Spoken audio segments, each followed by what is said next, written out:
electronically. This is a public hearing on bills referred to the committee. Please note that there is no physical location for members of the public to observe and listen to contemporaneously to this meeting. However, in accordance with the emergency order, I am confirming that all members of the committee and select legislative staff have the ability to communicate contemporaneously during this meeting through the Zoom electronic meeting platform.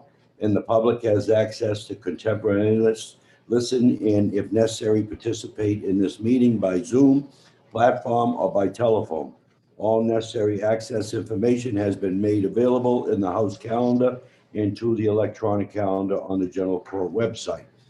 The notice for this meeting, notice complies with House rules and RSA 91-A. Anyone who has a problem accessing the meeting should call 271-3600. I'll say that again, 271-3600, or email hcs@leg.state.nh.us. In the event the public is unable to access the meeting will be adjourned and rescheduled. I want to introduce the staff that are on the meeting assisting us. Brad Greenland, he's the committee researcher. Please note that all votes that are taken during this meeting shall be done by a roll call vote. Let's start the meeting by taking a roll call of attendance.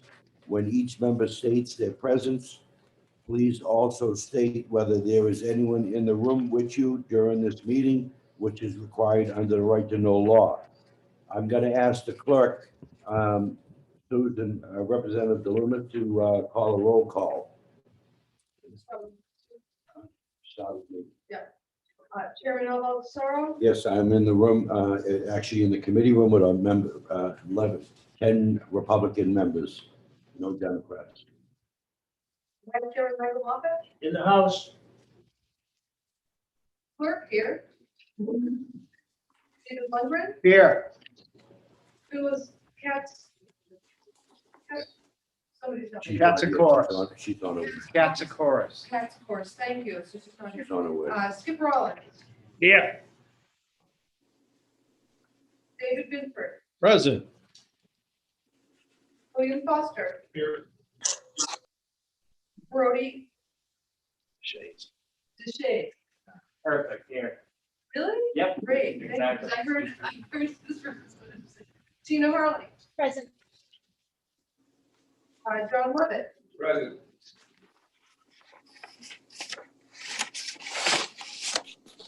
No. Nancy Miller. Here, and nobody's in the room with me.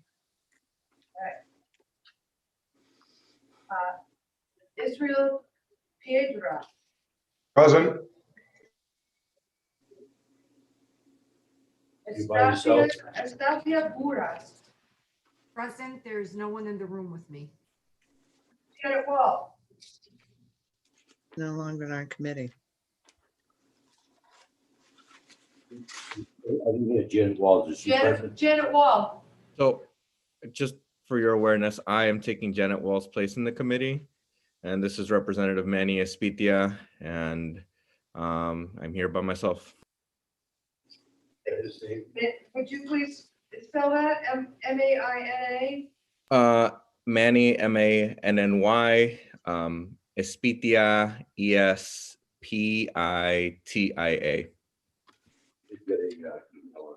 Okay. And we're present, that's obvious.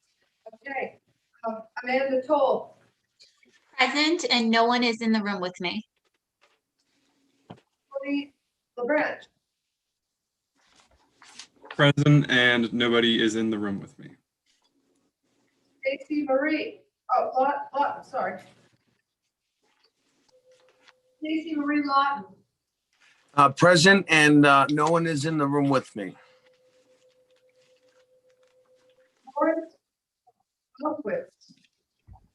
Present, and no one is here in the room with me.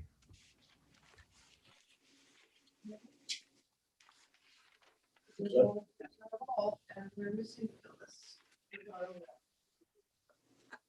Excuse me, nobody called my name. I'm substituting for somebody, but I'm not sure who I'm substituting for. This is Representative Catherine Harvey. Catherine, you're substituting for Willis Griffin. Thank you. I'm here, I'm in my home, I'm in my office, but my husband is in the house someplace.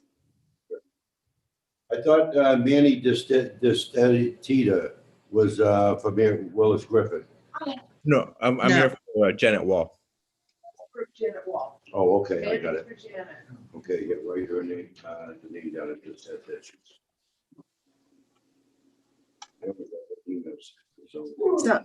So am I all set? Who's substituting for Willis Griffin? I believe I am. My name is Representative Catherine, Cathryn Harvey. I'm actually looking up on my email right now to see. Okay, Catherine, we've got you. Thank you. Yes, I just got the email from the office yesterday. Thank you very much.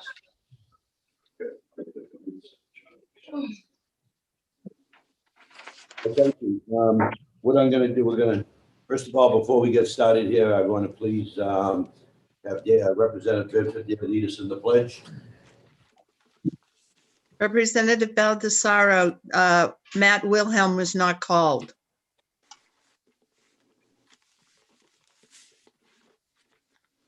Oh, I'm sorry. Pardon me, I'm sorry. Forgive I obviously missed that whole line of people. What she's going off, for some reason, I did not get a list, not like we normally do on the committee, that breaks it down into different, so I'm going off of a sheet that I pulled off of a committee that has it all scattered with my chicken scratch on the list. You know what I mean? On who my favorite is, like Representative Massimillo and stuff like that. All right, so Matthew Wilhelm? Present, and nobody's here in the room with me. Sorry, Matthew, please forgive me. No problem. Thank you. This is new to everybody, so bear with us here. We'll make this happen one way or another. Oh. Representative Vincent? I pledge allegiance to the flag which stands one nation under God, indivisible, with liberty and justice for all. I'll keep that. On this island for in harm's way and those that made the ultimate sacrifice.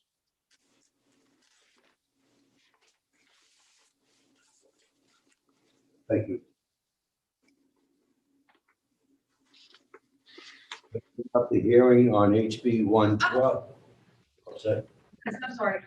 Okay, if you hear any, see some of my members that get up, and like Representative DeLumas had heard her back, so she has to stand every so often, like myself with disabled veteran, but anyways, we'll handle that, move on. Okay, the first I want to, let me see here, I'm going to go off a sheet here that was given to me for the remote testify. Is Maggie Fogarty ready to testify? Maggie Fogarty, can I have that? Yes. Maggie Fogarty, is she there? Okay, is she? She's there. Is she? Yeah. Okay, can we, unmute her?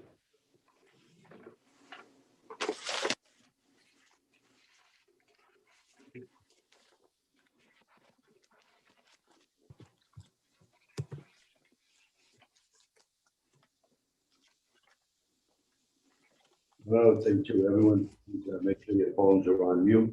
If you have a computer that it is on mute, no voice. Are we all set for Maggie Fogarty? Maggie, you there? I am here. Yes, good morning.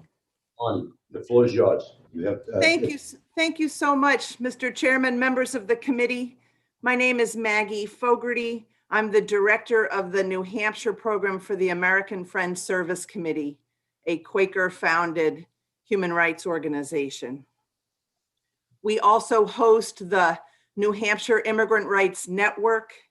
We co-lead with a faith denomination, the New Hampshire Immigrant Visitation Program, visiting immigrants in ICE custody at the Stratford County Jail in Dover. And we facilitate the Seacoast Interfaith Sanctuary Coalition, which provides supportive services for people coming out of detention, as well as their families. And I'm here this morning to urge your support of HB 112, which would study the devastating impact of deportations on New Hampshire families. This bill would be an important opportunity to bring into the light the terrible toll that this federal policy takes on New Hampshire families. We have many mixed status families in New Hampshire.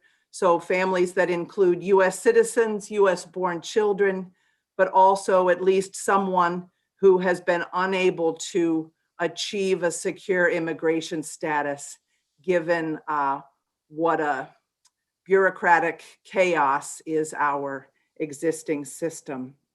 So we have seen the absolute terror that a family lives with when they fear losing a loved one, and the grief that they live with when that loved one is deported.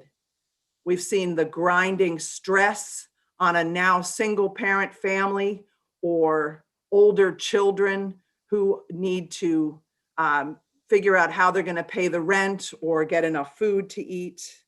And that economic insecurity and that grief takes a terrible toll on the mental and physical health of those family members and those who care about them, including children in the schools. We hear from guidance counselors that children are suffering terribly, either at the prospect of losing a parent or once that happens. We have stood with family members outside of the federal building in Manchester as a member of that family needs to go in and check in with ICE. And I will never forget standing with a woman holding the hand of her toddler and a new baby in a stroller as she learned that her husband wouldn't be coming back down from that appointment, that in fact he was going into detention. So watching her trauma has made a lasting impression on me. We hear from school guidance counselors and school nurses about the impact on school success and children's behavior. We hear from health workers about all of the health impacts of stress and even suicidal ideation among young people and people left to hold the family together or to try to. So we should want to know the terrible cost of these horrible federal policies that have an impact on our state and municipal coffers, as well as other kinds of impacts. So I ask for your favorable consideration of this important study. Thank you. I'm happy to answer any questions you might have. Maggie, do any members have any questions?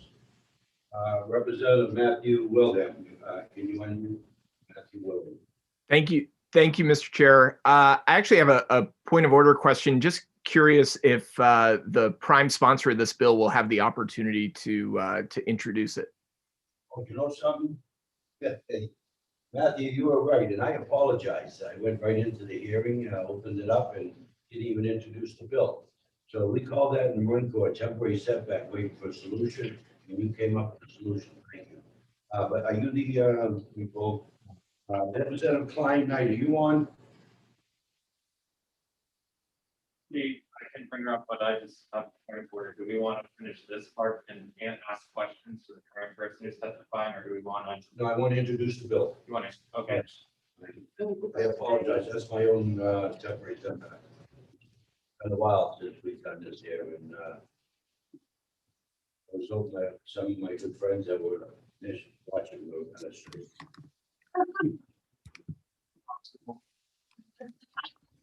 Remember, as a chairman, I've never said that I was perfect, did I? All right, thank you. Representative Klein, I should be. Okay. Hello. Welcome to the committee. Can you introduce the bill? I apologize. Thank you for backing up for that. I appreciate it. Yes, I'd like to introduce HB 112. This is a very important bill. I've gotten many concerned citizens reaching out about where their tax money is going to. And I know that my fellow colleagues across the aisle can really appreciate that concern and the transparency to know if we are hemorrhaging money on a bad process. I think it would be irresponsible of us to not know facts that affect our constituents and how much they pay out of their paychecks. So with that, I don't want to take up too much time since we already back channeled, but that's the intent of this bill, to gather data to see if we are malpracticing as leaders and wasting our taxpayers' money. Thank you very much. Thank you, Representative. I've got a quick question for you. I have to unmute the what? No, keep yours muted. Okay. Yeah. Yeah, So because we it came can, across, did you mute me? I can. Okay, I am muted, okay. Okay. Yeah, because it came across there to unmute, Yeah, that's so why. all the speaker for us in here is just through that, so we don't need to unmute. our Okay, I speaker, got so- you. Okay, thank you, Representative, thank you for your testimony. I got a quick question for you there, and this bill has come to us before. The US Constitution there says it's the federal government's responsibility. Each city and town knows how much taxpayer dollars, especially in Manchester, they're paying on immigration. It's a federal responsibility. Why would we put a study committee in place when there's not a damn thing they can do? So you're saying rather than gather this data and know how much we're wasting because it's not our responsibility, we should just let the federal government handle it? Is that correct? No, that's not what I'm saying. I'm asking you, it's a federal government responsibility. We already know all the data. We get it. All you got to do is call Manchester, how much money you spending in education. I already know they have 28 different speaking teachers. We've done this before. Rochester. If you could give me that data, Chairman, I'd really appreciate that per immigrant community and per immigrant child in our public school system, how much money we as municipal taxpayers have to pay to make sure that they're not left behind. If you have that, I would love to have it if that's what you're saying, that you've had that information given to you before. The reason I had it was because before the bill came in, the last time I called a few places, and I don't want to debate over it. I'm just letting you know this bill came before us before. And did you call these places to even check to see if they have the numbers? Yes, I did. We don't have that in this state, which is why it's really scary that we refuse to even try and gather that data. And that's what this bill is designed to do. So thank you for your interest in that. I am also greatly concerned. Okay, thank you. Are there any questions? Representative Schurz. Thank you, Mr. Chairman, and thank you, Representative Feinstein, for your testimony. I just had a brief question. Do you know if our federal government studies this issue? And if they don't, have you approached our federal delegation, seeing that this is within the scope of our federal government's responsibility to handle this issue? So have you seen if anyone on our federal delegation would be willing to make this federal law or introduce a bill? And do you know if our federal government already studies it? I think there was multiple questions and I had a hard time hearing you, frankly. I'm not sure if you're close enough to a mic, but thank you. I'll do my best. From what I understand, again, it's a similar question to what my colleague asked me of why try and gather this data because it's not our responsibility. And I sincerely disagree. I think as local leaders, it is our responsibility to know how much money our local people are spending on an issue. And if that can help the federal government make different actions and different policies and reform, then that is our responsibility as leaders. We actually do need to work together with the federal government. And I don't mind us taking the lead. I think it's our responsibility to do so. Okay, thank you. Representative Moffett?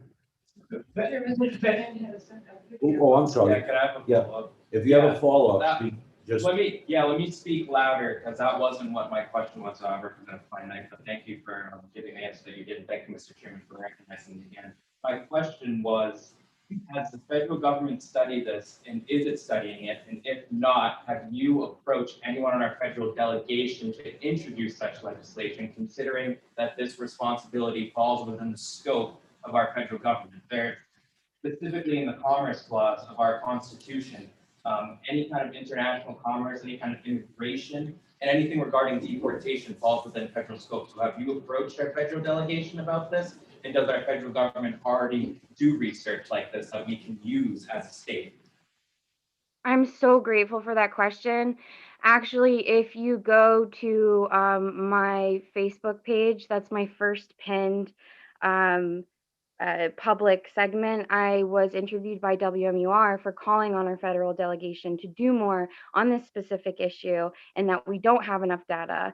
And I am frankly concerned that it's falling on deaf ears. Again, why I call on my colleagues to make this our responsibility. Thank you for your question. Thank you. I'm going to try to move this right along here because it's put so much time in it. Representative Moffett. Thank you, Mr. Chair, and thank you, Representative, for being here and for introducing this bill. I want to ask you, as I look at the bill, it specifically refers to primary earners. That's in the legislation. So my question is, if a family member is not a primary earner, the way I read this, they would be treated differently and perhaps would be more deportable than a primary earner. Could you address that distinction the bill seems to make? Yes, thank you. Sorry for the misunderstanding.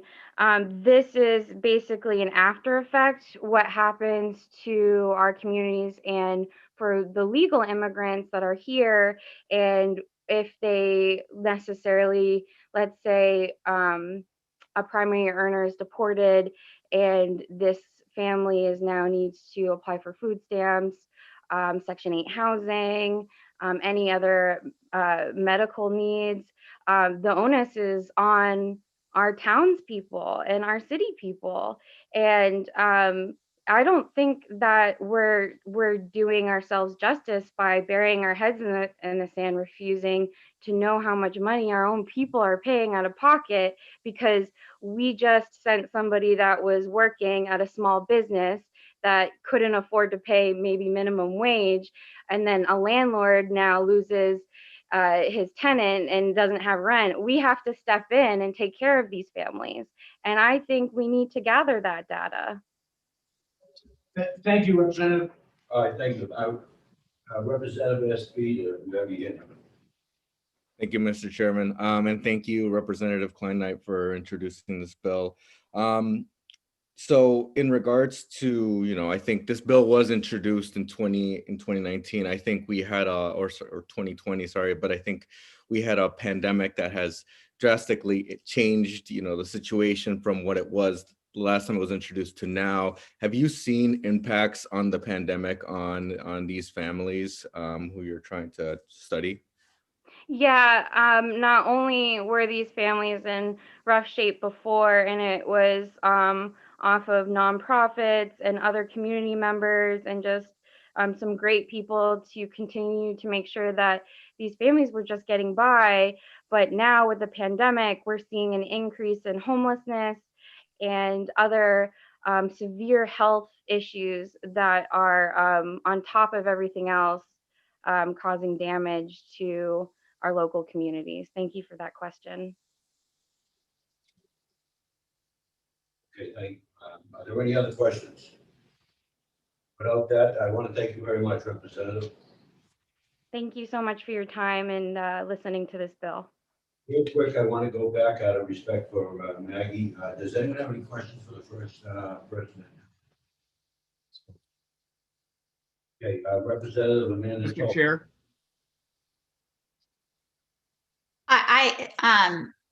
Thank you, Honorable Chairman, and thank you, Ms. Forgarty, for your testimony. I do have a follow-up question for you. I wanted to know, what is the impact on children of having both a parent and a primary breadwinner deported? Does trauma like that impact school performance or have long-term impacts on a child's development? point of inquiry, Mr. Chairman, is she asking a question to the previous person, Maggie, Ms. Fogarty? Okay, I have to bring her up as a panelist. I didn't realize. Yeah, I hope you heard me. Well, you know, because I want to get. She heard, she can speak now. All right, thank you. We were able to hear the question. I was. Thank you very much, and I appreciate the question. The answer is we see devastating impacts. This is a traumatic experience that affects a child's development for the rest of their lives. It negatively impacts their school performance. We hear this from school nurses, school guidance counselors, and from community health centers. It's one of the most heart-wrenching aspects of this entire thing is the lifelong burden on children. Thank you for asking. Representative Espino. Thanks, Mr. Chairman. And thank you, Mrs. Fogarty. My question is, so we have in places where there are a large number of undocumented immigrants, we also have a house, like most of those places. I mean, and we could speak for the whole state at large. We have a housing crisis. So can you talk to me when we lose a member, the primary earner, how does that affect, the housing crisis that we already have? And can you tell me a little bit about how that's been affected? Well, sure. Thank you for that question. When a family experiences eviction, which thankfully we've had a short-term moratorium on eviction, but in regular life, when people lose a primary wage earner and aren't able to pay their rent, they can be evicted. Once an eviction is on someone's record, it becomes even harder to ever find another willing landlord to rent to that family. And in a housing market that virtually has a zero, effectively a 0% vacancy rate, then the impacts on this family are long-term. And it's pretty impossible to recover employment and other benefits when someone doesn't have even a secure place to live. All right, thank you. Representative Olkowitz, thank you, Mr. Chairman, and thank you, Ms. Fogarty. I'm aware of your work and have watched you from afar from here in Keene. And I'm wondering about the costs. Do we have state data on the costs for children then who lose their dads, for example, in terms of the IEP costs, the individual education plans? I know it costs thousands of dollars every time we have a kid who's identified through the IEP process. I've only seen, as a psychologist in Keene, I've just seen, anecdotal cases where, $100,000 then boom for Keene. Have you seen this, and is there data on this? I imagine there is data, but it hasn't been aggregated into a state level narrative, so thank you for asking that. This is the importance of Representative Klein-Knight's bill. To some previous questions about whether this economic impact has been quantified, there are reports, and somebody giving testimony after me will talk about an article from the Journal on Migration and American Security about the poverty impacts of deportation on households. But we have these data elements and the stories in very local places, in school districts, in municipal welfare offices, and state human service offices, but it hasn't been woven together into a coherent story. And that's what this bill could do for us. Thank you. For the members there that are on the computer there, which is confusing to me, and if I'm not looking at the screen, can you please put your hand up? I mean, check on not put your hand up, but check on raise hand. So that way there, Representative DeShares will let me know who's on there, because I might not see you put your hand up here, that's why. Representative, and for one other last thing before I go there, for the next bill under HB 117, for those that are waiting on, we're running a little bit later than I thought. So bear with us. Ms. Fogarty, can you hear me? Yes. Thank you, Mr. Chairman, and thank you, Ms. Fogarty, for your testimony today. So based on what you just said, you said that there is data that's collected locally. So could theoretically a nonprofit aggregate this data and create a database to be able to implore think tanks and our local officials to take action on these specific issues that you have concern with, especially regarding possible social welfare programs for people who lost primary earnings? Thank you for the question. I think there are several nonprofits who would be important partners in this effort. But certainly the authority or the weight of a legislative study would invite agencies to take this request seriously and to participate as fully as they can. Thank you, Mr. Chairman, and thank you for your answer, Ms. Fogarty. So theoretically, then a nonprofit could aggregate all this data together and be able to compile it in a way that's helpful to informing the public and legislators, correct? Yes, I think that there's an important role for nonprofits alongside the important role of legislators gathering information to inform smart public policy. Thank you. I don't see any other hands raised. Am I missing anything? We're going to go to the next speaker. Thank you. If you could keep your testimony, because we're getting down to the wire here to 2 to 3 minutes. Repetition on what's being said.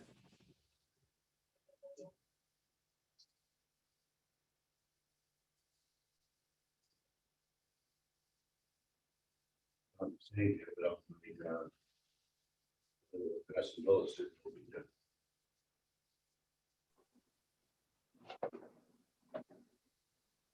And we, Good morning. Good morning. The floor is yours. Okay, thank you. Okay, so good morning. My name is Bruno Soares, and I am an immigration advocate at Catholic Charities, New Hampshire. And we support this bill and urge you to do the same. The great impact of immigrants being deported from our communities is far beyond one can imagine. In terms of economical impact, there are approximately 15,000 undocumented immigrants in New Hampshire, according to a study conducted by the New Americans Economy in 2018. The study shows that undocumented immigrants have a spending power of $518 million. And contrary to what many believe, they have paid $67 million in state and federal taxes in that same year. Another research published on the Journal on Migration and Human Security stated that 3/4 of undocumented immigrants in the United States are self-employed and are generally the breadwinner for the household. The research has shown that if these undocumented immigrants are deported from the mixed household families, the median household income would drop from an average of $41,000 to $19,000, which is about 47% decrease. Furthermore, if these US-born children were left in the United States, the estimated cost to raise them would be $118 billion. Ladies and gentlemen, I have shared with you today the economical benefits that immigrants have to our economy. But the moral question that remains unrested is, what if it was your family? Thank you. I want to thank you for your information. Actually, you just opened my eyes up. I guess that's kind of been research. Thank you. Are there any questions from the committee? Yes. So, Mr. Chair, if you don't mind, may I answer some questions that were asked previously to my colleague, Ms. Fogarty? I appreciate that. If you can send that to us in an email, because we have to move on. And I want to answer the question, maybe throw it out, put it out there when the question comes your way. Yeah, I just have one brief question. According to the study that you cited, of the 3/4 of undocumented immigrants who are breadwinners, how many do you know send money, their income outside of the US to their families? Is that number reported? Because I know there's a number of immigrants who work in the US for maybe a number of years or even just seasonally, send a lot of their income over back to the countries of origin where they're from, whether they have a visa, whether they're undocumented, or et cetera. Does it say within that study how many of these folks who are possibly deported, how much of their income was actually staying in the United States? So, so it is hard to, so these numbers is just like the census. It's only based on, the data that, that is able to be captured. But generally speaking, the majority of immigrants, documented or undocumented, they also help to support their families abroad. Like despite the fact, like having, like immigration status or not, I would say, like over 90% of immigrants that live in the United States, they still send money, like abroad, despite their lawful, despite their immigration status. And the reason being is because to most immigrants, family is a core value of our culture, and like helping our families that like struggle abroad is something that is essential, to keep our families together, even though physically apart. Hey, can you keep your answers short, because we're really dragging this on, and I don't want to reschedule this hearing if I don't have to. I'm going to try to complete it. It's something that we want to expect from people.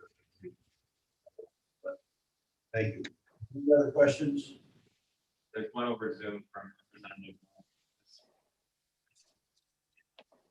With my piece, sorry. And just another note, I sent the link to my testimony along with some of the supporting documentation. So you're more than welcome to take a look at it as well, if my answer doesn't satisfy your question. If I may, who is the next one, the representative? Representative Espiana. Espiana? Espitia, all good. Thank you, Mr. Chair. So just real quick, I think nice to see you, Bruno. Hope you're doing well. Small businesses. This is a state that has a lot of small businesses. I know traditionally immigrants typically have a big impact on small businesses. Can you tell me what the impact has been here when with deportations and small businesses? Yeah, so absolutely. So in talking about like immigrants, like in general, like so immigrants in New Hampshire, like according to the study by the New Americans Economy, they have shown that these immigrants, they have generated little over 20,000 jobs in the state of New Hampshire alone. So pretty much in the economical impact is certainly definitely something important, that it is money that is that keeps the cash flow in our state like moving, and especially that like the research also shows that 3/4 of undocumented immigrants are like self-employed, shows that like immigrants contribute a great deal to our state economy survival. All right, thank you. Are there any other questions? There's someone. Not from our state. No? Okay, thank you very much, dear. Bruno from speaking terminated. Okay, on the next one is Yolanda Eureka. If you can, keep it down to 3 minutes. Is it Alejandro? Alejandro. No, I didn't go to that one. Yeah, no, Alejandro. I'm going down to the bottom. Urrutia. And the reason why I'm going down, I'm looking for Yolanda Eureka. I'm switching back from my list here because I didn't realize it said he was. Oh, I see. He was speaking for himself, but he was a lobbyist. He works for charitable, organization. So I believe by that. Yeah, I'm looking for somebody that's not a lobbyist.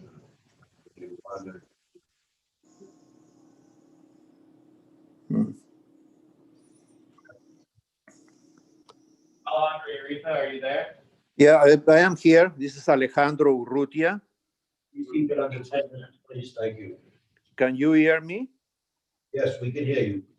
Yes, thank you. Thank you, Mr. Chairman. Thank you, members of the committee. My name is Alejandro Urrutia. I live in Hudson. I live in New Hampshire for 20 plus years. I was a health and safety officer with American Red Cross. I'm a retired physician. But the fact that I am bilingual and my connection with the Red Cross, many families approach to me for counseling. And then I know what is the impact of when the breadwinner of the house or the home is deported. There is already, I don't want to be repetitive about the things have already been said, but there is the psychological impact and have the children and the family is enormous. And unfortunately, these families live afraid of the system, and sometimes they are not going to get help and counseling, and so the impact that these families have is enormous. Stress produced because maybe they need to leave the house they live in, maybe they need to go to live with another family, and then share many people very small spaces that living spaces that lead to stress. Many teenagers need to take the role of taking care of the younger children, and that is jeopardize their the school, that jeopardize the social life of these children that is needed to have a sense of belonging. And even if they are an American children born here, they are not able to properly integrate, and that is leave a lot of psychological dysfunction. We know I am a retired physician. I came here to the United States working on research, and then I know what is the effect of stress, long-term stress on people. There is a factor of diabetes, even insulinic dependent diabetes. There is two factors also. There is the change on the food habits, because many people, in order to be able to feed and not suffer hunger, they go to junk food that is cheaper, more affordable, and that is but is not nutritious. And that is no good, because especially when someone is developing, the chances to become obese and develop diabetes is very high, and develop high blood pressure on early ages. That are risk factors for very serious and devastating diseases. Now, I want to talk a little bit about the data. I don't trust the data that we have. And the reason is because many people that are going through this, for example, could be maybe both parents are undocumented immigrants. They don't want to look for help on the official on government sources, because they are worried about their. You want me to put them down? Oh, Alexandro, can you hear me?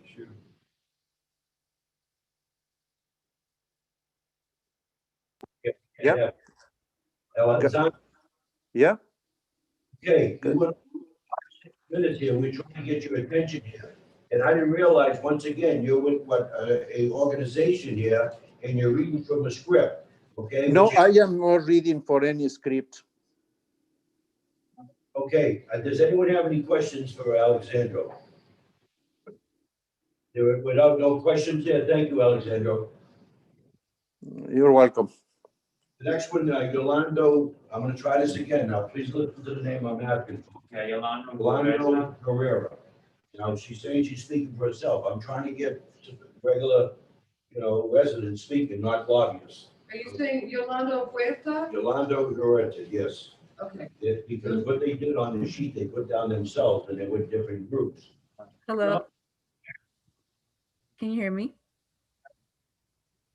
Yes, okay, awesome. Thank you for letting me speak today. My name is Yolanda Huerta, and I'm in full support of this bill. I'm a first-generation citizen, most recently a first-generation college grad, and primarily a primary earner in my family.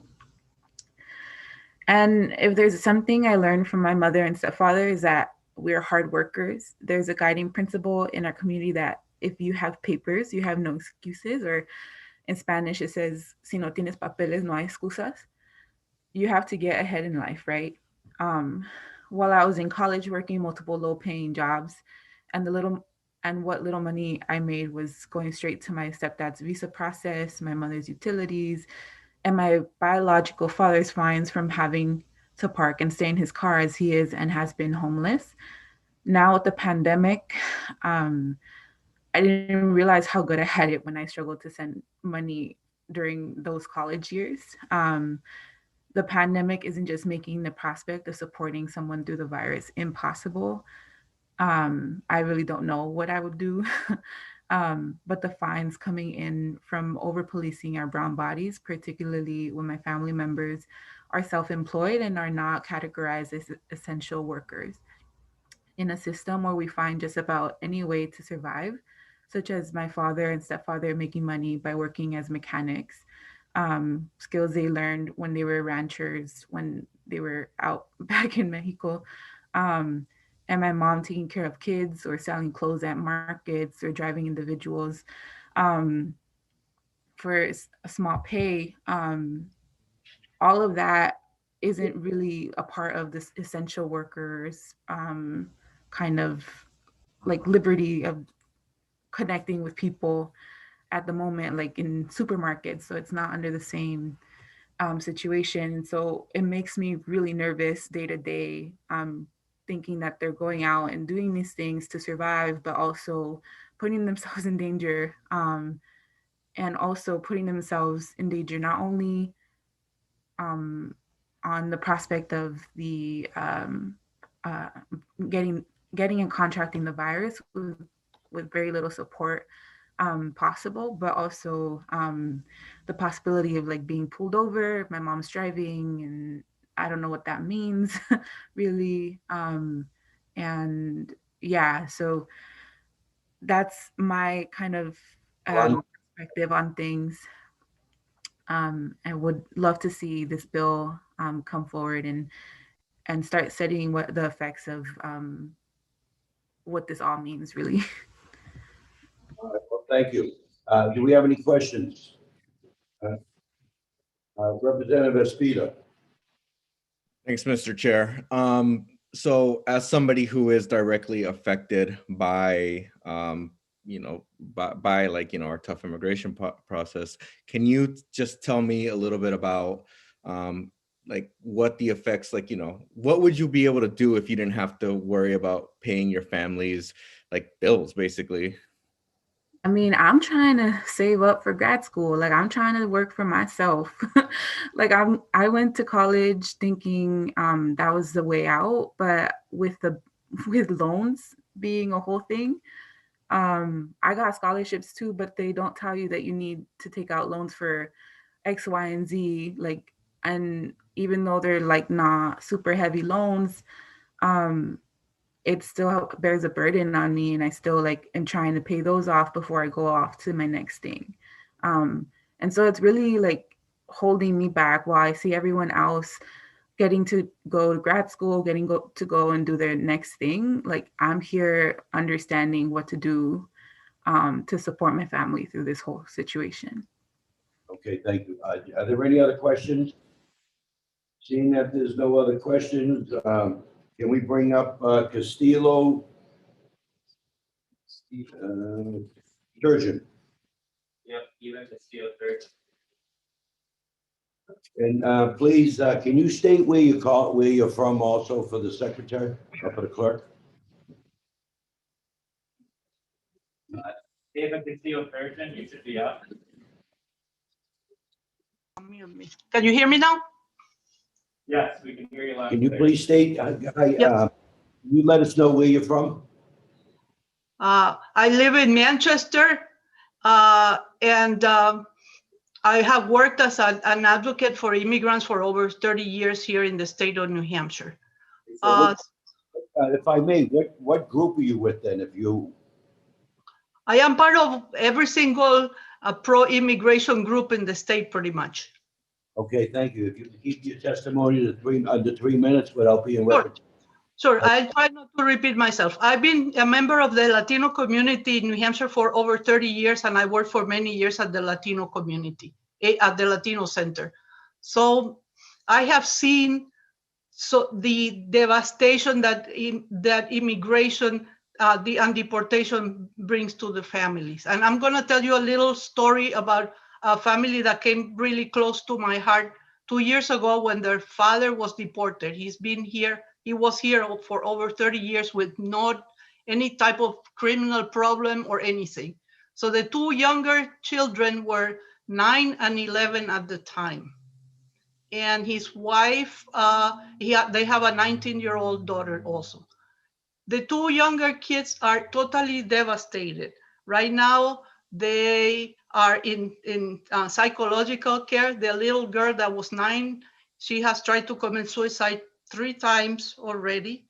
The boy has turned into anger. He's angry at everybody. The mother, he's acting out in school. He doesn't want to connect now in the internet. The mom has to go to work, so she has to leave the kids with the oldest daughter when she can. The oldest daughter was forced to cut down her classes, her college classes, and work because now she feels that obligated to help support the household. And the mom has lupus, and the stress has brought the lupus on. Before, the father was the main breadwinner of the house, and he was able to provide for the family in every single aspect. Now they have been obligated to use the food and rental assistance. And this is just one single case. And what is not the people that are deported that are suffering. We lose when we lose the main breadwinner, we lose the spending power of the whole family. We lose the taxes that these people bring to our state. We spend a lot of money educating them and giving them counseling and giving them stuff that before they did not need because they were able to afford it on their own. So when they live in overcrowded, like Alejandro said, my son, when I adopted a Mexican boy a few years ago, like 10 years ago, there were 17 people living in a 2-bedroom apartment because as the brothers were deported, the wives would move in with the children into one apartment because they could no longer afford to rent on their own. So it is in our best interest as a community to see how much money we spend on them. So I support this bill 100%. Thank you. God bless you. Thank you. Are there any questions for Eva? Brad, there's no questions. I want to thank you very much. Brad, are you on right now, Brad? Yes, I am. Hey, Brad, on my mic here, when the red is, does that mean it's on or off? That means it's off. If you're asking about your tile that's popping up on the screen. Yeah. Okay. So I have to make sure when I press the button that the red light goes out. Then. So because you're in the room, the mic should pick you up, and you don't have to unmute, or else there'll be some like reverberation throughout the room. I think you should. I think the red means it's muted. So if there's a button to Okay. unmute it, I think you should test it right now. Can you test, because I have some people that are going on and on when we're trying to slow it down to get it under 3 minutes here, and I'm just wondering if they're hearing me or if there's a problem. I don't know if you hear anything. Brad, can you hear me off my mic? Yes, I can, loud and clear. Okay, so the red light has to be on then. Okay. All right, thank you, because they're not hearing me when they go way past 3 minutes. That's why. Okay, thank you. I gotta move. The next one is Samuel Hernandez. Please tell us where you're from and keep it to under 3 minutes. There it is. Okay, Samuel, please. Yes, hello, can you hear me very well?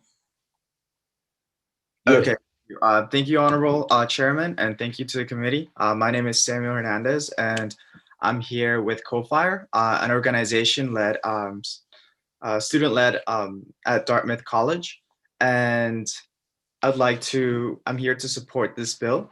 So I would like to bring up that although for mixed families, although this undocumented status may only be a symptom of primary breadwinners, that kind of identification is really diffused through the family that are from kids and primarily like their children can also be associated with that symptom. So they might be, although US citizens, but they're less likely to associate with help from school until it becomes unmanageable.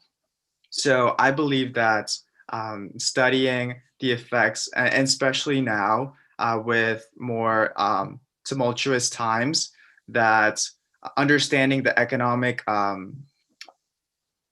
the economic impacts that are gonna be felt in the community for a very long time, that are gonna be maybe underfunded, and it won't be clear how long this recovery might actually take, because schools will have to spend more individualized time with more struggling students, and these students are more prone to be from families that are undocumented and have lost these primary breadwinners.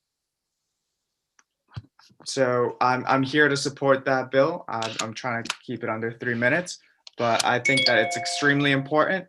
And I think that it's in the best interest of the state, try and learn what the economic impacts of that, those consequences are.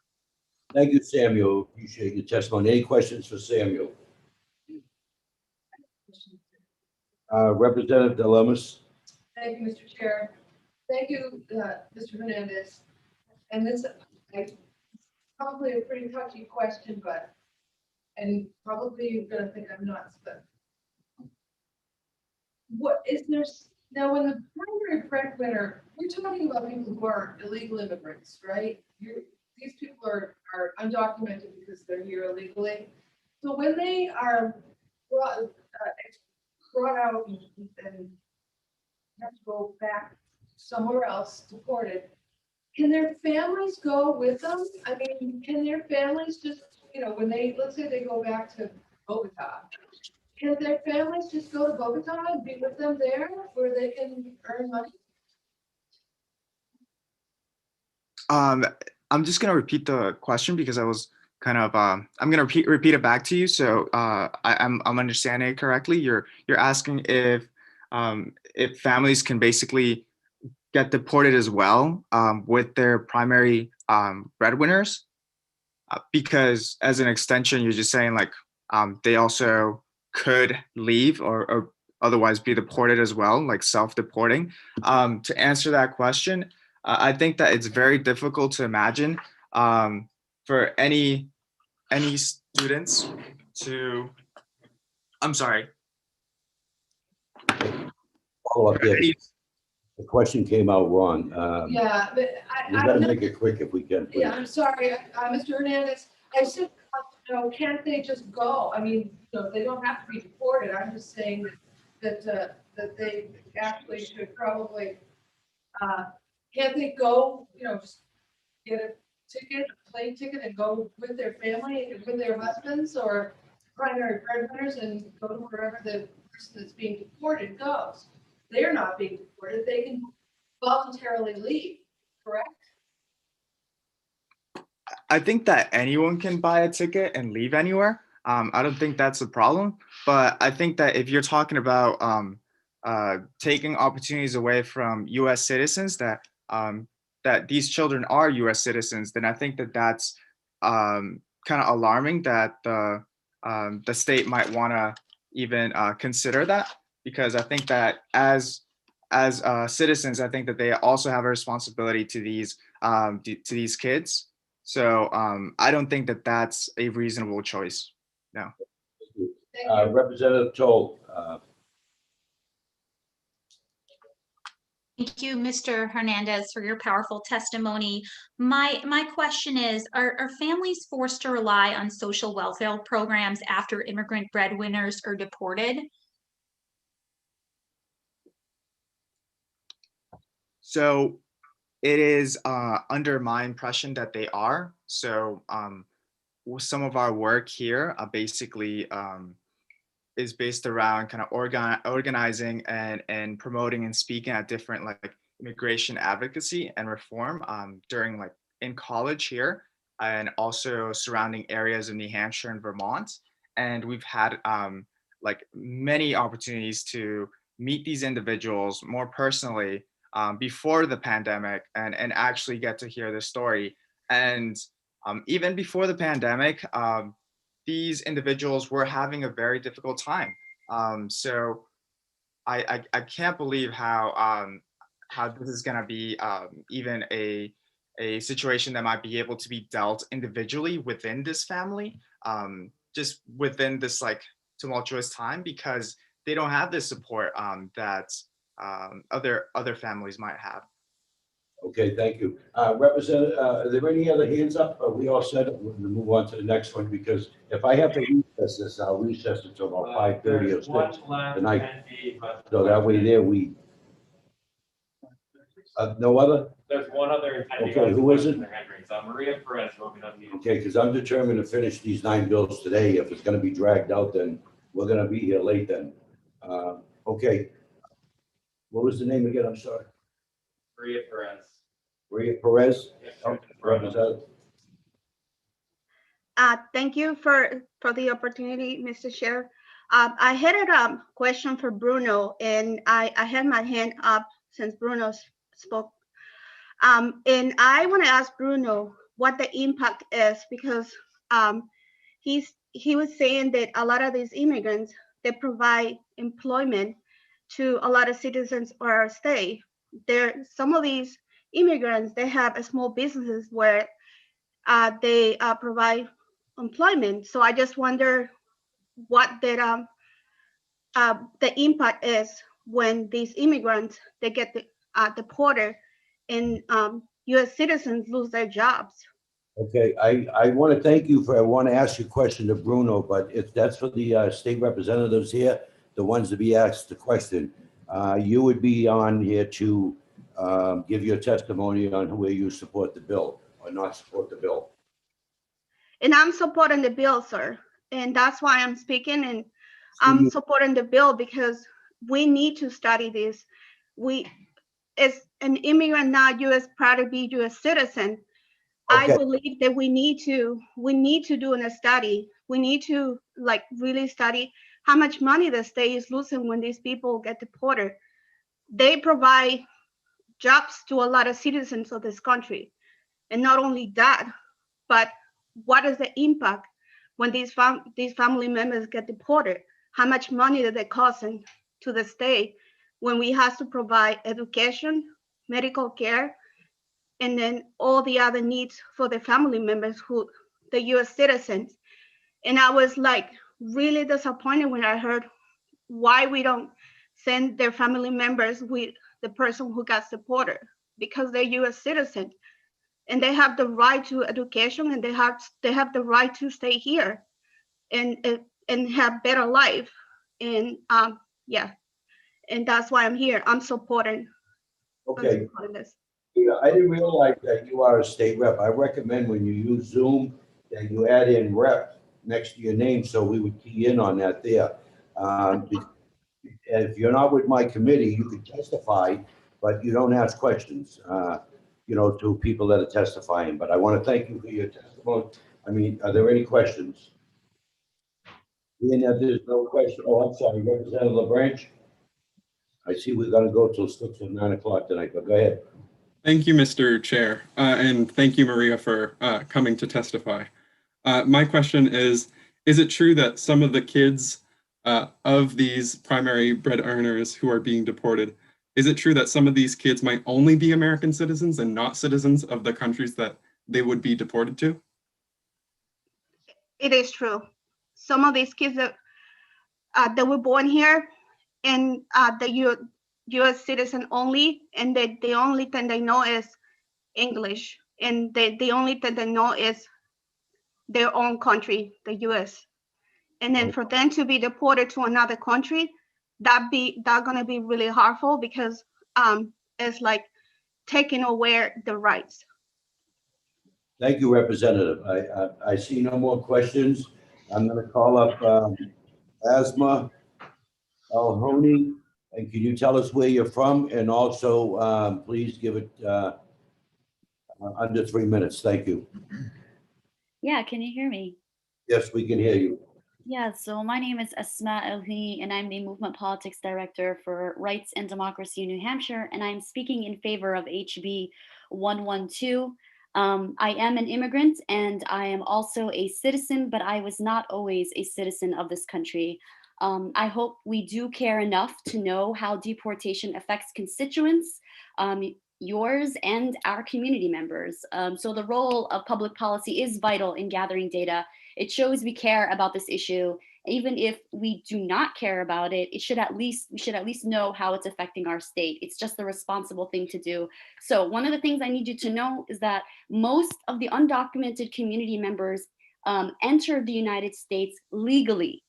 And oftentimes visas get expired and people might not get paperwork or know how to fill out paperwork, right? I remember as a child, our landlord would call my home and tell me to tell my mother that they were going to report us for complaining about, for example, trying to fix our house, right? And as a child, I was very confused, but I knew that if police were called on our family, it would not wind up well because we knew we should never call the police. And that just means that we were afraid police would call Immigration Customs Enforcement. Now, I know this committee is about what happens to citizens of families when their breadwinner gets deported, but I want to expand this to include all families, not just citizens, because all people should matter here. Children never ask for the conditions they find themselves in. So we have to have sympathy towards all children, not just those that are citizens. I personally know of a family where a child lives in a mixed family. Their father was deported 2 years ago. Their father was arrested at a gas station when the employees called the police on him. And people of color are oftentimes racially profiled, right? And so police came and they handed him to ICE, Immigration Customs Enforcement. He was from Brazil, but he was born in Australia. They deported him to Australia, a country he knows nothing about. He just was simply born there, right? And he had to figure out a way to get to Brazil because he can no longer come to the United States. This father has left 2 children, which they have not seen their father for 2 years. The mother, who was employed when her husband lived in the United States, they both were working. But now that her husband's no longer there, she's taken a huge financial blow, right?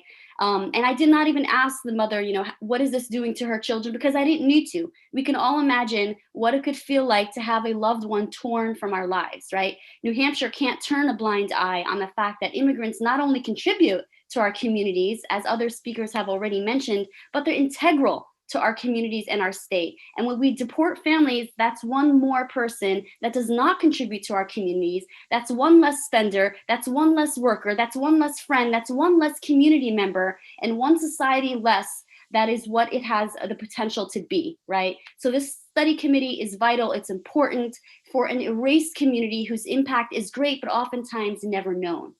Thank you. Can you please close it up there? We have to move on. Thank you. I am finished. Thank you. Thank you. Are there any questions? Representative Espita. Keep it quick. Just a question for, thank you, Mr. Chair. Question for Asma. Just would you believe that not all the undocumented immigrants live in Nashville or Manchester? Yes, absolutely. I live in Lebanon, and the story I told you is actually from Lebanon. So yes, that is true. We have immigrants all across our state who are contributing community members. Okay, thank you. Seeing that there's no more questions, I want to move on to, thank you for your testimony. I want to move on to Nancy Pierpoint. Pierpoint. Is our last. Can you please tell us, Can you hear me?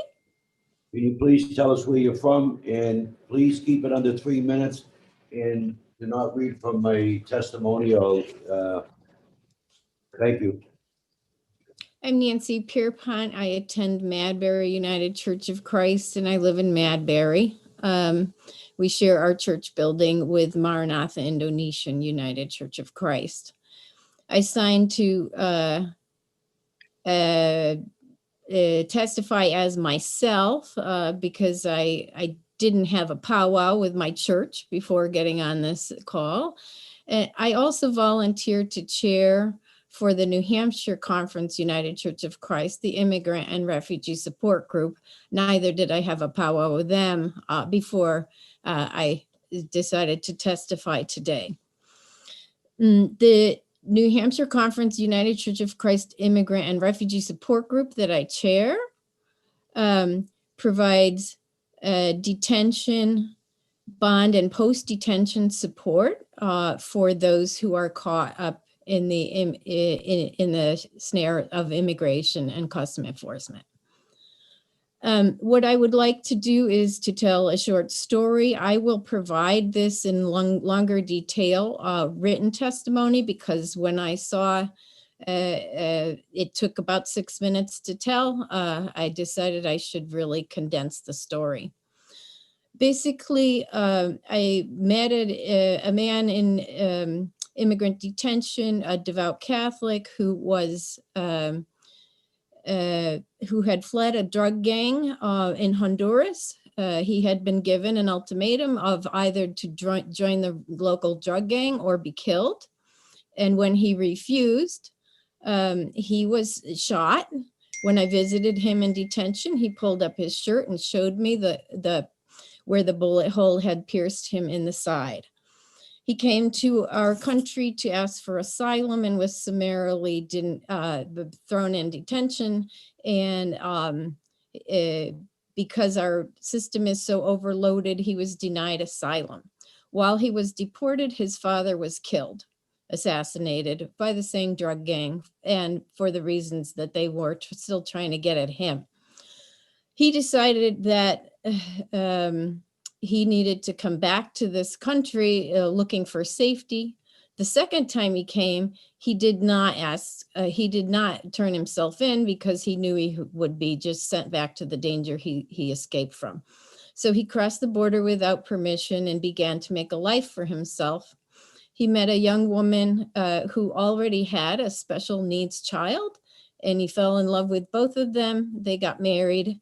They didn't have enough money to hire legal representation. So even though he was married to a US citizen, that's why I met him in detention. The end of the story is that he was deported and killed. He and his wife had 3 children together, twins and a little girl. The wife became homeless because of his detention. She was expected to get homeless services, expected her to go on job interviews. She left the twins with a friend, and one of the twins was beaten blind. He will be legally blind for life. And this is the fallout from our detention system. I will give you articles about that, but I want to just outline that there are 4 children, 4 years and under, who have no parents, no support. We have to school them, provide them with trauma care, and Okay, thank you. Are there any questions for Ms. Pierpont? Because she's not listening, going on, and we have to move on. And I've given him many opportunity to close it up. Seeing that there's no questions, I see that Representative Maria Perez already spoke to us, and she has her hands up. And I want to thank her, but you've already testified, and Is there anyone else that has any questions that we don't have that wants to testify that we didn't get? Is there anyone else on there? Representative Toll, you have a question? Honorable Chairman, I wanted to know how many people have signed in support of the bill and how many people have signed in opposed. I'm going to get to that as soon as but just before I get ready to close the hearing. Thank you, Mr. Chairman. Is there anything else?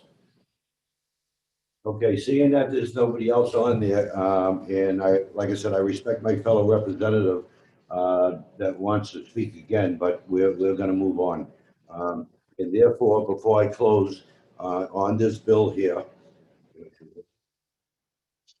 there was 64 in support and 2 opposed on there. I want to thank you all for coming forward and testifying.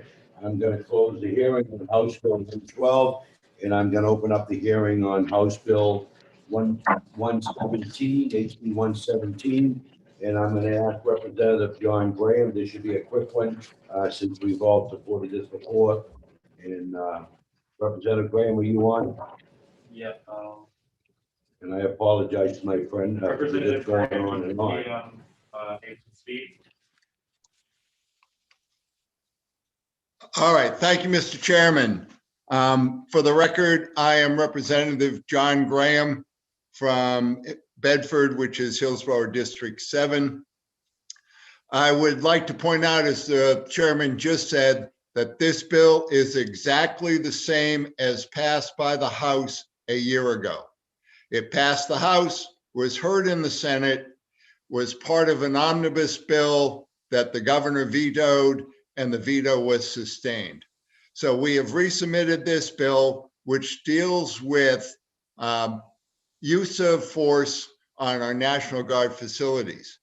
Members of the Adjutant General staff will be testifying after me to talk about the rationalization of our RSA to bring it into line with both the Air Force and Army regulations, which are not the same within the DoD. It is important that we do this so that our forces, meaning the National Guard, are operating under one rule here in the state. And with that, we will try to get you back on track, Mr. Chairman. I will take a few questions, but I would ask that any questions about the difference between the Air Force and Army regulations or what the National Guard plans be deferred until they are speaking. Thank you. Thank you, Representative. Of course, this bill was unanimously, 14-0 on the vote the last time it came forward. The Democrats wholeheartedly supported it, so hopefully this will move forward. Are there any questions for Representative John Graham? Okay, thank you, Representative. With that, thank you. We'll get you back on track. Okay, thanks. I'm moving fast. Is there Eric Rathburn who opposes the bill? Is he available? I do not see Eric Rathburn. Okay, the courtesy. Rathburn or Rathbun? Rathbun, R-A-T-H-B-U-N. Okay. Okay, you don't see him? No, but I don't see any. Okay, I will move on. We'll hold him in case he comes on in. Kevin Grady, welcome aboard, Kevin. Kevin Grady. Kevin Grady is with the State Veterans Advisory Committee, which I'm a voting member on. Kevin. Okay, can everybody hear me? Yeah, you, Kevin. Okay, great. Thank you. For the record, my name is Kevin Grady. I'm a 21-year resident of New Hampshire. I live in Hooksett.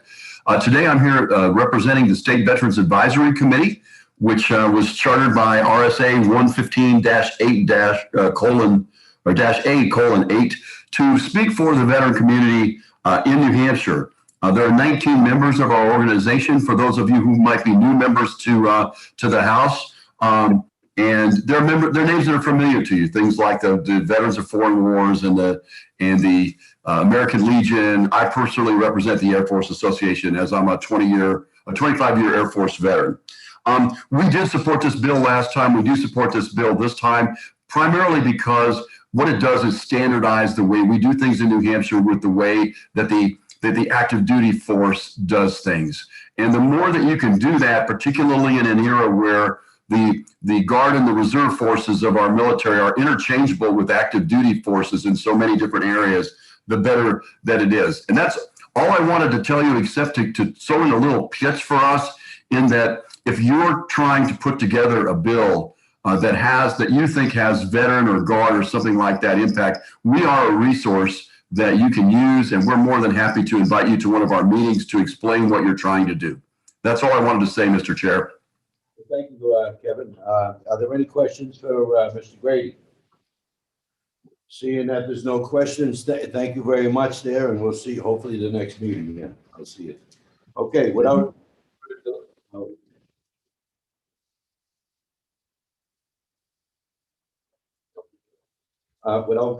further delay, I want to bring up the Assistant Adjutant General Warren Perry. Welcome aboard there, Warren.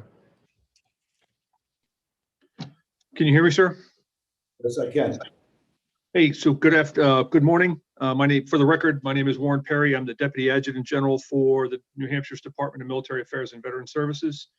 As was stated, the intent of this bill is to align the state statutes with regard to the rules of use of force with the Department of Defense, Department of the Air Force, and Department of the Army rules for the use of force.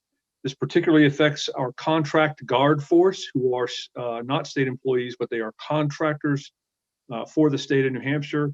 And it just allows them to use the same rules of force that the Department of Defense folks use at our facilities around the state. There are 17 Army facilities, and of course we have the Pease Air National Guard base. So I will take any questions you have with regard to the bill. Thank you. Are there any questions for you? Do I have any on, none on there? Thank you very much, Warren. Appreciate you coming forward. Jeffrey Chang, welcome. While we're waiting for Jeffrey there, keep in mind there, like HB 112 or any of these other bills coming forward. I don't see a Jeffrey. He's not on? Okay, I may be, hold the executive session when we're done or in between, so be prepared for that. Okay, we'll move along. Is Eric back on yet? Eric Rathron? Not see but there's a LTC Chang who has their hand raised. That's probably Jeff. That may be him. Let's see. He's from New Hampshire National Guard. Are you there? Good morning, Mr. Chairman. Oh, okay. LTC. How are you, Lieutenant Colonel? Good, sir. Good morning, ladies and gentlemen of the Honorable Committee. As Mr. Perry and the ASVAC chair indicated, this bill is to bring our law into alignment with the DoD use of force rules. In addition, it's really to bring it in line with the original intent of the law, which due to no fault of the drafters, due to the fact that there is no longer an Army regulation on the rules for the use of force, it relies on what are called the chairman's joint rules. This will simply amend that and bring it into the original drafters and bring the law into alignment. I stand by for any further questions, and I appreciate the opportunity to testify before this honorable committee. Well, thank you, Colonel. Are there any questions for seeing none? Do we have anything in the queue? There are no hands raised. Okay, seeing there no hands, what signed in on this one here is 4 support and 1 opposed. I want to close the hearing thank everyone there and thank you for your service. For those that testified there, veterans. I want to close on HB 117. Thank you. Give me 1 second to get organized. Did a great job getting us back on the track. Okay, I want to open the hearing up on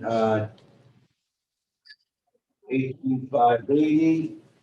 And I want to welcome the sponsor, Representative Craig. Good morning. Thank you, Mr. Chair. Good morning, members of the committee and all the public who are listening. I introduced House Bill 580 in order to reinforce the federal law on deployment of our National Guard.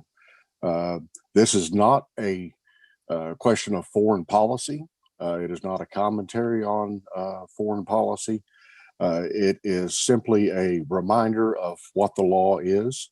The law does require that for the National Guard to be deployed or called to federal service, pardon me, without the authority of the governor, that it be done so in to repel an invasion of the United States or its territories, or to in a declaration of war or in a time of war, or that it be done to enforce the laws of the United States.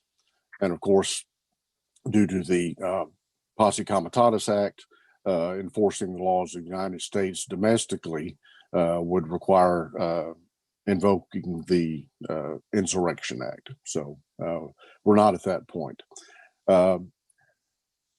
Our National Guard, I want to thank Mr. Warren Perry for the data that he provided me. Our National Guard from New Hampshire has been deployed overseas, some element or another deployed somewhere overseas in hostile zones continuously since 2001. So there has never been a time that we have not had National Guard deployed overseas in combat zones. It's continuing on into 2021 now with our Air Guard. There is a lot of misunderstanding about federal supremacy when it comes to this. I'd like to try to clear that up somewhat. Until 1987, governors could simply refuse to allow their guard to be placed into federal service.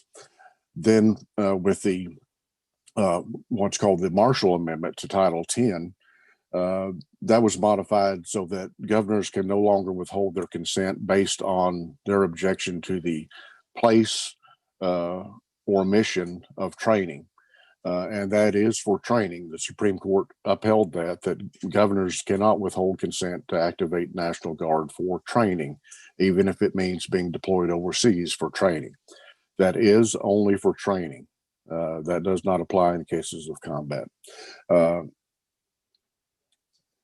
This is a much simpler issue than most people try to make it. The law simply says that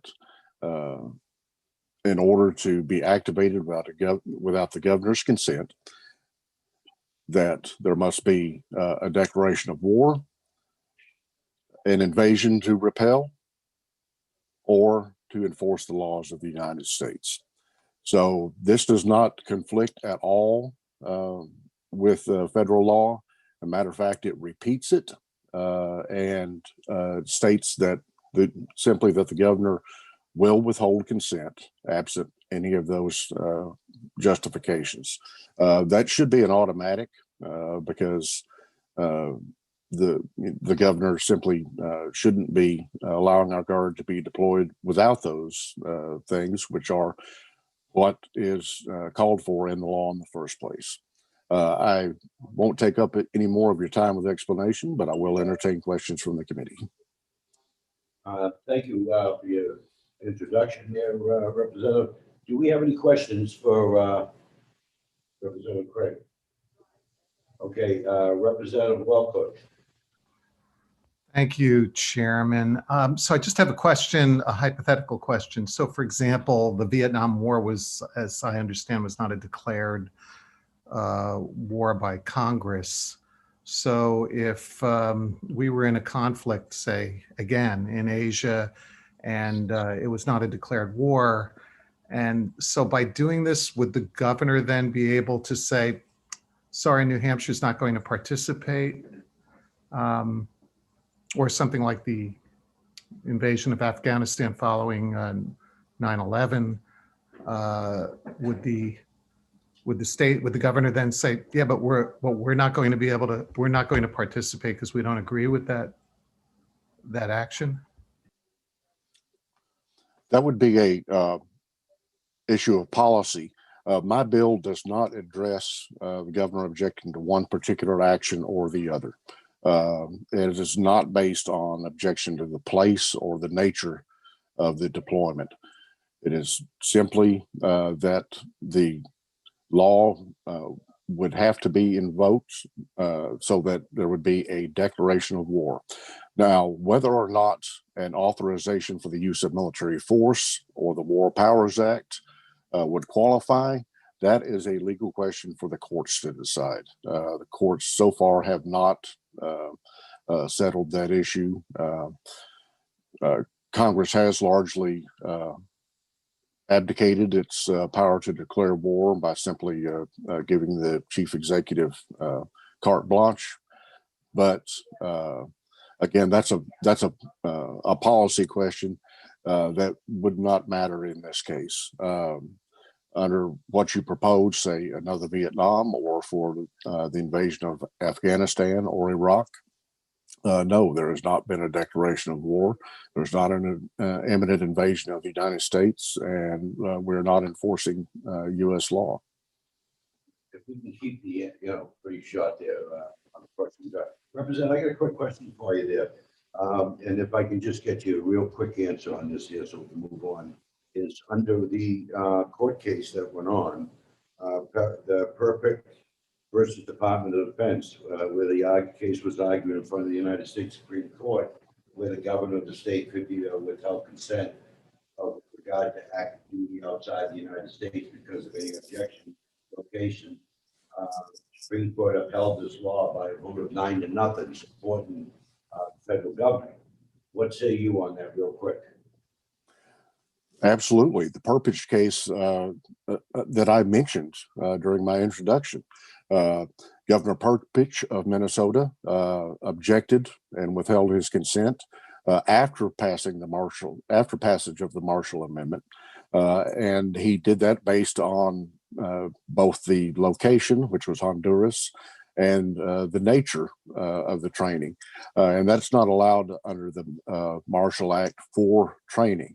And the Supreme Court case repeatedly said training. It only addressed training, that a governor may not withhold consent when the Guard is brought into active service for training, because all National Guard training is done under U.S. Army and not under the National Guard. So naturally, it does allow active duty for training, and that training can be anywhere in the world. I hate to suck on it, which we all know most of it. Okay, I have freshmen on here under Title 30, which deals with training. But the thing is, the governor right now under Title 10, if the federal government act, really has no say except for 50% of the National Guard. And I'm going to have Warren Perry on soon to verify. I mean, my memory is gone on a lot of this here, but did anyone talk to you about that on past historical data here in the state or throughout the country with Title 10? Because that dealt with Title 32. I'm sorry, you were breaking up during a lot of that. Yes, this only applies to Title 10. It quotes Title 10 exactly. The basis of the law is Title 10. Does not affect any activation for Title 32 at all. Okay, thank you. I'd like, you have a question? Yeah. Representative Cheers. Thank you, Chairman Baldessaro, and thank you for testifying and for taking my question, Representative Craig. So my question is in regards to the Pepperidge versus Department of Defense decision that was decided in 1990, after the majority decision was written by Justice Stevens. Specifically in that case, there's a clause that Stevens mentions of the 1986 Montgomery Amendment, which explained that a governor withholding their consent to a National Guard unit active duty outside the country, the site, purpose, or schedule was what was being upheld in that case. So in the case throughout it, the justice uses the training as an example of that specific circumstance, but he explains that they're upholding the entire amendment, the entire Montgomery Amendment, passed 4 years prior to the decision, 1986. So my question is twofold. do you think that this was wrongly decided and that the scope's too broad of the Supreme Court decision? And do you have any scholarly evidence or any constitutional scholars that agree that the scope of this decision should be limited? Well, the decision itself limits itself to training. It was only about training. The case was about training. There was not a Title X activation at question, and the Supreme Court did not go beyond the bounds of the case itself. So the case was only about a training mission. Okay, thank you. Representative Harvey. Thank you, Mr. Chairman, and thank you, Representative Craig, for taking my questions. Good to see you outside of our Fish and Game meeting. I just found out that I was subbing yesterday at 4, so I have to admit that I didn't have a lot of time to do any research on these questions. So I might be asking a very silly question, and if I do, please excuse that. Is the National Guard ever deployed overseas for natural disasters, floods, earthquakes, whatever? And would this bill impact such a decision? I'm not aware of any. It's certainly possible, particularly when it comes to our Air National Guard refueling mission. If we are flying supplies or relief efforts somewhere. But I don't believe that would be affected by it. Certainly not the intent, but if that would be certainly a brief activation that could fall under training, would not necessarily be a Title X activation. Representative Craig, that might be a question for the next speaker there with the Adjutant General there on. But are there any other questions? Do you have a follow-up, Representative Harvey? I see you. No, okay. Yes, actually, I do. And it's not really a follow-up. It's just a reiterating his answer because this is new to me. So what you're saying is, even if this bill would pass, we would still have the opportunity if in some brief instances, the National Guard needed to be deployed overseas for natural disasters, that still would be able to take place. Is that what your answer was telling me, Representative Craig? Harvey, if I may, that's really a question for the Adjutant General. Him, just like me, a retired Marine. Okay. And I would save that for the Adjutant General. Okay. Thank you. I apologize. Like you said, this is new to me, and I didn't know until yesterday late that I would be on the board. So I do apologize for questions that maybe are either too simple or not appropriate. Thank you. Short question to the next speaker. Thank you. All right, Kevin, Representative Craig, I want to thank you very much for coming on. I see no other questions. Without further delay, I want to ask Warren Perry. Welcome aboard, Warren. He'll clarify a lot of this question. Good morning again, sir. Again, it's a pleasure to be here before the committee. Can everybody hear me? Yes. So the department takes no position on this bill. I submitted some written testimony late yesterday evening. I know some of the members of the committee has seen it.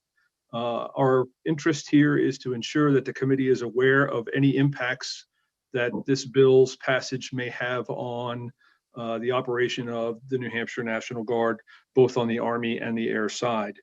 Our biggest concern is it puts at risk federal funding up to the amount of $100 million a year if passed. So if the governor withdraws consent for any reason for the federalization of the New Hampshire National Guard, the president and the federal government have the authority to withhold funding for the National Guard.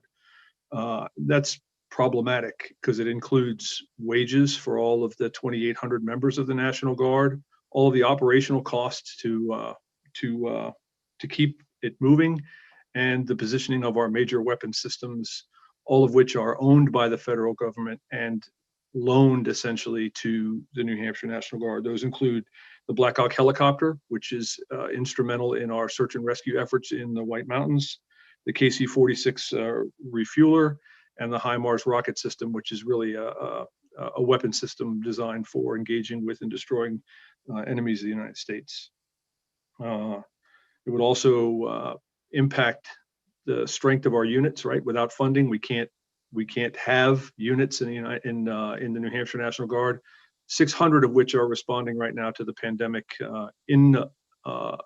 essentially under the control of the government, but in a Title 32 federal status, right? So even though they're Title 32 folks and they're being paid by the federal government, they're under the control of the governor.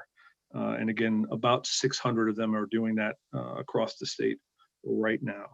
So I would encourage you just to review the written testimony that I provided last night. I know it was late. I apologize for that. We're working with the lawyers to get this done. I would say that it was a pleasure to communicate with Representative Craig with regard to the history of deployments for the New Hampshire National Guard. But I didn't know what his intent was when he was collecting this data. So we provided, in a very transparent way, the number of deployments we've had and the extreme high operational tempo that the New Hampshire National Guard has had. And we're happy to continue to engage with him to talk to him about the impacts of this bill if he so chooses.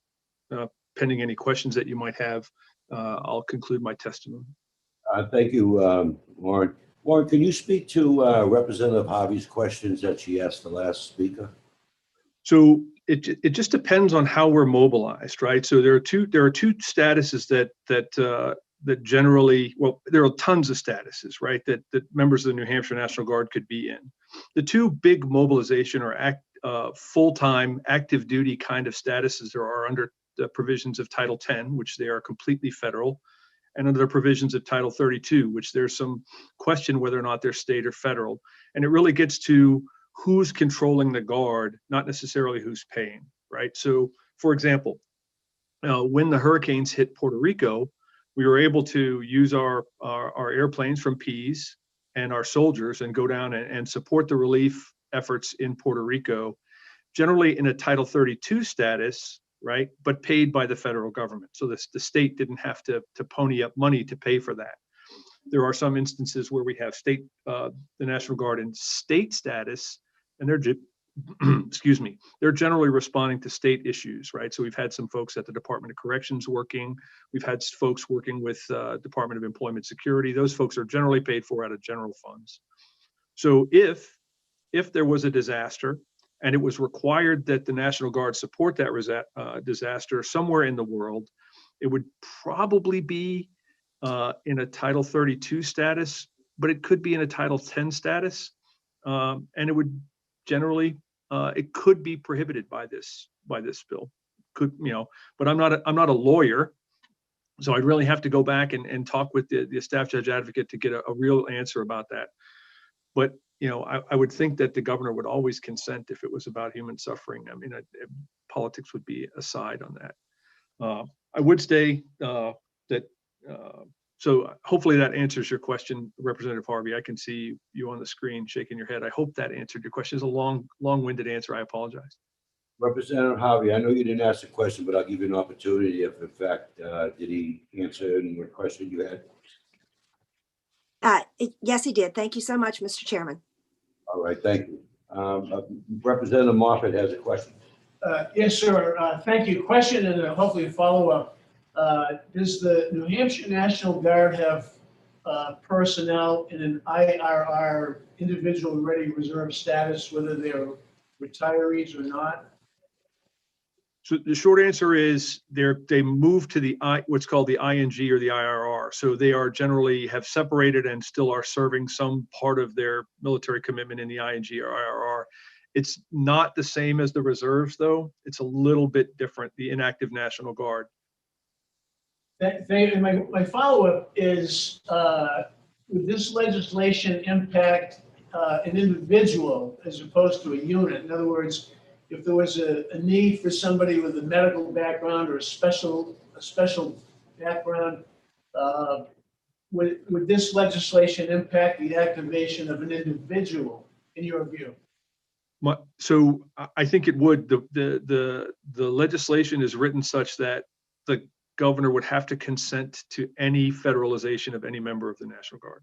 So the short answer to your question is yes. I could go back and read it again, but it doesn't say units. It says Guard members.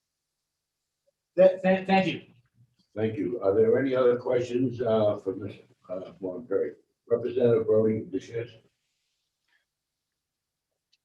Yes, thank you, Mr. Perry, for your testimony and for taking the question. Thank you, Mr. Chairman, for recognizing me. I was just wondering if you could briefly explain the dual enlistment principle that's cited by Justice Stevens and Burbridge.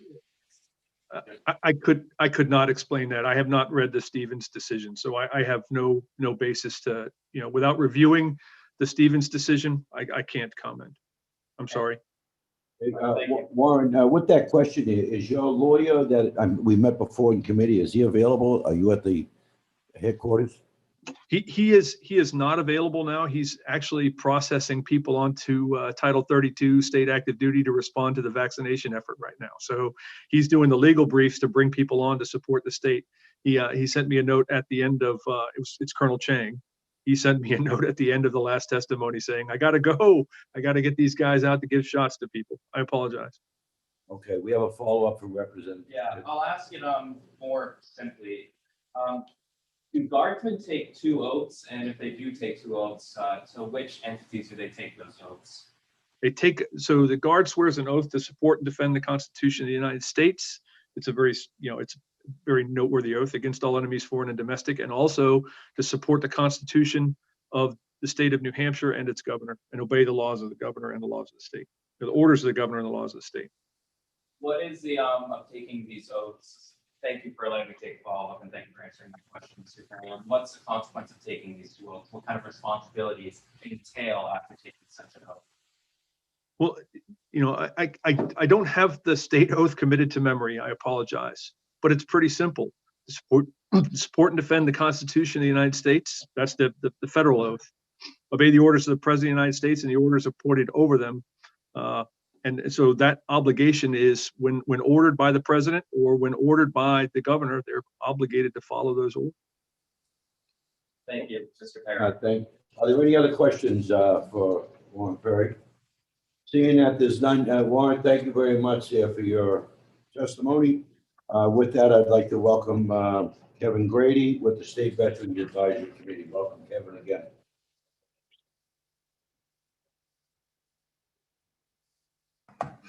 Thank you, Mr. Chairman. Once again, just for the record, my name is Kevin Grady. I'm a 21-year resident of Hooksett, 25-year Air Force veteran, and today, again, I'm representing the State Veterans Advisory Committee. Unlike the previous bill that we talked about, where we actually were in a meeting and we had a vote and it was a unanimous vote, for this one, because this came on before we had a chance to, it was after we had, or before we got the language and after we had our January meeting, we sent the bill around electronically to the 19 voting members of our committee. I heard back from 15 of the 19 members and all unanimously opposed the bill. And the reasons that they said that is because primarily since Desert Storm, we've downsized the military to the point where you'll hear a lot of people use the total force concept words, which means the Guard, the Reserve, and the active force. And what it means is if you were to sit down and drop all of the missions that our military has to defend our country and our interests worldwide, you would find that we have more things to do than we have people to actually do them. So we rely, especially in the Air Force, we rely on the National Guard every day. If you're flying on an Air Force airplane someplace across the ocean, you might have a Guard crew, you might have a Reserve crew, you might have an active duty crew, you might have a mixed crew. You might not know who is in fact flying this airplane. It could be a Pease airplane being flown by active duty people, even though Pease is a Guard base. And the truth is, as Colonel Perry said, the state of New Hampshire didn't pay for these KC-46s any more than the state of Vermont paid for the brand new F-35s they have sitting on their ramp. Okay, we need these people to do the total wards here, and so basically what the flavor I got from my members is that this bill unnecessarily ties the hands of the governor of the state or the guard in ways that we really can't foresee just sitting here around a table or around a Zoom screen. The flavor I got from all my members is we're trying to solve a problem that does not exist. We're trying to add legislation into something that is not an issue. There's no unit, and Colonel Perry can disagree with this if you want. As far as I know, there's no unit deployment to overseas of our guard units as a group that isn't coordinated well in advance with not only the state but the active forces. Everybody knows it. You might have a onesie or twosie individual specific skill set that we need somewhere that doesn't get coordinated well in advance. But all the rest of the stuff is coordinated well in advance. The governor is on board with every decision that's being made here because he's briefed on everything that's going on. So again, our members, the 15 of the 15 that I got unanimously do not support this bill. That's all I have, Mr. Chairman. Thank you for the opportunity to speak. Oh, thank you very much, Kevin. Appreciate it. You're always on the ball there. Are there any questions or anything for Representative? For Kevin. Without seeing any on my screen, I want to thank you very much for your testimony. Is there anyone else out there that we missed that wanted to testify? Representative Jess Edwards, we have him on your down the note. Are you available? Are you? No. He's not. I'm here. I assume you can hear me. Hear you.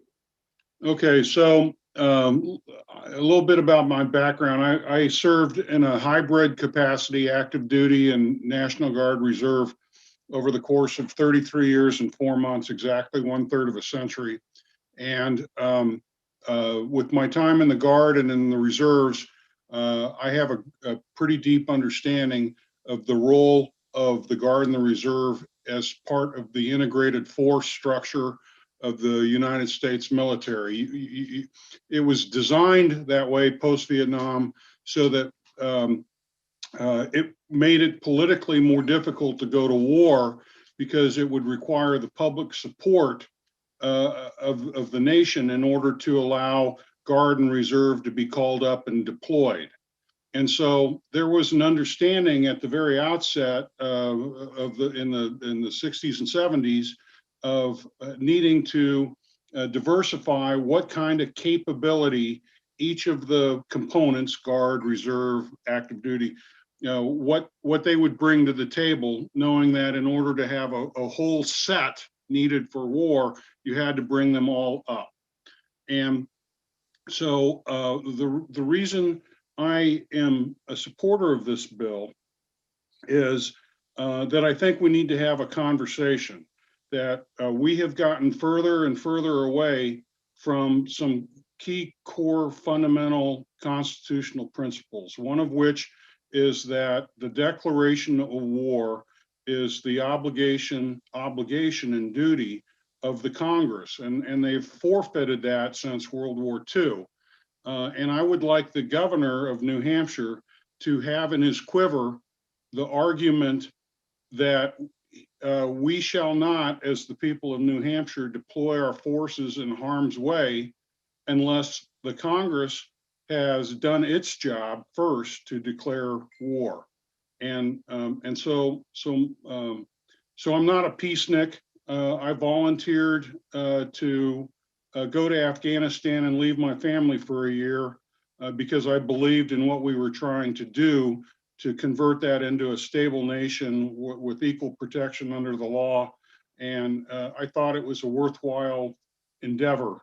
I did that personally. I volunteered for that. But I would like us to know that history has shown that executive power often uses military adventures as a political tool to bind their domestic politics.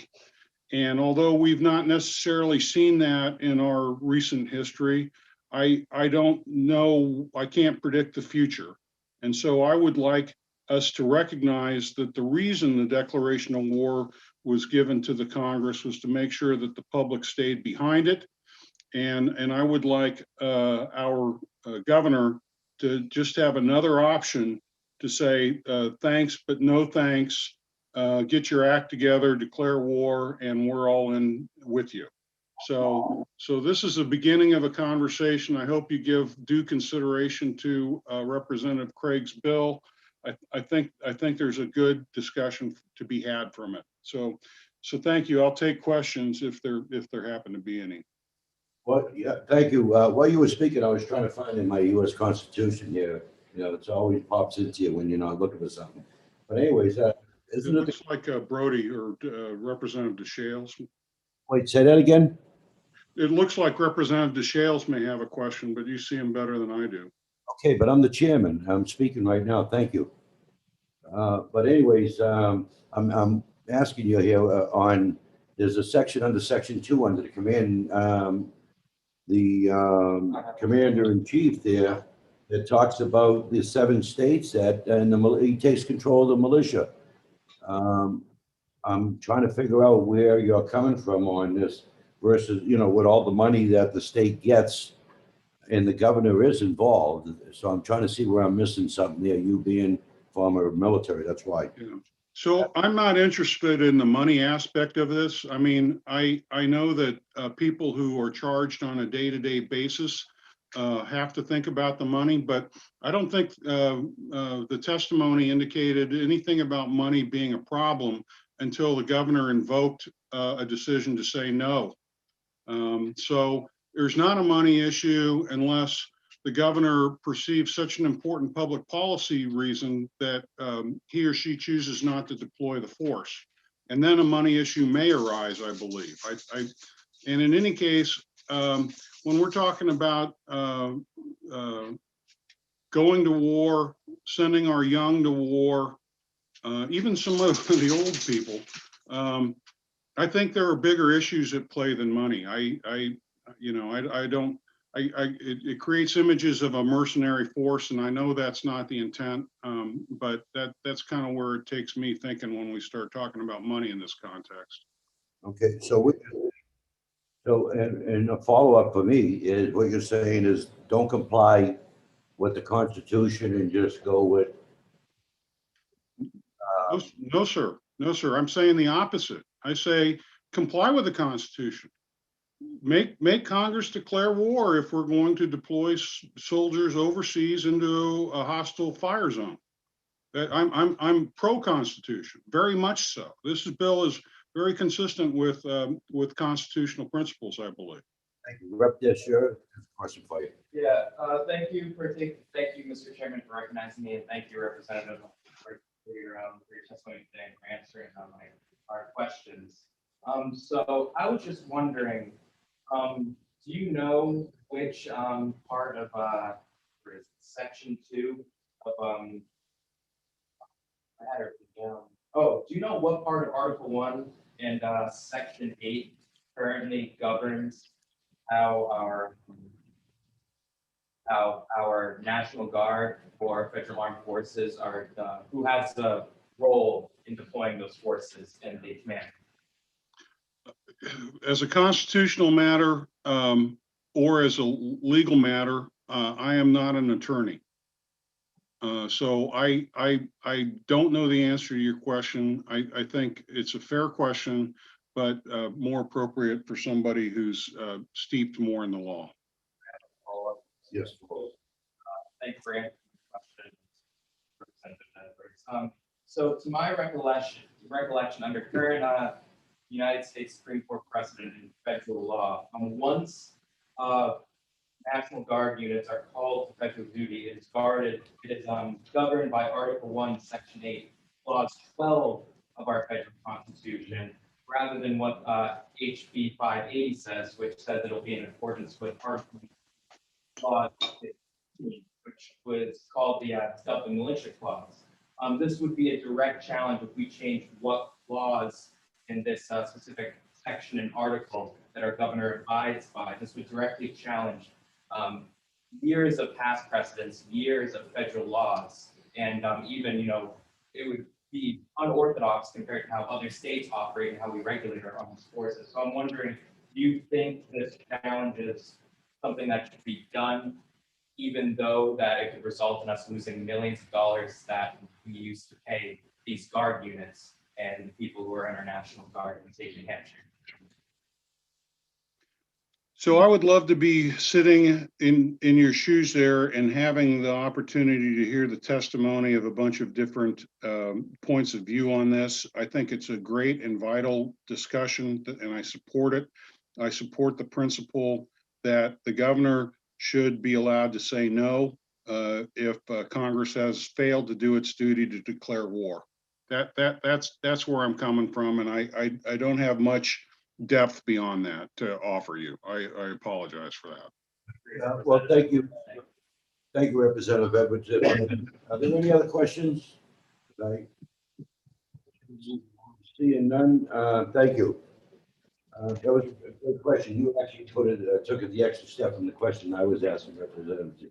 Yeah, I could tell. I thought Yeah, that's where you're I'm trying to find the article there under section 2 there, because it always jumps out at you when you're not looking at it. Look for it. Article 1, Section 8, it's both plus 12. Right. Thank you. You definitely did your homework. When I stop running here next term, then I know that the committee going to be well in good hands. Outstanding. Okay. With that, is there anyone else that wants to testify that we're missing out on the list? I don't see any hands up, Mr. Chairman. Okay. With that, I am going to close HB 580, and I'm going to go into opening up HCR 1, and I'm going to welcome Representative Abramson to the committee. What would you like me to do? Are you here for committee today? I've got 5 different hearings I've got to go to, so Right, but okay, but what I'm asking, are you sitting on a committee? not today. Okay, because we were told that, and the reason why I'm asking, Brad, are you there? I mean, am I set up in this room here to have Yes, I somebody am. to show up?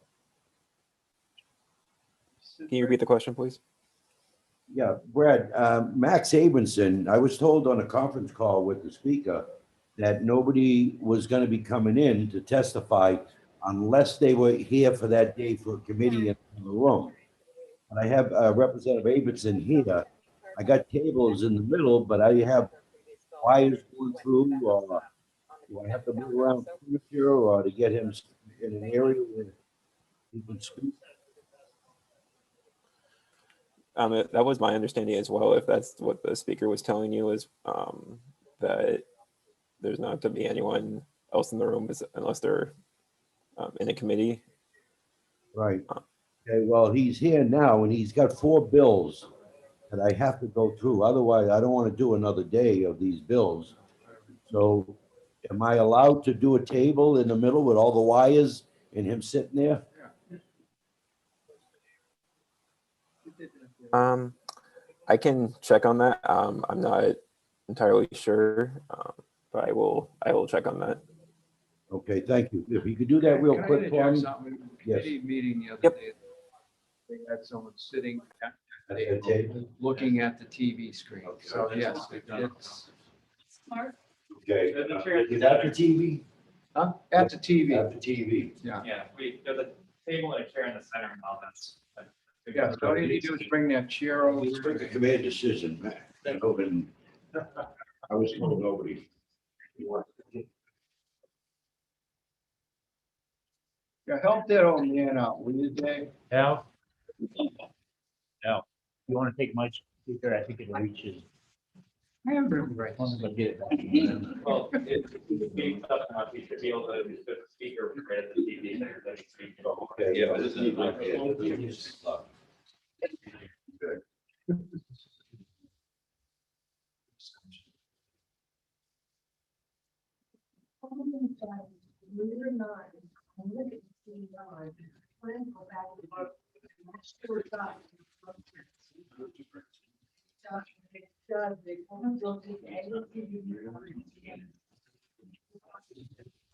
Dave, the one you watch, is this how it was? So when we ask questions, we're gonna ask you to they'll just turn around and Yeah, still. no, that's exactly how it worked with the Health and Human Services the other day. My bill.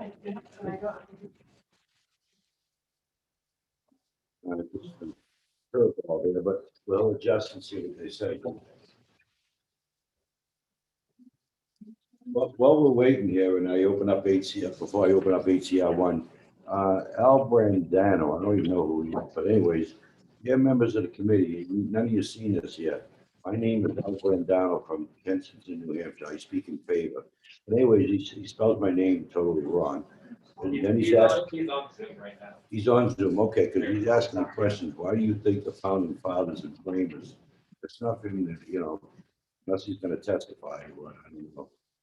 And it ratifies, we're such fools or idiots to include. So I'm not even gonna acknowledge this guy here. You know, Mr. Chair. on his, I'd say, I think they're such fools or idiots to include. I never said they were idiots or fools. What else do you feel they were wrong on?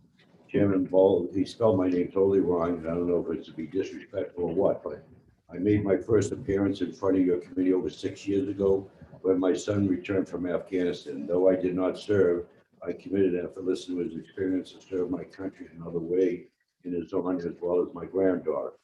I mean, for the record here, for everybody, my son is in Kuwait right now. I'm in serving in the Marine Corps. And for the record, I also did 22 years and served in Desert Shield and Desert Storm and been all over the world. So just for Mr. Brandano. I found the answers I was looking for was hanging on my wall on my home in front of me over 35 years. It called Article 5 of the Constitution. Jim and Baldassar, in the last 6 years, you have been against Article 5, okay? I still am. Back then, our country was 18 trillion in debt. Now, 6 years later, 30 trillion. For the record, I did support the balanced budget article there, which is sitting in Washington. So New Hampshire is on record. I guess question.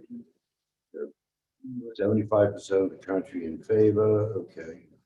In fact, the federal government has run away under lack of will, determination, civic duty. In closing, Baldassar, will you choose today fear or over hope? Again, I'm gonna choose in the way I feel is the same way. I don't support Article 5. But thank you for your questions there, and I think you're kind of rude on ratified with such fools or idiots to include. Sir, Chairman. Yes. Are we gonna be able to help Representative Al by hearing all 4 of his bills rather than? He's gonna have to, go to lunch, but the thing is, there's no, the cafeteria is closed. Right. You know what I mean? Because I out of respect for our members, to give them a lunch break. I know that all the Democrats that chose not to show up here, they can just walk into their refrigerator and eat. But we Republicans all chose to come here and do the duties that we were elected to do. I think personally, it's, you've done a wonderful job as chair.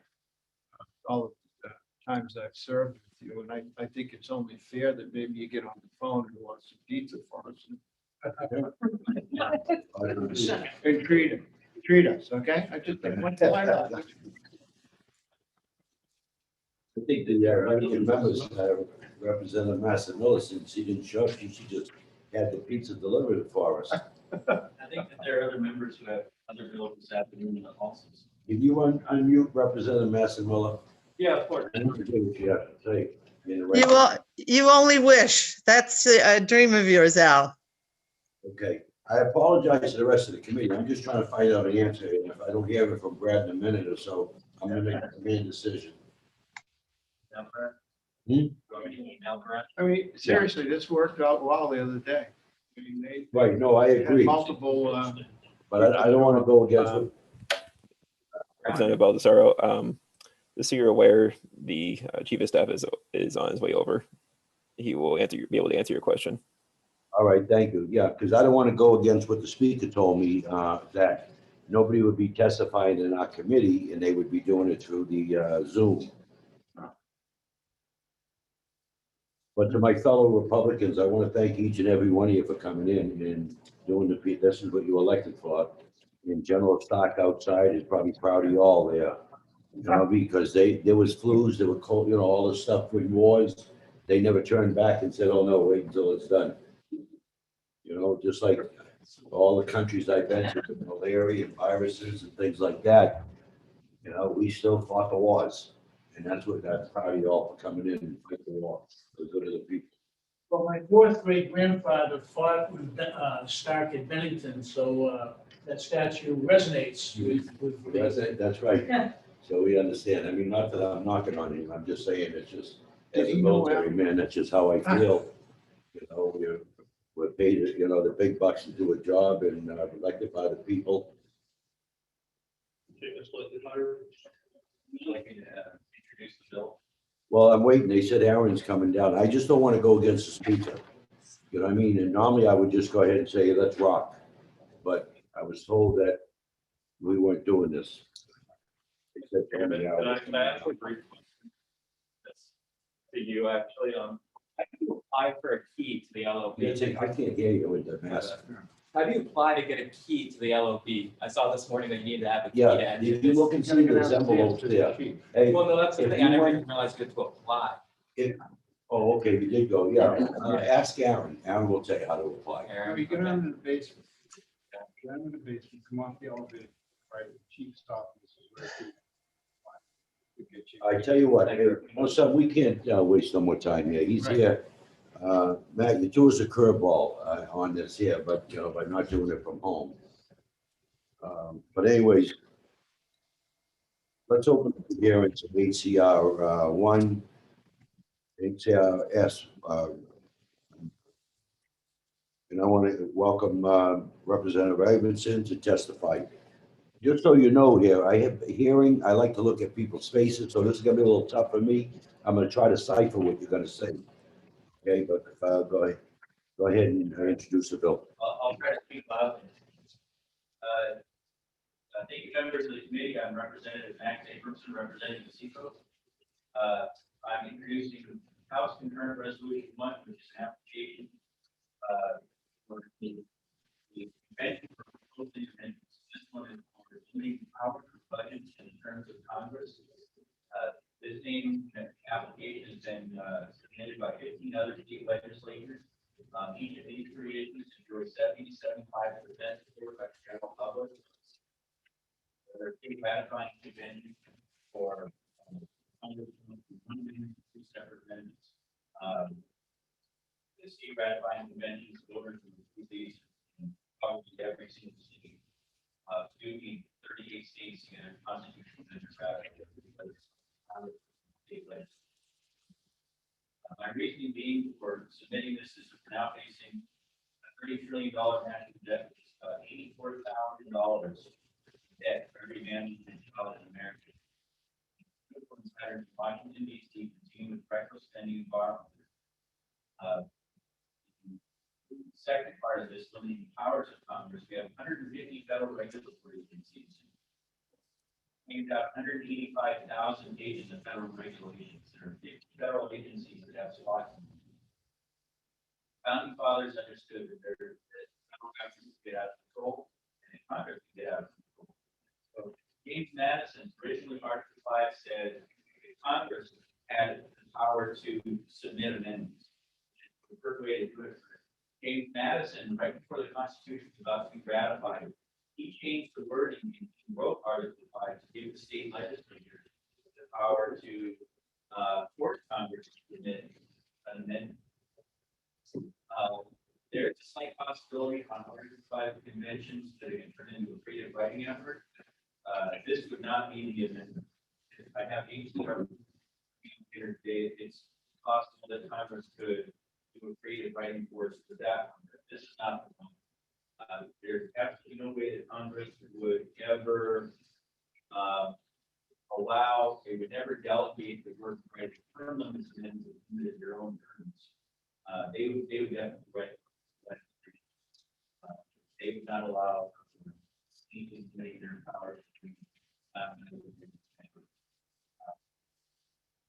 So it's possible that some of the other applications, balanced budget amendment, could potentially be rewritten by states, but at least the convention of the states should be our debt. Usually it's we think that it would be 50 state legislatures, each sending one of their legislators to Right now, 67 to 97 legislative bodies are the constituted authorities. It's possible that the board's backlash, in the White House could start making 70, potentially 75 legislative bodies. That's not enough to get the Republican Party by itself to ratify a constitutional amendment. But I don't think there's any question there's an issue to this. Some of these items are determined for platform, Republican platform, certainly the national platform. But this concern that we've heard over and over again at literally a convention of the states, or a convention of 50 delegates, 50 legislators from each of the states. I think that's kind of like saying you have an emergency and you need to call 911. You're not going to call 911. You're not sure if you're going to send an ambulance or you have an emergency that we're facing out of control federal government, and we have to do something about this. And legislators around the country have voted in this application. We've certainly debated this issue, this question. When Congress delegated this one out to a convention of the states, I'm almost certain that they would have over 600 applications from state legislatures for amendment to the Constitution. 33 have then been submitted down to state legislatures. Only one ratifying convention. Congress gets to choose whether to ratify the state legislatures. Ratifying convention. Even though there's a slight possibility on other applications that they might aggregate this to convention of the states, this is definitely not. HCR 1, I think, is it's very clear that this is the one application that could be shown.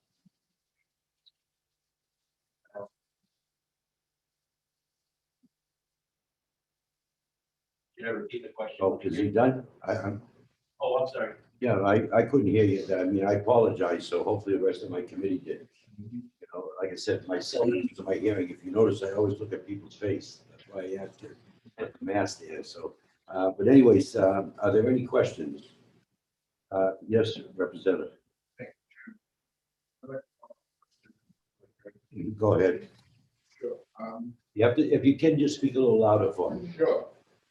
Any such proposal needs to outweigh the risk and hazard of such a convention. Would you agree with that? As I said in my testimony, on other applications, I would. Like I said, I have another application it's coming up later today. On this one, I don't think there's a snowball chance in hell that Congress would send this off to convention. I'm absolutely certain at this point. See the state legislature, my $100 a year salary. There's no way that they're going to abrogate this. It's limiting their terms. It's term limits for members of Congress. And question, but the risk and hazard of such a convention over against its potential benefits. How would you recommend that? So the only hazard on this one is that, whether it's a hazard or not, is that Congress could write it in the term limits amendment or balanced budget amendment in such a way that it doesn't do anything. And then they send it down to, they realize that we're people have to read the amendment and they think this American people pay attention. And choose that they did with the 21st amendment. They might choose to take ratifying conventions and put an amendment that doesn't have any teeth. So the danger is that they'll just continue to do nothing. Under the worst case scenario, which is in the application. There is an amendment.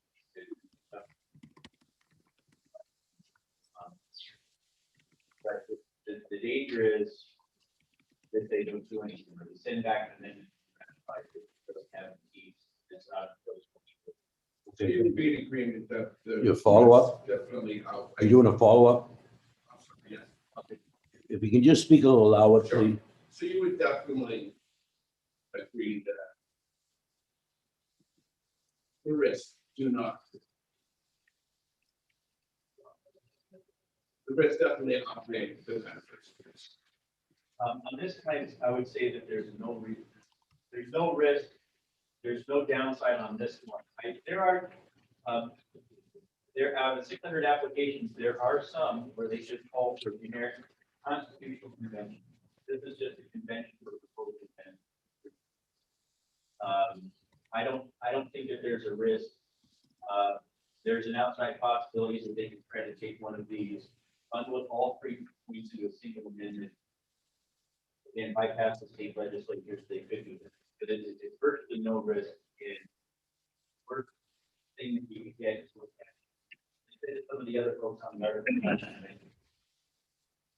We already have, we've had for 100 years of runaway extension. That's Congress. Congress is just send constitutional amendments down based on they just want to do it. Usually Congress is responding to we in the state legislature saying, hey, we recognize the problems you're hearing about the general public. 20, 25, 30%. The reason that safe around is effective to get Congress to move is a lot of them re-electing the legislators who are in a position to use the way you like to do sitting members of Congress. So let's say the district you're in, but Chris Pappas, Rand Custer, if they said we're going to disregard this amendment, you could make that wedge issue. Make this a wedge issue and run against that member of Congress and say, well, so many state legislatures have already called for term limits. And I'm going to run on term limits. You should run against Custer or Pappas on that issue. And that's part of the genius of Article 5 that it forces on, we're forcing on Congress and that. All right, thank you. Representative Schiff.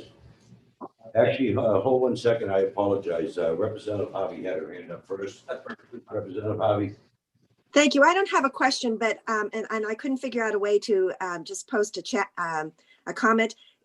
Representative Abram, I can't hear Representative Abramson at all. I don't know where the microphone is in the room, but it's not your hearing, Mr. Chair. I can't hear him either. But I don't feel bad now. Thank you for. All right, can you hear me now? Yes, I can. That's so much better. Thank you. Okay, Representative DeShiz. So I have kind of a twofold question. I'll ask for a follow-up, Mr. Chairman, but thank you for recognizing me, Mr. Chairman. Thank you, Representative Abramson, for your testimony today and for taking my question. Is there any guidelines or restrictions in Article 5 Convention as laid out in the Constitution? And what is the latitude of action that the convention can take when amending our rights in the Constitution or amending how our government operates? Actually, that's a fantastic question. On the second part of that, what latitude do they have? The Constitution actually restricts what can be done. For example, the 17th Amendment, we used to elect our senators indirectly. And in other words, voters went through the state legislature to elect senators because the Senate was just supposed to be a check on the power of all the other parts of government. And the Senate became more and more powerful. So the 17th Amendment was just clearly violates the Constitution, and in my opinion, should have been ratified. So the Constitution says you can't pass the 17th Amendment. That went through and was enacted in you. So that's taken away part of our ability to use the state legislature to use the power of government. So even though the Constitution on paper it says you can't do this, political class kind of did it anyway. Roe v. Wade's another example where, although the Constitution says this. Can you speak up a little louder? Oh, and I'm too far from the microphone, aren't I? That's a forecast. So the Constitution has all these protections in, but if the bulk of people in Washington, D.C. just continue to disregard it, and even if the U.S. Supreme Court doesn't enforce it, it doesn't get enforced. All right, thank you. I have a Follow-up, go ahead. So I just want to point out one thing is that to amend means to make a change. So obviously if they, federal, if our federal government, decides to make a change to our constitution and it goes, direct juxtaposition to a past clause in the Constitution, an existing clause. The point of the amendment is to make a change to, to improve the Constitution or, however, but my other question is, how would rules be adopted for such a constitutional, for an Article 5 convention? Like, is there specific guidelines in the Constitution that say that when we as a state and a number of states ask for a constitutional change to be made, what's preventing such a convention from adopting rules that give them unlimited latitude to change the Constitution however they want? Is there any kind of guideline restrictions within the Constitution that say you have to only in this Article 5 convention address this specific issue? Or can they enter into a convention and just have a wide latitude of rules and make what kind of ever rules for working and amending the Constitution as they like? Okay, well, they can submit all sorts of things. Speak up, please. Yep. Should I? No, speak louder, please, Okay. if you may. All right. So the question is, if I'm correct, could it turn into a runaway convention just on their own rules?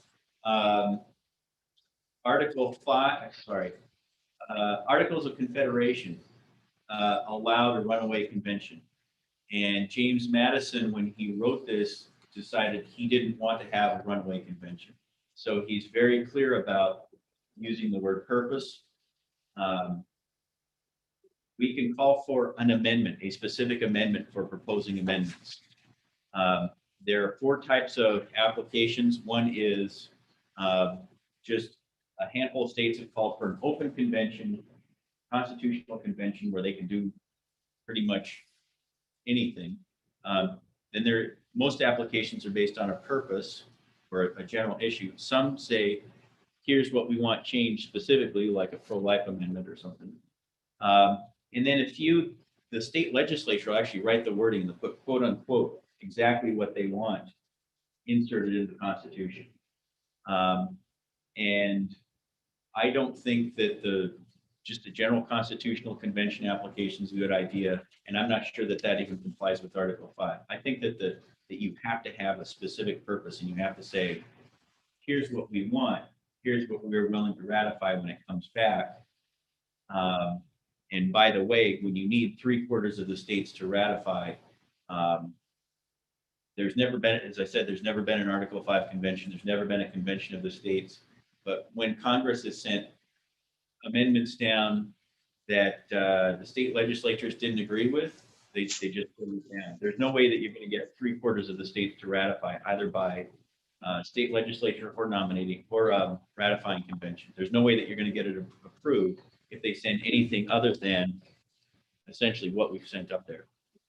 Mr. Chairman, can I just have one brief? Yeah, follow-up, go ahead. Yeah, thank you again for, taking my question. Thank you for recognizing me again, Mr. Chairman. So basically what I'm taking away from this is that there is no set guideline to how an Article 5 convention works other than current interpretation by scholars. There are scholars who might say that they can have a lot of latitude. There are people who might ascribe to the opinion that you have that, there has to be specific latitude with purpose, but it has been tested. So in theory, could a constitutional convention decide that they're going to convene for a purpose of something, but then adopt rules with a wide latitude? Is that conceivable?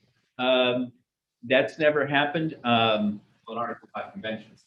Article 5 conventions never happened. Interpreting it the way Congress has, the closest we had to a convention of the states was the U.S. Senate for the first 130 years, 120 years or so. So that's kind of how, when we were sending our deputies to Washington, D.C., wherever the location will be for convention of states, we can kind of predict how they would behave because we already know we had the U.S. Senate for 130 years that were deputies sent by the state legislatures, and they were usually state legislators we sent up to Congress to limit the power of the federal government.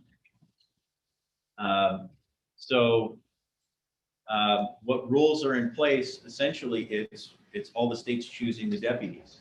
It's the people. It's John Adams and Thomas Jefferson had 2 different ways of limiting government.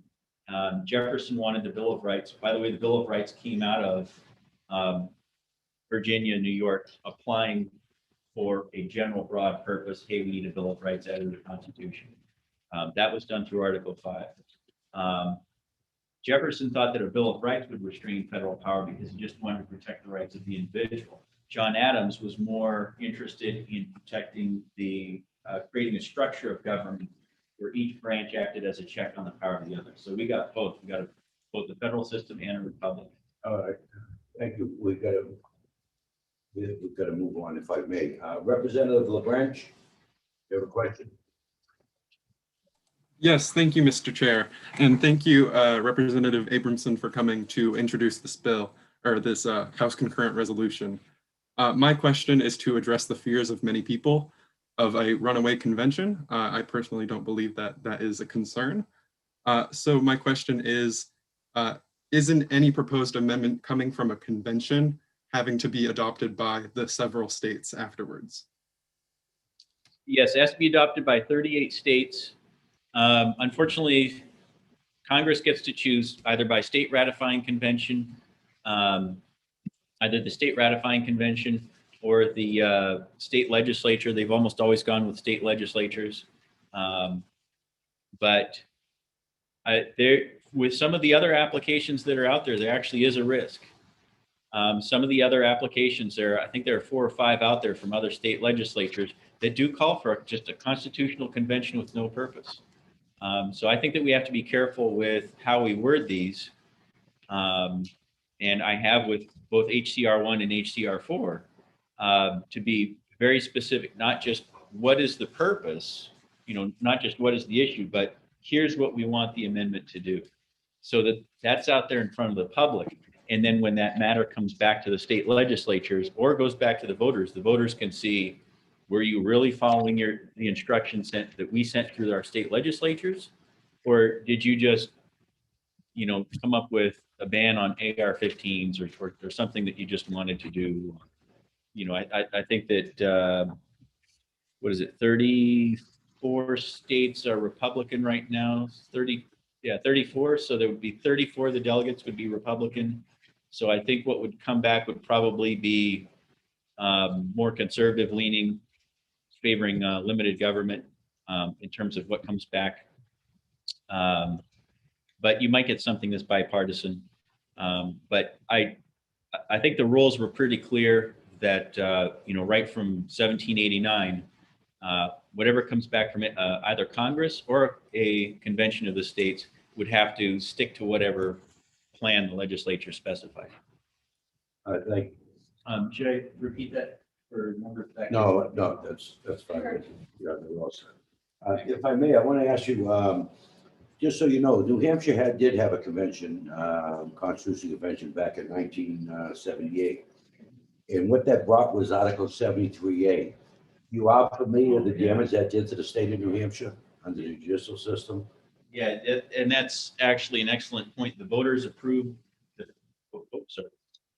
You're right on the state constitutional convention, which follows a different path. The voters only approved the first 2 sentences of, was it Article 73 or 73A? You're right. Yeah, and then the 3rd sentence, which basically gives the New Hampshire Supreme Court, the power of law, which is absolutely absurd and runs contrary to the rest of the Constitution. But that's the one, that's the state constitution, and second, they didn't follow the process at all. And I'm not quite sure how that 3rd sentence got in there. It's never been ratified. Okay, thank you. And you don't have to answer this, and the reason why I bring this up for all the listeners to know what happened in New Hampshire, that the Supreme Court now, the rules so promulgated shall have the force and effect of law. Just to give you an idea what a Constitutional Convention did to New Hampshire. Okay, are there any other questions? Okay. Yes, thank you, Mr. Speaker. And thank you, Representative Jacobs, for bringing this bill forward. He just said that this event happened in New Hampshire, and they didn't follow the process. But I read and believe me, I'm no constitutional lawyer, but I read the, one sentence that is Article 5 in our Constitution. And although it's a long sentence, it doesn't detail any specific procedures. I mean, it details some authority. Is there another document that details exactly what has to happen during a convention? And has there been any definitive rulings from the Supreme Court on what a convention needs to look like? Before he answers that, if any members brought in lunch and wanted to get up and go eat your lunch, please do that. Okay, because this is going on a lot longer than we expected. So, and any members that are watching, I won't hurt me if you're eating a sandwich. Go ahead. That's an excellent question. We've talked about that, the Article 5 group. There's never been an Article 5 convention. Like I say, some of the other applications that are out there could lead to a convention of the states. HCR 1 will never lead to a convention of the states. Congress would never allow it. But what would happen hypothetically is, I think it would just operate like all the other legislative bodies where it's just assumed we have the right to kind of come up with our own house rules, so to speak, if they're going to follow Masons or not. If you're referring to the procedure, whether or not it gets broken up into committees and subcommittees and task forces and that kind of thing. That's part of the reason why some state legislatures will only submit an application that says, here's the wording that we want, so that all the discussion happens here at the legislative level. If members of the committee want to change this application to something that's really specific, to do that, that's fine. But as far as there being, some document out there already that would set the rules and procedure for how the convention of the states would operate, even where they would meet, none of that is set. That would just kind of have to be ad hoc. Thank you. Okay. Can I give You have one? real quick, Go ahead. real quick follow-up? So there is no set procedure, from my understanding, and you're telling me that in this case, you're absolutely sure it wouldn't go anywhere else. But when I hear that from a lot of people on other matters where they say this could never happen or that could never happen, and I see it happen. So I was really looking for something more concrete that would establish that and ensure us that nothing. If I can, he's not a constitutional lawyer, and it's his opinion that, what could have happened. So we'd be going down a different path here that could go on and on. Am I right, Representative? Well, I do have more knowledge of this than 99% of people. Then can you answer him in 30 seconds? That what we haven't already heard? Can you answer? I'm saying there will be other people testifying who know even more about Article 5. Okay, thanks. I just think that's a question that could drag on and on an opinion and without somebody actually. Did you? Okay, seeing that there are no other questions, I thank you very much. I want to bring on Joseph Torelli, who supports the position. Is Joseph available? Joseph, you got up to 3 minutes. And if there's a way you cannot be repetitious, we appreciate it. And if you keep going on and on like other people, I'm just going to have you muted. Thank you. Is it available? Okay, you hear me? Okay. I'm having a little internet issues. Welcome to New Hampshire a little bit, and so forth. Thank you, Mr. Chairman, for recognizing me. I appreciate the opportunity to testify in favor, in support of HCR 1. I sent out effectively a I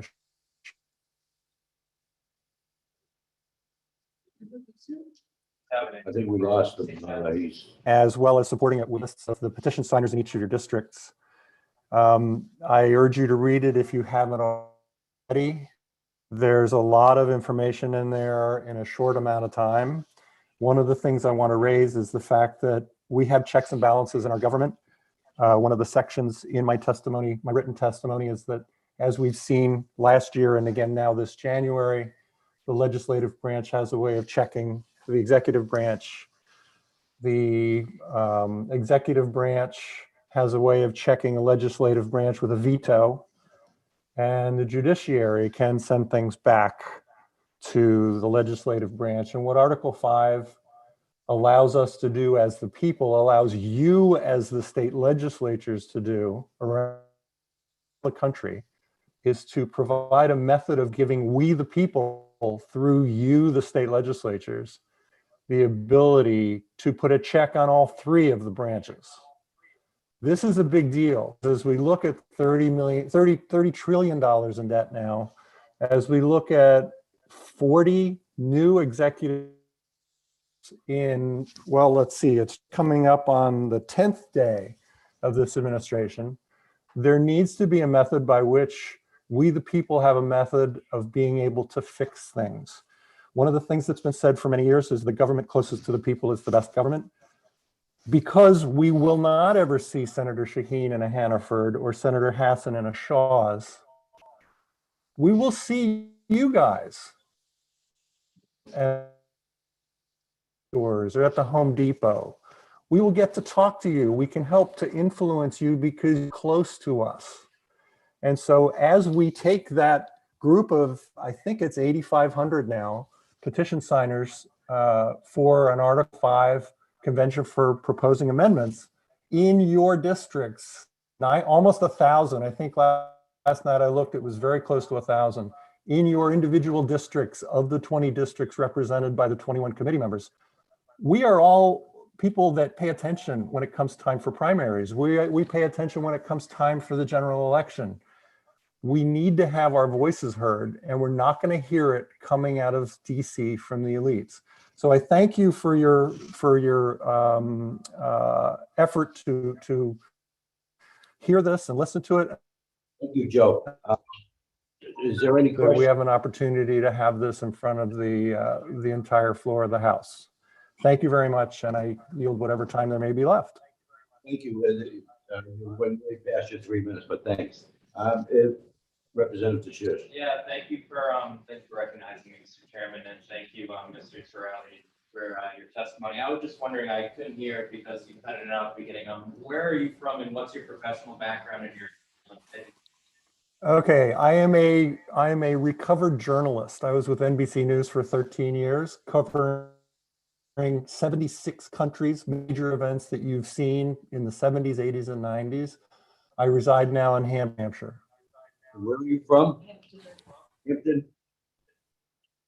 Where am I from? Born and raised in Miami, Florida. Oh, I want to Steps know from the Atlantic. where do you live now, please? Hampton, New Hampshire. Hampton, New Hampshire. Thank you. Thank you. Are there any other questions? And there's no other questions. Thank you, Joe. The next speaker, Louis Spencer. Are you available? And Louis opposes the bill.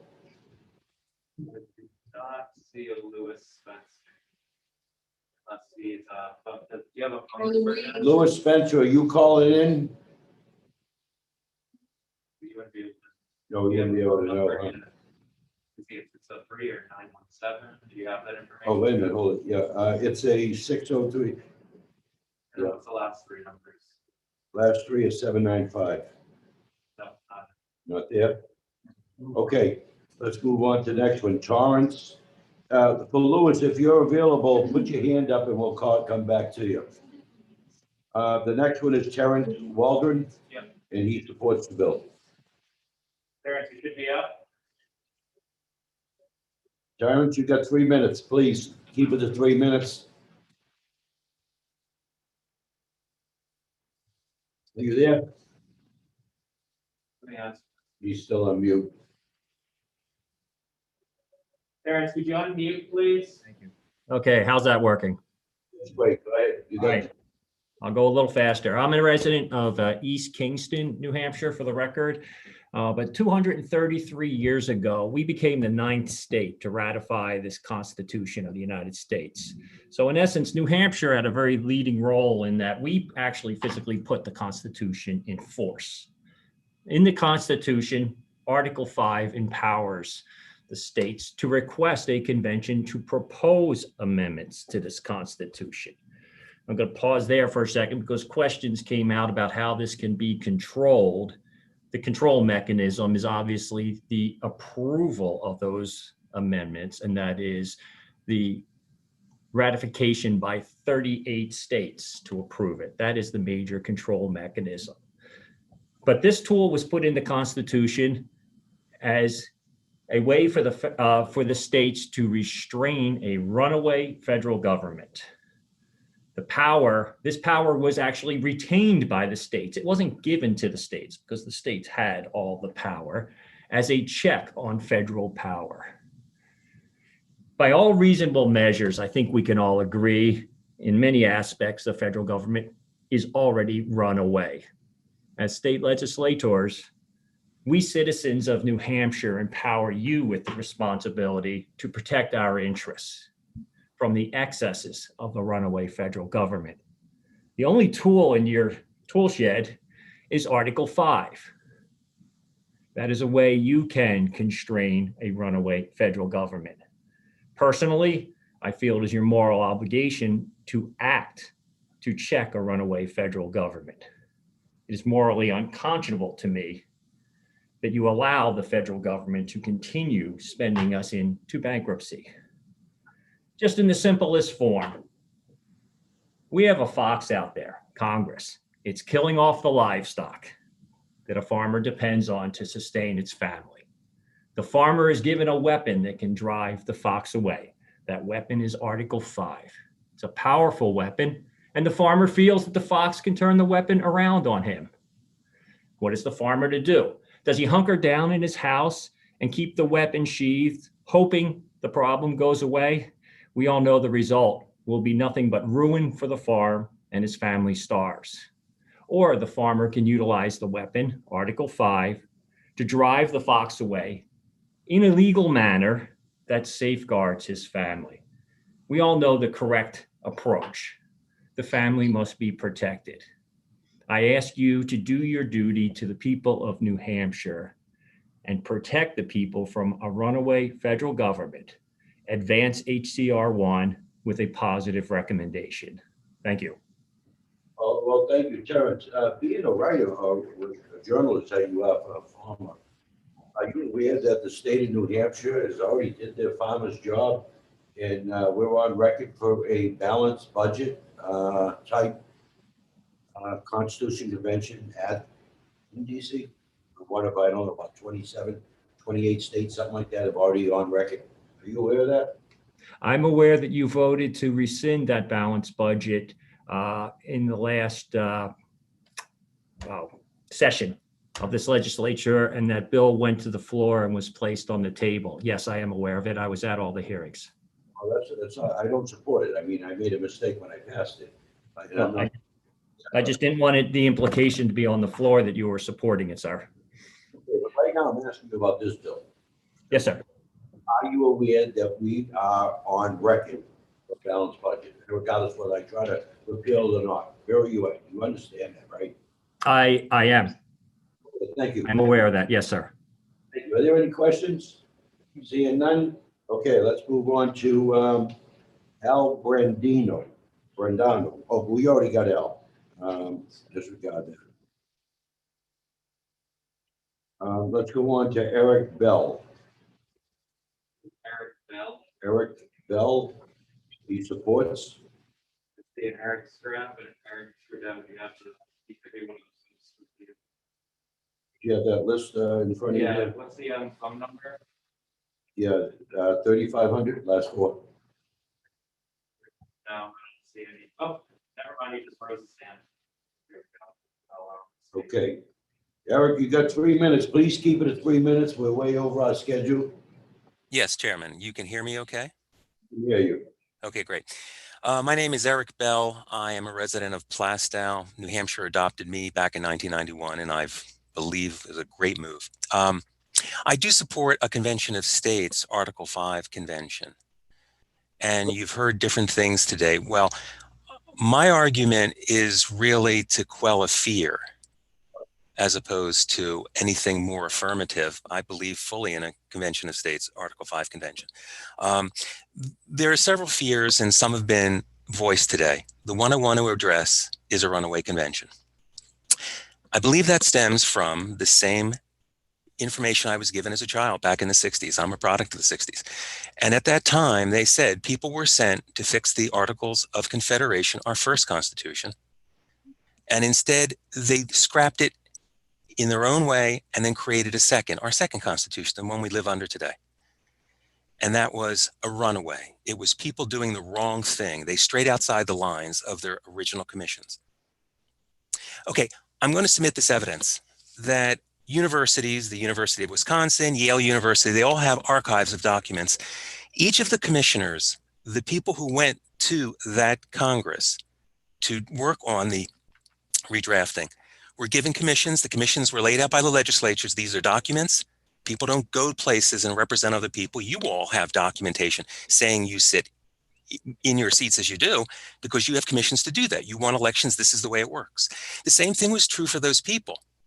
11 of those commissions, there were 13 colonies, 11 of those commissions say nothing whatsoever about maintaining the Articles of Confederation. They said, in short, I'm paraphrasing, just fix the situation. New York and Massachusetts, two of the other three, were dead set against just that, and they wanted to fix it, and Rhode Island sat out. New Hampshire in 1787 sent their commissioners, again, it's a one-page document for them that says nothing about maintaining a status quo. Just fix it is the summation. And so they did. They came up with a new document. There's nothing against that. But back in the 60s, it started where people were being told about runaways, and they were being told about people straying outside the lines. And Chairman, when you talk about what happened in New Hampshire, I understand that you're right to have a fear for what happened in New Hampshire. I'm only addressing the fear that lives within almost everybody that this will be a runaway. I might have more to speak on it, but instead I just wanted to address that. There were strict commissions given to people. They stayed within their boundaries and they did their job. And I thank you very much. I do respectfully ask that this bill get moved for debate in the full House. I'll take any questions. Thank you very much. Thank you, Eric. For your information, every bill gets moved to the floor. Excellent. Retain the bill or not. So there is a difference there than other states. But anyways, do we have any questions? Eric? Seeing none? Okay, thank you very much. Thank you all. Okay, the next, Ken Quinn, who supports, he's speaking for himself. Ken, if you could tell us where you're from, and it's up to 3 minutes. Thank you. You on? Ken Quinn. If he's on the phone, last 877. Good morning. Can you hear me now? We can hear you. Hi, welcome. Good morning. My name is Ken Quinn. I'm from Bridgeton, Maine. Chairman Baldessero, distinguished committee members, I want to thank you for allowing me to speak here. I'm speaking on behalf of myself and not an organization. I've been in the Article 5 arena now for about 8 years. I've been before your committee a number of times. I want to really address just one specific thing, and you can look at my testimony, my written testimony. It's about the rules. One thing I hear often, and I've heard it this morning, is that we don't have rules for an Article 5 convention. And I want to explain why they did not put that in the Constitution, because they didn't need to, because they were so used to having conventions, they understood how they operated. In fact, our country has had hundreds of conventions of states, and even most notably is the Annapolis Convention of 1786, which was called for commerce issues. They recommended that the Philadelphia Convention be held for the next year. I highly recommend you read Federalist 40 by James Madison. He completely refutes the charge that the Philadelphia Convention exceeded their authority. They had full rights to adopt a new constitution. One fascinating part of history is that we have even had two conventions of the states that have met to propose actually several amendments to the U.S. Constitution. And New Hampshire has participated in both of them, the Washington Peace Conference of 1861 and the Hartford Convention of 1814. Every year, a convention of states is held. All 50 states participated. It was called the National Conference of Commissioners on Uniform State Laws, is more commonly known as the Uniform Law Commission. This body functions exactly as an Article 5 convention would function. The scope is predetermined and limited. The commissioners are appointed by you, the state legislatures, or the governors, but in New Hampshire, it's the legislature that appoints the commissioners. They arrive and they present their credentials, which allows them on what topics they are able to discuss, draft, and they debate uniform state laws. The vote is taken by state, so it's one state, one vote, passed by a majority, and then whatever passes, those commissioners bring the model act back to their state legislature to try to adopt it as state law. In fact, right now, your House Judiciary Committee, HB 124, is a model act passed by an official convention of the states. Further history, the state themselves, and this is where New Hampshire just shines. There has been 233 conventions in the states to either adopt a new constitution or propose amendments to their current constitutions. New Hampshire leads the nation at 17. 2 of those conventions were called to adopt a new constitution, and 15 of those were called to propose amendments. Out of those 15 conventions, 261 amendments were proposed, and the people ratified 129 of them. So, of all the states in our country that should be leading this charge to call an Article 5 convention should be New Hampshire. In fact, in 2017, your legislature sent 7 legislators as delegates to another official convention of states, the Phoenix Convention, which was called by the state legislature of Arizona to adopt official rules for an Article 5 convention, which they did. I would highly recommend that you would speak to your legislators that attended that. They can provide you the actual rules. I can send those to you as well if you would like. There are so many rules there are actually other organizations like the Assembly of State Legislatures that have adopted rules for an Article 5 convention, and the American Legislative Exchange Council, among others. So it's not that we don't have the rules. What we need are people to actually start using these rules that are well established and vibrant and have been working for us for over 200 years. And that is why I'm here in support of HCR 1, because the previous testimony is right. What is it going to take to get our state legislatures to stand up to a federal government that refuses to listen to the will of the people, tramples our rights, our freedoms, and it's up to you. It's your duty under Article 5 to defend our freedoms and our liberties and to use the authority that the framers gave you through this process. Because if you do not, nothing will ever change and we will continue into a spiral downhill. So I want to thank you for your time and I'd be more than happy to answer any questions. And if you don't have time for that today, please email me. I have lots of information to prove that it's a limited convention. Thank you. And I want to thank you. I've known you before coming in here, and I know you have a lot of information for. A lot of other people have a lot of information against, and a lot of other people have stuff in between. So believe me, we fully understand that somebody's been on this committee for 14 years. But my question to you is, on the convention of states that you call for, I mean, that's just, the 50 states getting together and, coming up with, on what they could be or what you might want to bring up or whatever. But the bottom line is it's not a constitutional convention because there's no requirements for those people that attended to go into that convention of states, go back to your state, and you have to file an amendment. It's nothing that comes under an Article 5. Am I correct? Real yes or no?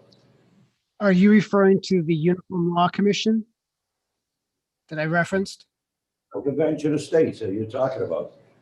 No, a convention of states, no, it cannot be amended. Whatever comes out of that convention cannot be amended. It has to be adopted as written and as approved by the convention. Right, but follow up here, what I'm trying to say in it, but it cannot be held. The states don't have to go back and file it like it would a Constitution convention. Am I right? Yes or no? File what exactly? I don't understand. I'm sorry, Chairman. Did you have a question? Yeah, I'll ask a brief Representative question. Dishes. Thank you, Chairman Baldessaro, and thank you so much, Mr. Quinn, for your testimony and for taking our questions today. So you mentioned these rules regarding an Article 5 convention or a convention of the states. I'm unsure what the differentiation is there. But my question is, what is the latitude of action within these rules? Can a convention decide not to adopt these rules? There's nothing in the Constitution that requires them to adopt these rules that you are currently citing. So could there be a fear that they just adopt a different set of rules that run contrary to the desires of the previous rules that you cite? Well, my testimony shows that we have had so many of these conventions of states that the idea that we don't understand how one would operate is just not based on any fact or logic based upon our experience. All a convention of the states is the states having a meeting. They draft a proposal. Depending on what it was called for, it's limited to the call, and you control them by your commissions. So they are actually legally bound. They are agents of the principal being the state legislature. And the rules adopted would be the rules that your legislators have also already adopted in the 2017 convention, or any of the other rules that have been adopted and used. They're all very similar, and there is really, this is not recreating the wheel here. It's quite just, this is how these things operate, and it's time we actually start using it and not be fearful of it. Oh, could I have a follow-up? Yeah, you can, but I can let them know. None of us are fearful of anything, but go ahead. I just have one, just thank you, Mr. Chairman, for recognizing me, and thank you, Mr. Quinn, for answering my question. So I guess my follow-up is, though, is there then a conceivable universe where they adopt a different set of rules that are different than previous rules that could have conceivable outcomes that are bad for the American people? Well, you control which rules they adopt. So in your commissions, you could specify which rules to adopt. So if you prefer the rules from the Assembly of State Legislators, you can put in your commission that they would adopt those rules. This can be all done ahead of time before the convention even meets. And so it's up to the state legislatures to put that within their commissions. They Okay. work for you. If I may, to add on, this is Rep. Al Baldessari, but in 1784, didn't they do something similar to that? In New York, two legislators or two voters walked away, and then they couldn't get back in, and all the votes were done secret. And well, I believe you. I believe you're referring to the Philadelphia Convention. Is that correct? That's the only one I know of. Yes.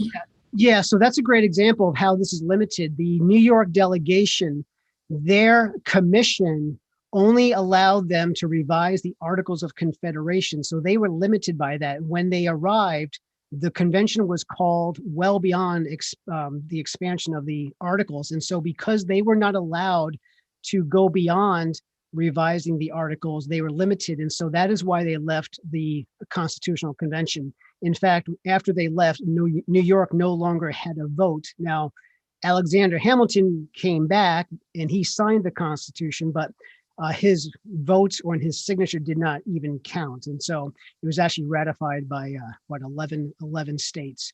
And so that just proves again how the commission of those New York delegates, they were bound to it, and that is why they left the convention.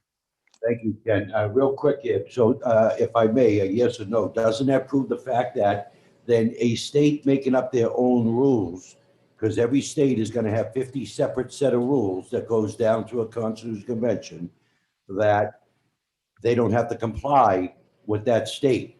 Yes or no? No.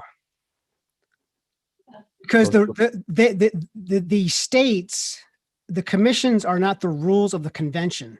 The rules of the convention are adopted once the convention begins.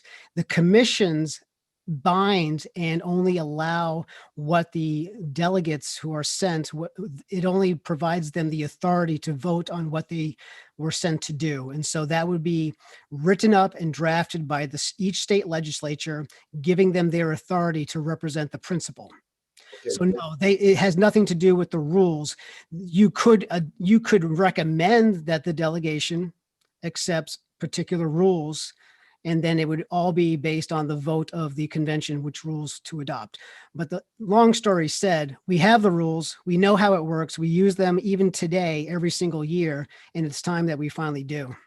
I mean, thank you. Seeing that, are there any other questions? Okay, seeing none, thank you, Ken. Thank you. Let me see here, who's next? Bob Hanson, up to 3 minutes, please. And everyone else, I know we're running late on these. When you're doing a Zoom, you don't know until the morning you're coming in on how many people are going to testify or not. Robert Hanson, or Bob Hanson, could you raise your hand as an attendee? Oh, yep, you have it. Thank you. Yeah. And if you could let us know where you're testifying, where you're from. Thank you. My name is Bob Hanson, Hansen. I'm a U.S. Navy veteran. I'm a registered independent from Salem, New Hampshire. I've submitted an email with my testimony. I wasn't sure I'd be able to get here today, but after listening to what's going on, I'm going to make some alterations. Last night, I happened to read in a letter that was written in opposition by somebody who followed the John Birch Society. And I'm speaking in support of moving the resolution, but I'd like to read his comment. There were 2 sentences. Quote, "Our Constitution is currently much too vulnerable to a runaway and unorganized agenda developed, inserted by politically based special interest groups for self-serving purposes into the whims of our corrupt politicians, which we are becoming famous for." End quote. That was his first sentence. And when I read it, it strikes me as a perfect description of the current situation we have in Congress. The first sentence was followed immediately by the second sentence. Quote, "It's essential that our Constitution remain intact and exactly as our founding fathers provided." His second sentence to me is the reason that we have the corrupt situation in the first sentence. So by his own words, he proves that changes to the Constitution are necessary or nothing will change. The powers of the Convention of States are very limited, but they're identical to what we have in the Congress right now. I feel that the Congress is a perfect example of a runaway convention. In the Congress of States, we're going to have up to 50 people who can propose an amendment. In the existing Congress, we have almost 600 individuals who can propose an amendment every day. They can propose the amendment on any topic. The convention that we are proposing is defined that will only make changes to an existing constitution. It's not going to create a new constitution. And it's limited to 3 areas, and those 3 areas are to limit the powers of the government. We are not proposing that we limit anything to an individual. We're not going to propose amendments, and we would not be allowed to propose an amendment that prohibits someone from doing something or mandates that they do something. We are limited to proposing things that the federal government can do and cannot do. As an example, this past week, Ted Cruz just proposed an amendment to term limits. That's great news. But as you watch this proceed, you're going to find that the current legislators will never let this go through. In the email that I sent, there's an attachment that's got a history of term limit proposals. And I'm not trying to take a position for or against term limits, but I just want to provide the history to show that in the 200+ years, there have been several attempts to impose term limits as amendments. Those proposals never got to the states for their 3/4 approval vote. Those proposals never got out of the committees and never got to the floor for consideration. We have a situation where the Congress are not going to propose amendments that are against their interest, their self-interest. All right? You hear me? One final thing, as far as the convention getting out of control, The supporters of this convention were believers of the existing Constitution. There's no interest or ability to eliminate the existing one. We're clearly non-radicals. We're not rioting, we're not burning, we're not threatening anyone. We're working within the system. We're following the law. We're using the peaceful tools that were provided for us in Article 5. We must use Article 5 to provide the intended government by the people. The federal government is only supposed to have those powers explicitly enumerated in the Constitution. All other powers belong exclusively to the states. We must get those powers back to the states. I respectfully request the committee move the debate to the full House where it can be fully vetted and debated by both parties on its merits in the best interest of all New Hampshire voters. Thank you for your consideration. Thank you, Mr. Hanson. And I will remind you, who gets your email? And good look at them. We have one more on the list here. I see Don Bolduc is on our speaker list, Representative DeChase. Can we? Yep, we can bring up the. How are you, General Bolduc? You should be able to speak. Can you hear me?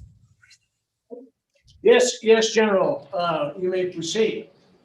Good morning, representatives. It's an honor to speak with you today. Thank you for all you do for our great state. I know many of you. I've been in your homes. I've been standing shoulder to shoulder with you. I know we all have our country and the state of New Hampshire's best interests in mind, and I thank you for the opportunity to speak to you today. My name is Don Bolduc. I'm from Stratham, New Hampshire. I am a patriot, and I would never do anything to undermine our Constitution. And I think, and I would pick up a rifle tomorrow and stand a post, as I know many of you would too if our country needed us to. I support HCR 1, a resolution applying for a convention for proposing amendments under Article 5 of the United States Constitution.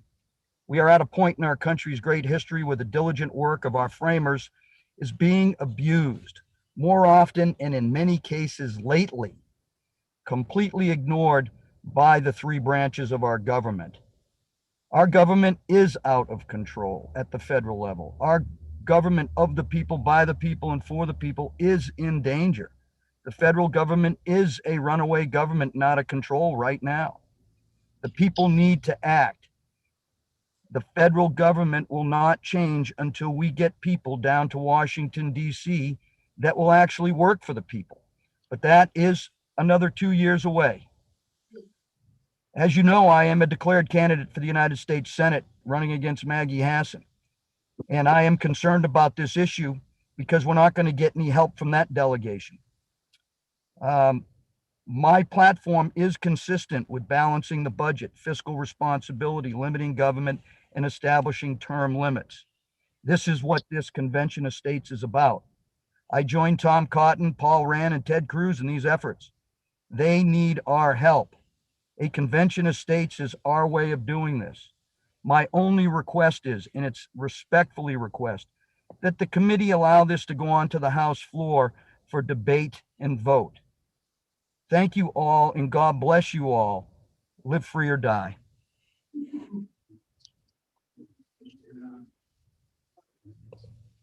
Okay, I thank you. If you could give me a second. To my fellow Republicans, you all know that I just came back from Florida, right? Yeah. I'm gonna put this on because I don't want any of the Democrats on the screen to get COVID. Okay. Okay, I know you all don't have an issue there, and I've been social distance everywhere I went. But they're all whining and complaining and news reporting and everything. So let me make them happy here and play the game here, okay? Because I don't want anyone on these TV screens to get COVID. I'm saying, so let's play the game. But anyways, make a long story short, General, I want to thank you there for your testifying. And do I have any questions for the general? Representative DeShares, please. Thank you, Mr. Chairman, for recognizing me. And thank you, General Bolduc, for your testimony. I just have one quick question. What would be more helpful in balancing our federal budget more speed? Trying to go through an Article 5 convention with the chances of it running awry in not enough states. approving of the amendment or electing yourself to the US Senate against many in 2026? General still there? I am. I'm still here, but I need to, can you hear me? We can hear you, great. Okay, great. Hey, thank you for that question.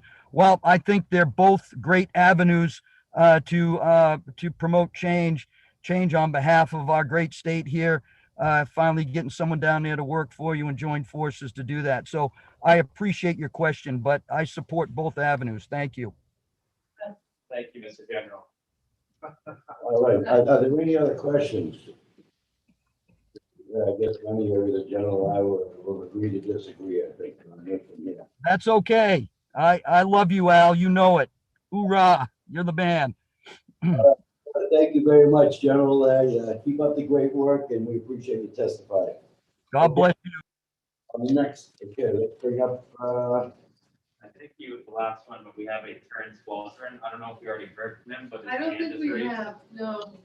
He might have been someone who, wait, I didn't get Bob. Okay, we got General, we got Bob. Let me There were highlight. two, was the only one that we tried to. Okay. Louise Spencer, who didn't answer up, is he still on or did he come on? Spencer. Yeah. I do not see that, but we have Terrence Waldron. Okay. We have who? Terrence Waldron, third one down. Okay, did we already have him? No. Okay, Terrence, are you available? Okay, welcome, Terrence. Please, 3 minutes. We want to move on. We've been on way past here. Thank you. And tell us where you're from.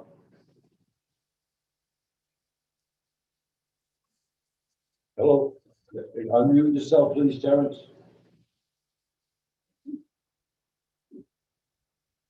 Terrence, are you there? I've asked you to unmute yourself. Okay, Terrence, I've got to move on if I can't get you to unmute. If you want, you can send in your testimony to the committee there. Okay. There's one person with their hand raised, and it's Mark Meckler.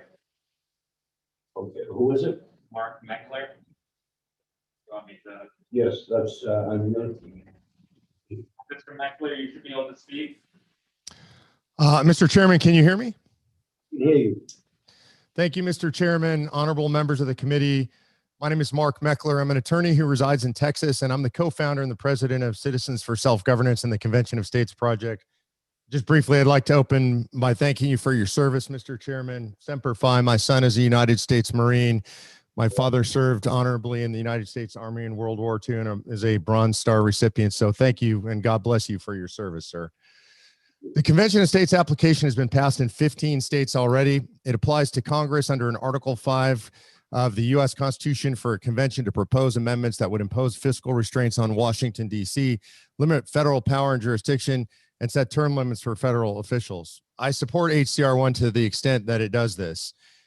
I think that we are at a time in American history where the federal government is clearly out of control and something needs to be done to restrain them. The disagreement among at least those of us on the right side of the aisle is what is the appropriate methodology. And I do understand and appreciate that debate and the cares and concerns of both sides.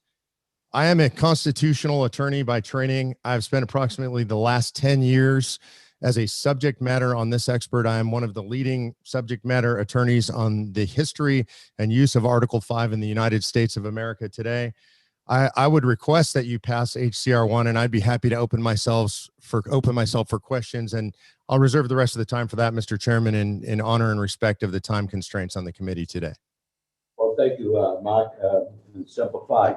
Are there anyone have any questions for Mark Meckler? Seeing none, thank you very much. Is there anyone else out there that we missed that wants to testify? I see no hands raised. Seeing no hands, I'm going to close the hearing on HCR 1, and I'm going to move on hopefully real quick.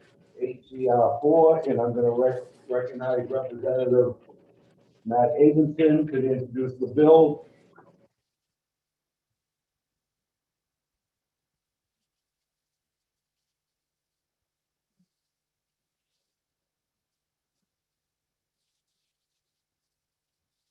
Welcome, Representative.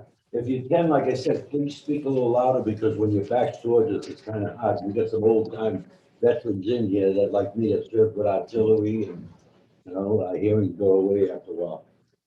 I didn't know that you were in Desert Storm. Yeah.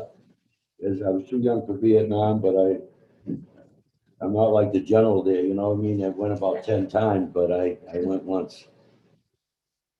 All right, my name's Representative Max Abramson. For the record, I represent Hampton, Hampton Falls, and Seabrook. I'm introducing House Concurrent Resolution 4, which simply proposes to amend the Constitution to declare that abortion is not a right under the Constitution. I'll use the exact wording in the resolution. Oh, I lost it. Well, here we go. The legislature of the state of New Hampshire makes this application to Congress that convention be immediately called of deputies from the several states for the sole purpose of proposing an article declaring that the right to abortion is not secured by the Constitution of the United States.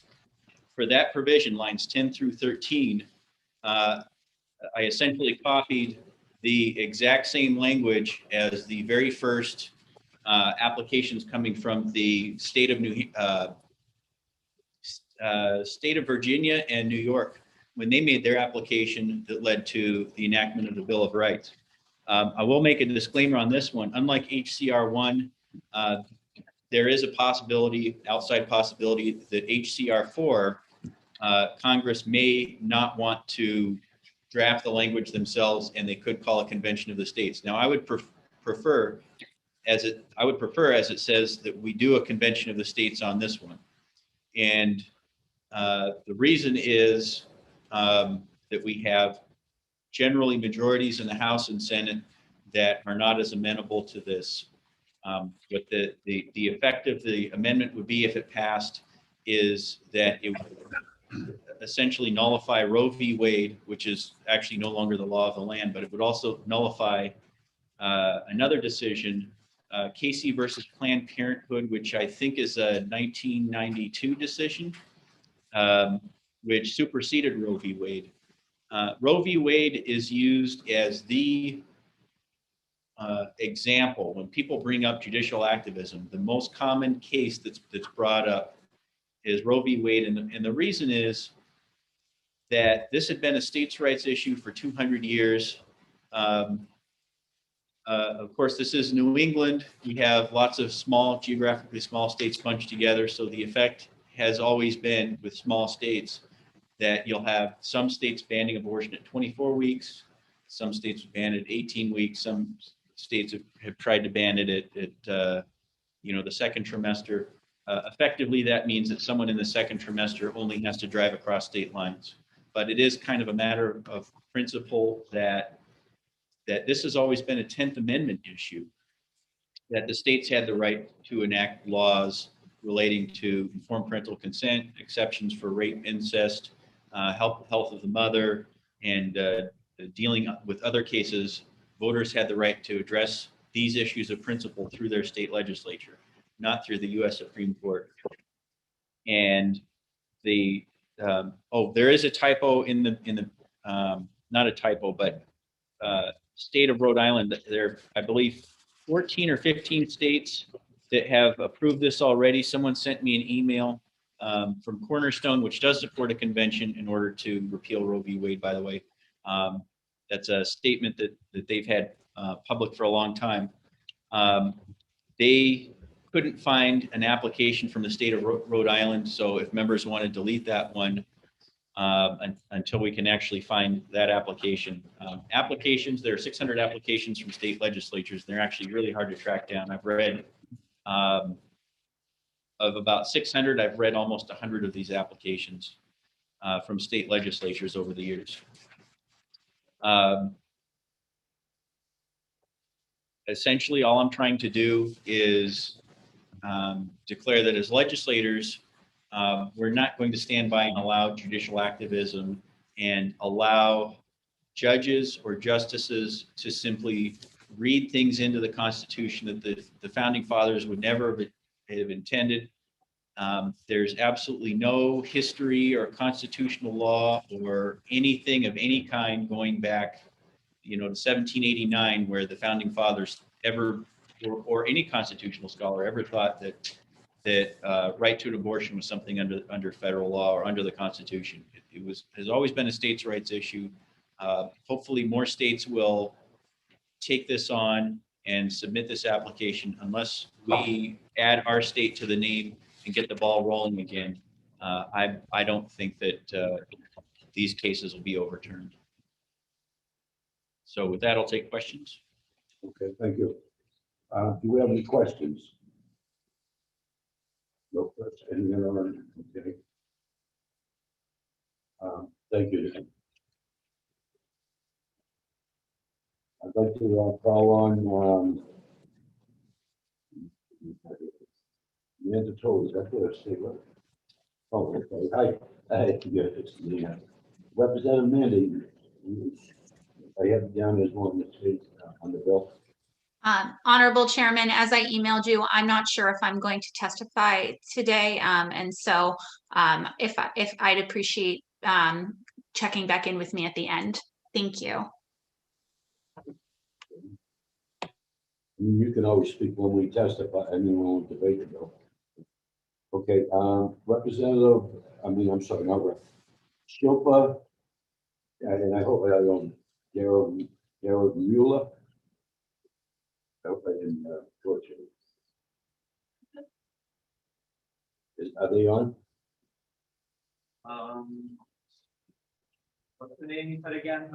It's Shilpa Darrell Mueller.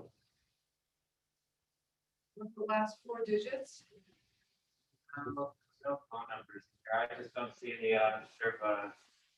My apologies. If you're on there, Darrell, can you put your hand up?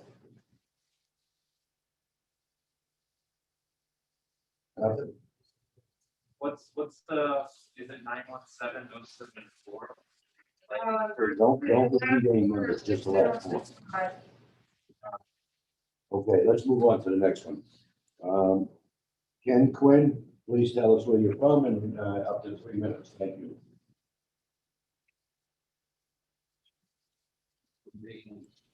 Thank you. Ken Quinn again, Bridgeton, Maine. And again, I'm speaking on behalf of myself as a member of the public. I want to thank Representative Abramson for introducing this resolution. Our Declaration of Independence states that we hold these truths to be self-evident, that all men are created equal, that they are endowed by their Creator with certain unalienable rights, that among these are life, liberty, and the pursuit of happiness, unquote. Jefferson, when he wrote that, he didn't say that all men are born equal, they're all created equal. And HCR 4 seeks to protect the most basic right known to mankind, which is the right to life, which begins at conception.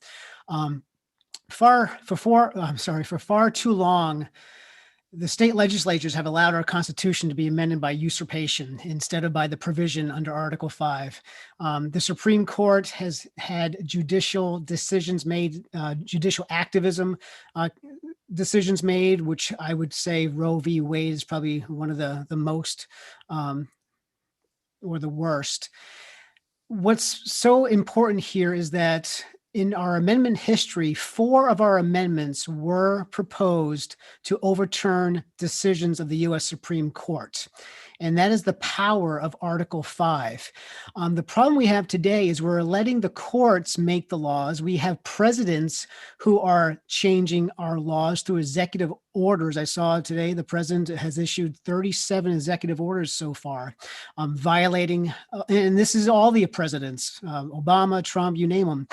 They're violating their oath of office, and Congress has refused to do anything about this. They are expanding their powers, abdicating their legislative authority to bureaucracies, and it's only the states that are sitting back and letting this happen when they have the duty and the responsibility to push back and change this on our behalf. And so, unfortunately, if we don't take action through Article 5, I do not see things getting any better. The Federalist 85, Hamilton expressly explains that Article 5 is the ultimate check against the encroachments of the federal government. And he says this: we may safely rely on the disposition of the state legislatures to erect barriers against the encroachments of the national authority. That was the purpose they put the Article 5 Convention into our Constitution.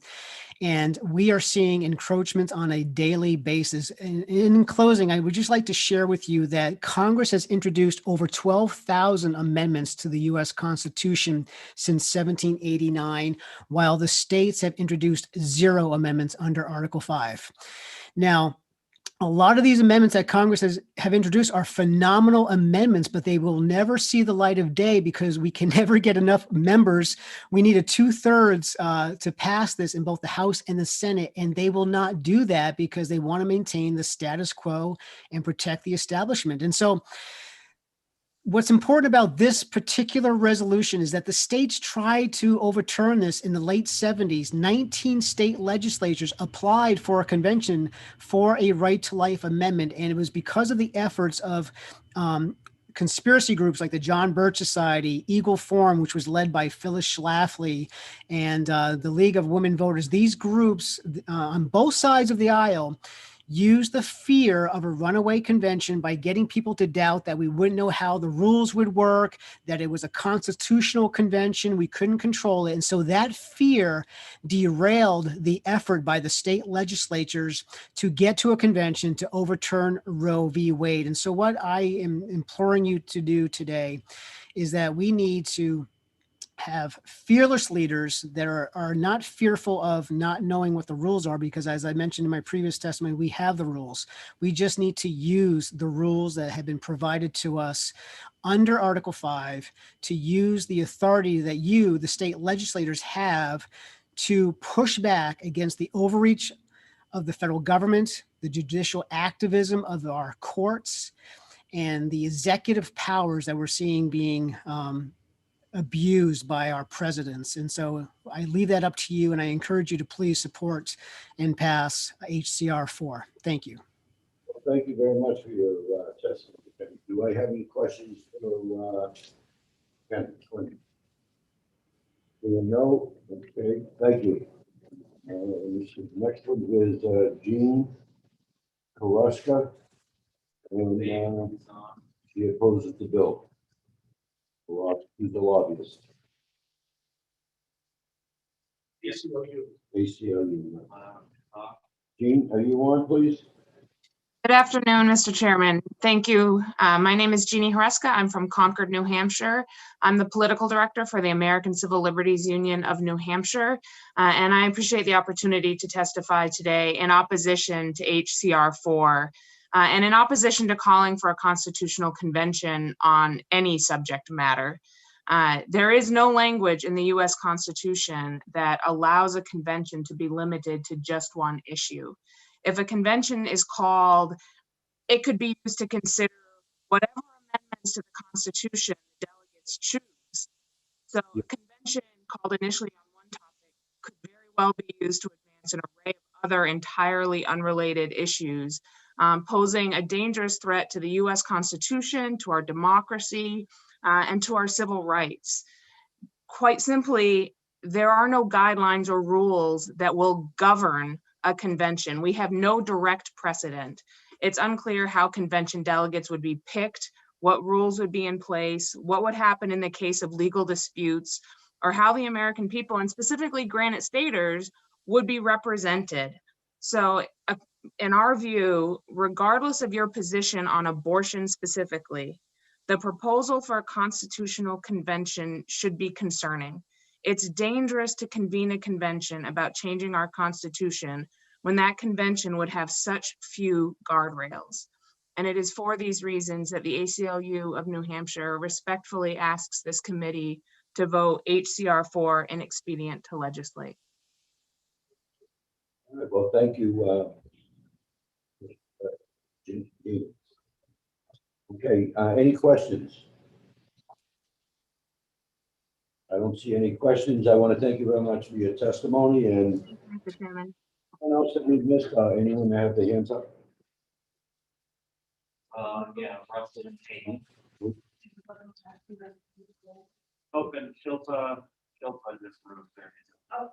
Who? Shilpa Gilba Dararamula. Okay, let's bring up that person and please, up to 3 minutes, and if you can let us know. It's not a representative, is it? No, I'm not. I'm actually, thank you guys so much. I'm so sorry I missed my call. A little bit of technical difficulty. I am a resident physician at Dartmouth-Hitchcock Medical Center in OBGYN, and was informed of this bill that was going up in front of all you honorable leaders of New Hampshire. I am opposed to this bill based on nothing more than what I see in my clinic. I work with a passionate group of physicians who are there for women's rights and women's rights to choose what they do with their body and how they decide to do that. We see so many stories of patients coming in truly excited about the possibility of motherhood and truly excited together for their choice to proceed. But things happen outside of their control, things that devastate families, things that devastate their dreams, their hopes, and have been in many situations where I've had to hold the hands of patients who have just been broken by diagnoses that they had no control over, diagnoses that won't allow a appropriate life or a life outside of the womb. And these decisions are not made lightly. They're not made because the woman really, has an option in terms of what she decides to do. She does it out of true love for her baby. And I think, when that is what's at question or what's at stake here, when you're bringing up the right to choose and deciding that there is no right there, I think that is a true setback for women that we see every single day, regular women who just really want to have the best for their lives and for their babies' lives. So I would humbly request that you reconsider HCR 4 and do not push it forward. Thank you. Any questions for the doctor? I think that's what you said. Seeing none? All right, thank you very much. Before I close out, I don't want to forget on Representative Mandatore. Are you still willing to speak? I've decided not to speak. Thank you, though, for the opportunity. All right, thank you. Representative DeSuez?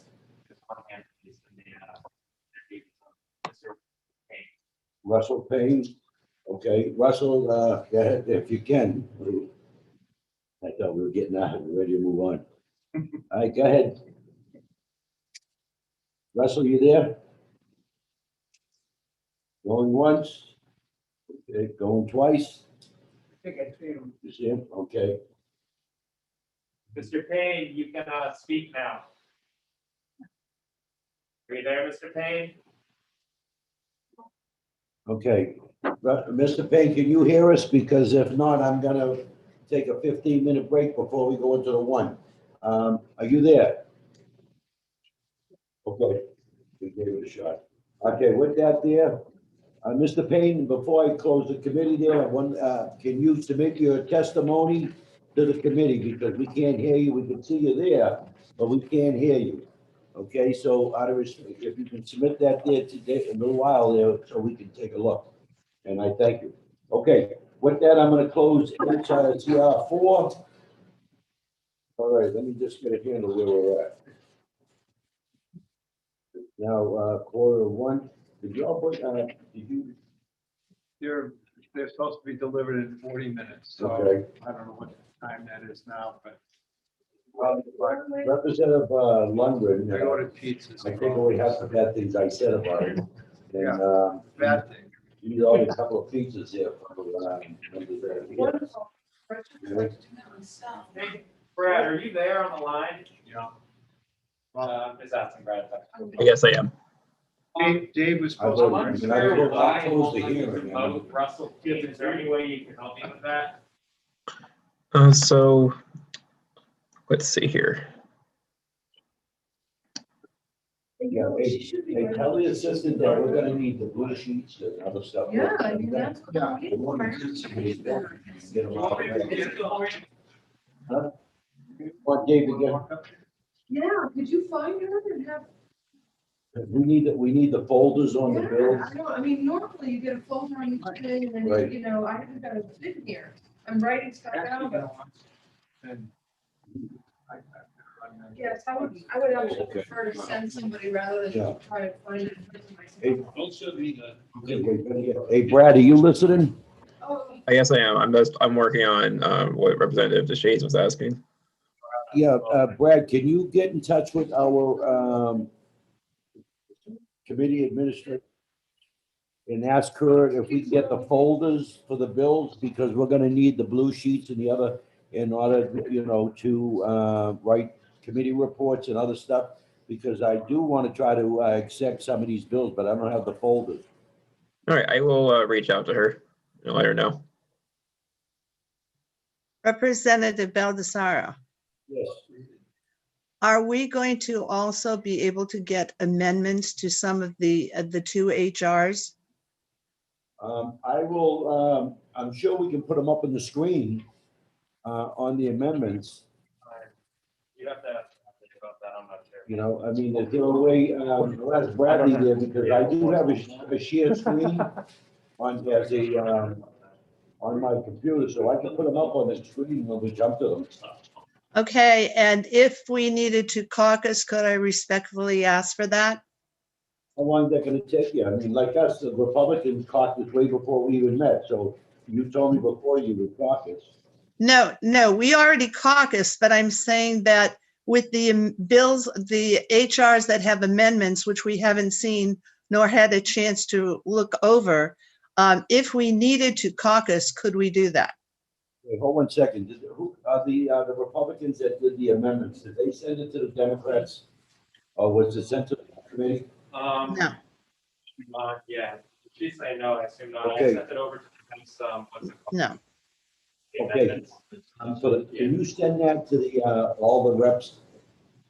The amendment? You know what I mean, to the committee? Where it Yeah. says the whole committee? I don't have Representative Binford's amendment, but I have my Okay, we'll own. I get think I Dave, can find. we'll get Dave to do the same. How's that, Linda? Well, if you could send them, are you going to break for lunch for 15 minutes, you said? 1 o'clock is the next scheduled hearing. I can't hear you, Al. I mean, Hearing, so I may open it up and then give, because we have some pizzas coming, out of respect for the ones that are here.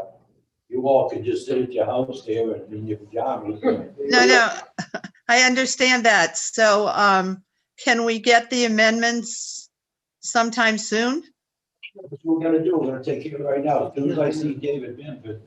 Dave, can you email the amendment to the whole committee? Yeah. Okay, and then you're gonna take care of the other one, right? Okay, you should have in a few seconds the amendment. That will take care of that problem. Okay, thank you. hi, honey.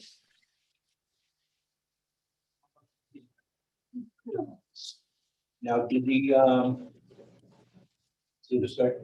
committee, secretary, we also need to bring in the amendment for the committee on those 2 bills. Yeah.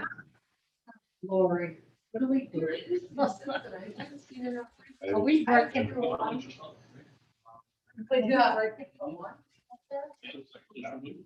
Mr. Chair, are those, Mr. Chair, are those amendments to any of my bills? I don't know. I'm not, one maybe, Are we breaking? We're back on. Bill, I got 1 o'clock. 1 o'clock, yeah. Bill. 10 minutes, 15. Phyllis, Billy, The only I amendment I've ordered got- pizzas. What, honey? I ordered pizzas. Lord, They're gonna be here any minute now. All right, thank you.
One that I was looking for. I know, many people Listen. felt that way.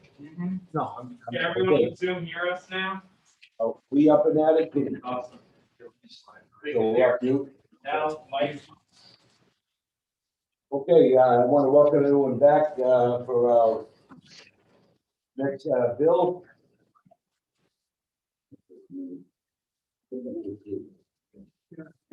February 12th. Mr. Chair, can I just ask? Yes.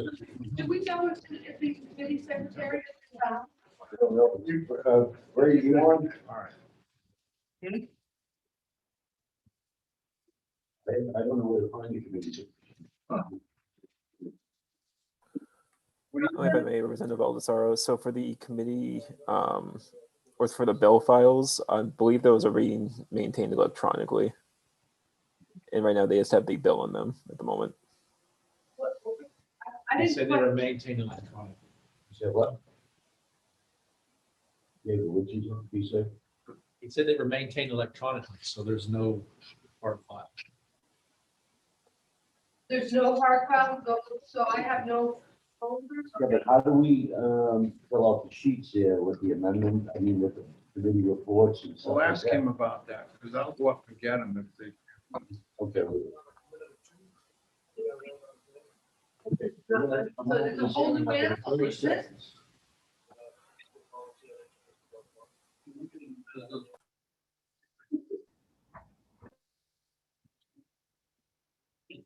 Fortunately, I did clerk for the electoral committee, which was quite a busy committee, so.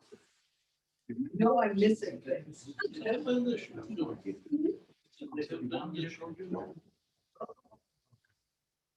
Okay. Hopefully they're strong. We all set? Yes, sir. Okay, I want to open up the HCR 5. And I want to introduce the sponsor, which is under domain. Did I say that right? Are you available? Sunset. Sunset, Peter Thompson. is he available? Representative Thompson, you should be able to speak.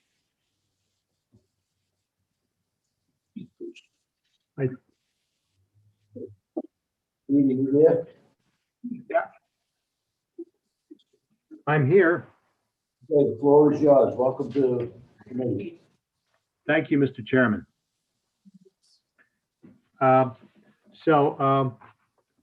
First of all, thank you, Chairman Baldessaro and committee members for this opportunity to introduce HCR 5, a resolution regarding human rights and democracy in Hungary, Poland, and Hong Kong.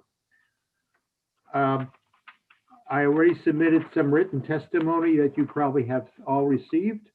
So I'm just going to add a few personal comments and would be glad to entertain any questions.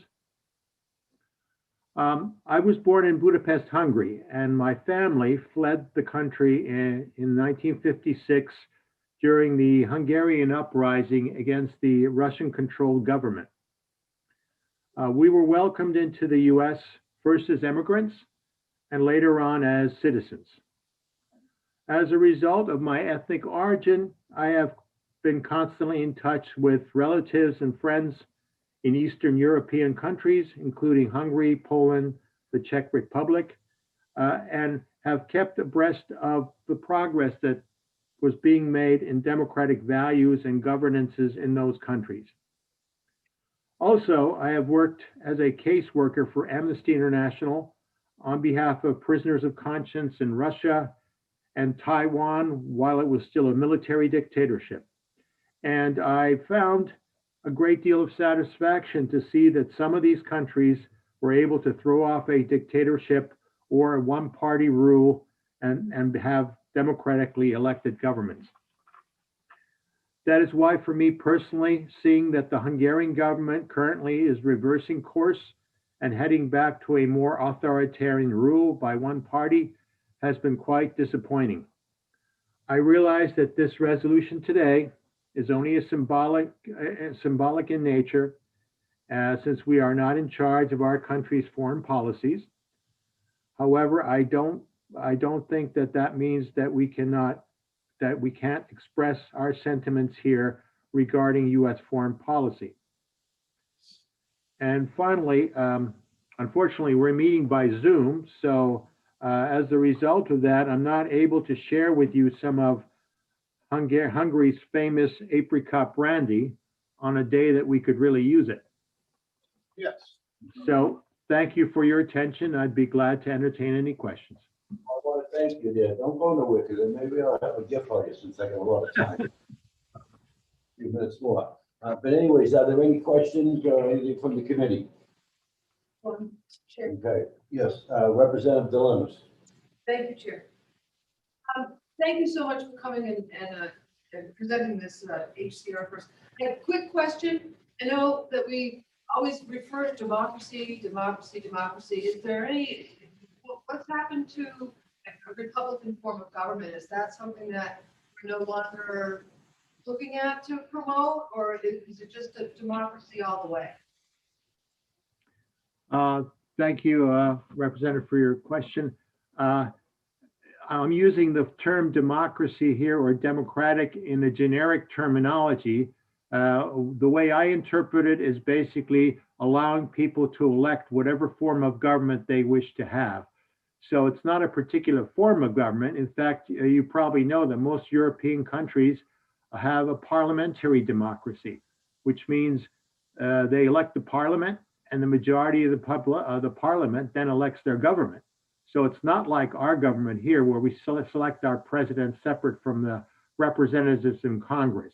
So I'm using the term democracy and democratic in a generic term, meaning people should be allowed to elect the kind of government that they want to represent them. Perfect. Thank you so Okay, much thank for that you. answer. Seeing that there's no other, are there any other questions or any hands up there, Bert? Mr. Chairman, can I just add a brief remark? One of the motivations I had for proposing this bill was a conversation I had with Representative John Sajtek, whose family originally comes from Poland. And after our conversation about the issues going on in Poland and I about Hungary, that kind of motivated me to bring out this resolution. Okay, thank you very much, there. Nobody else, without any, no other questions or speakers, then I'm gonna close HCR 5. And seeing that Representative Somsic did a great job there, I'm gonna go into exec on this bill. Okay, I'm gonna open up the executive session on House Current Resolution number 5. And I am gonna, Representative Brody, you have a motion? Yeah, I'd like to motion, this bill not to pass. Is there a second? I second it. Okay, Representative Foster seconds it. Okay, do you want to discuss the bill, your motion there, Representative? Yeah, I think this is a very timely manner for this bill, considering the rise of authoritarianism abroad. Certain nations like China, Russia, Iran, and North Korea who oppress their people and promote other regimes and groups that are equally oppressed and grotesque. And we see this growing into constitutional republics and constitutional monarchies across the world. Specifically, China actively stifles the previously listed, ideals of democracy and freedom and equality in places like Hong Kong, and stripping these democratic people of their God-given liberties. They kind of do the same to people of Taiwan, forcing free people into their oppressive groups. Nations like Hungary and Poland are starting on the early course of following down this dangerous path, limiting freedoms and liberties of their own people. We should express our concerns as a committee and as a legislature to ensure that we speak up for those who cannot practice such freedoms in their own countries. Democratic principles lead to happier and more fulfilling lives and create a more sustainable global peace. Allowing people to have a voice in their government and to have these freedoms makes so then we can have a more successful foreign policy and a more successful collaborative work. Thank you. Anyone else want to speak on this motion or to pass? I'm looking at the computer. I don't see any hands up. Okay, Representative Espita, go ahead. No, I just want to second what my colleague, Representative Deshay said. I think this is very timely, and I think that this is a good bill to that hopefully our federal delegation acknowledges. Okay, anything else? Anyone else now? I hope I'm not missing anyone on the computer. My fellow Democrats are up there and looking. Okay, with that, I don't see any hands up. As soon as the clerk is ready, I will ask her for a roll call. Now, when you vote, I want to make sure that I can see that nobody will vote on the phone. Jody, is there a way that we can just, the representatives, mute them? Okay. Now, keep in mind, everyone, we have to unmute everyone, it looks like. There we go. I asked everyone to unmute, so if you could please unmute yourselves for the roll call. This is just a minute because I need it. Paper. Yeah, she has to write it out on all the names on a separate piece of paper because nothing was given to us for any roll call or anything like that. Crazy. I can't even believe it. That's you okay, us.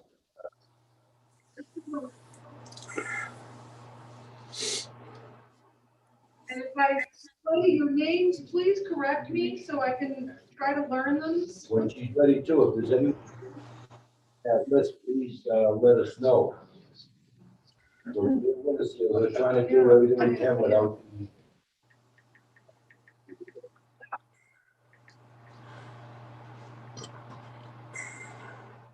Linda, what's for lunch? Ham and noodles.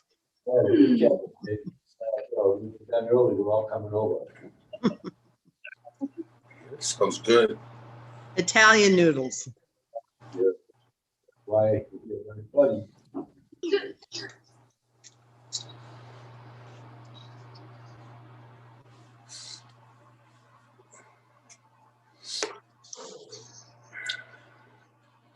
And if I miss someone, please do not be offended in any way.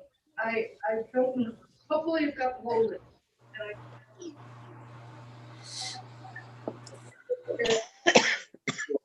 Us on motion cover resolution number 5, supporting democracy and human rights in Hungary, Poland, and Hong Kong, and supporting democracy in Taiwan. And I'll ask the clerk to take a roll call. Okay. Sarah. Yes.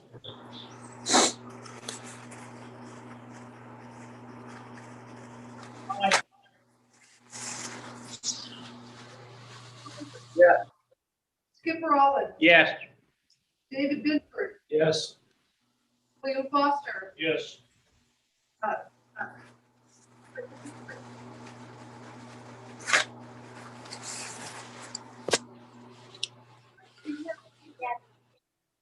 John Levitt. Yes. Linda Massimilla. Yes.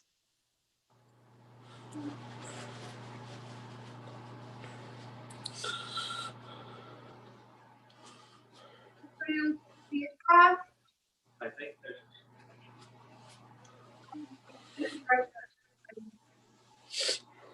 I didn't know if you were calling my name there. This is Israel Piedra.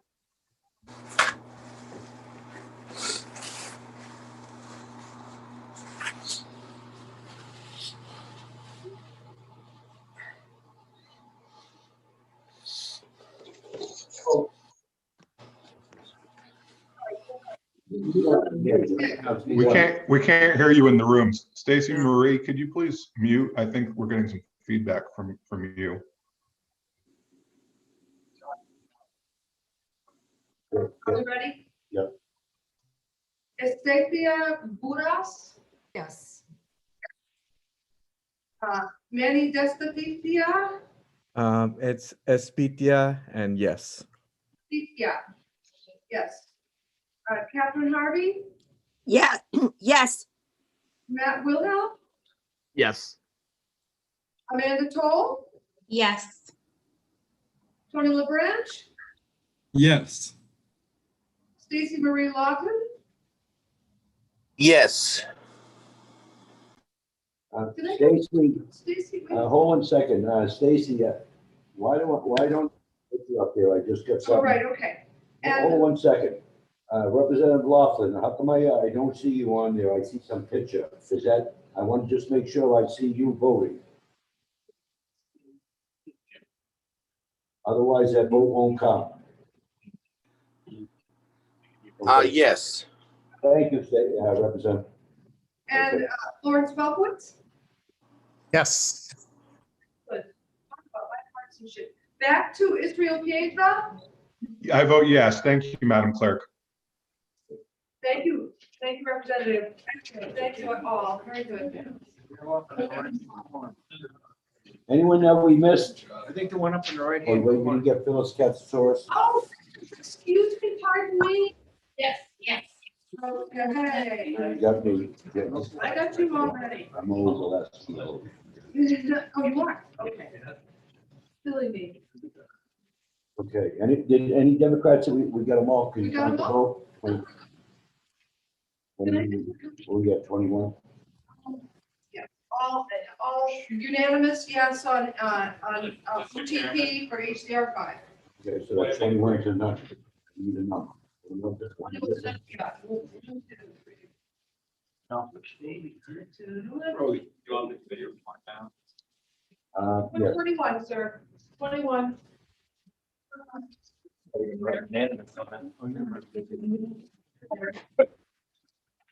Okay, I'm gonna close the executive session there on HC 5. And let me see, the next bill goes at 1:45, so take a break. We're on the ball. I wish the other ones worked like this one here, but life goes on. We're all doing a great job. This is all new to us, so be clear. Yeah, I wonder, Okay. Tony, are we muted? I will mute us.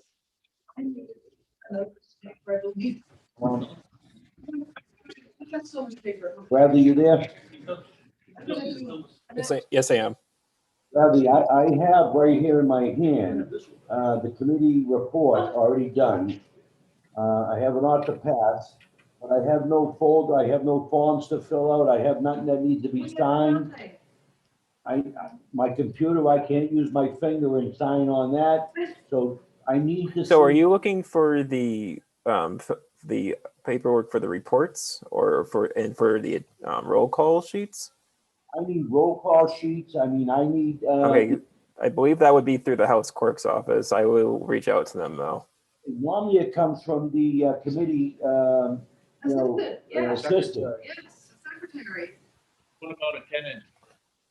I don't even have an attendance list that representatives sign off on. Okay, I will double check on this and let you know as soon as possible.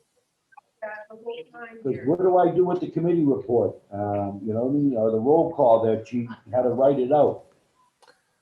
Again, I will check with I will check on that and get back to you. Our next hearing's at 1:45. Thank you. Okay.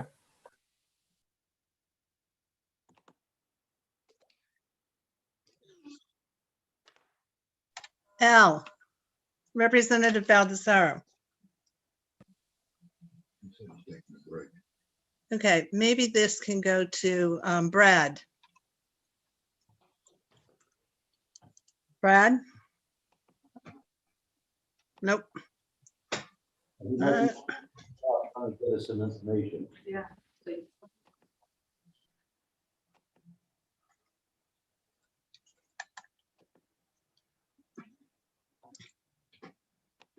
We cannot open, we cannot open the amendment.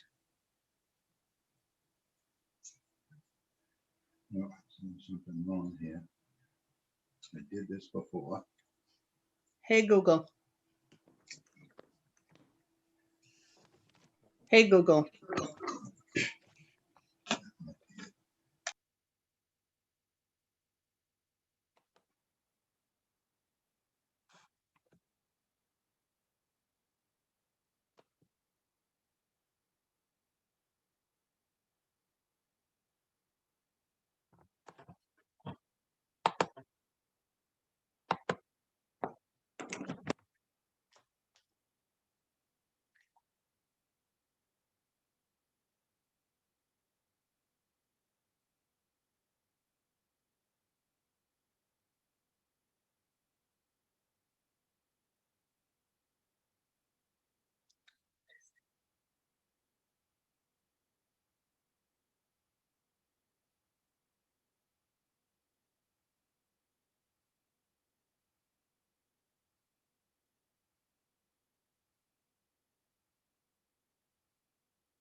I can just do the invoice.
testimony and then. But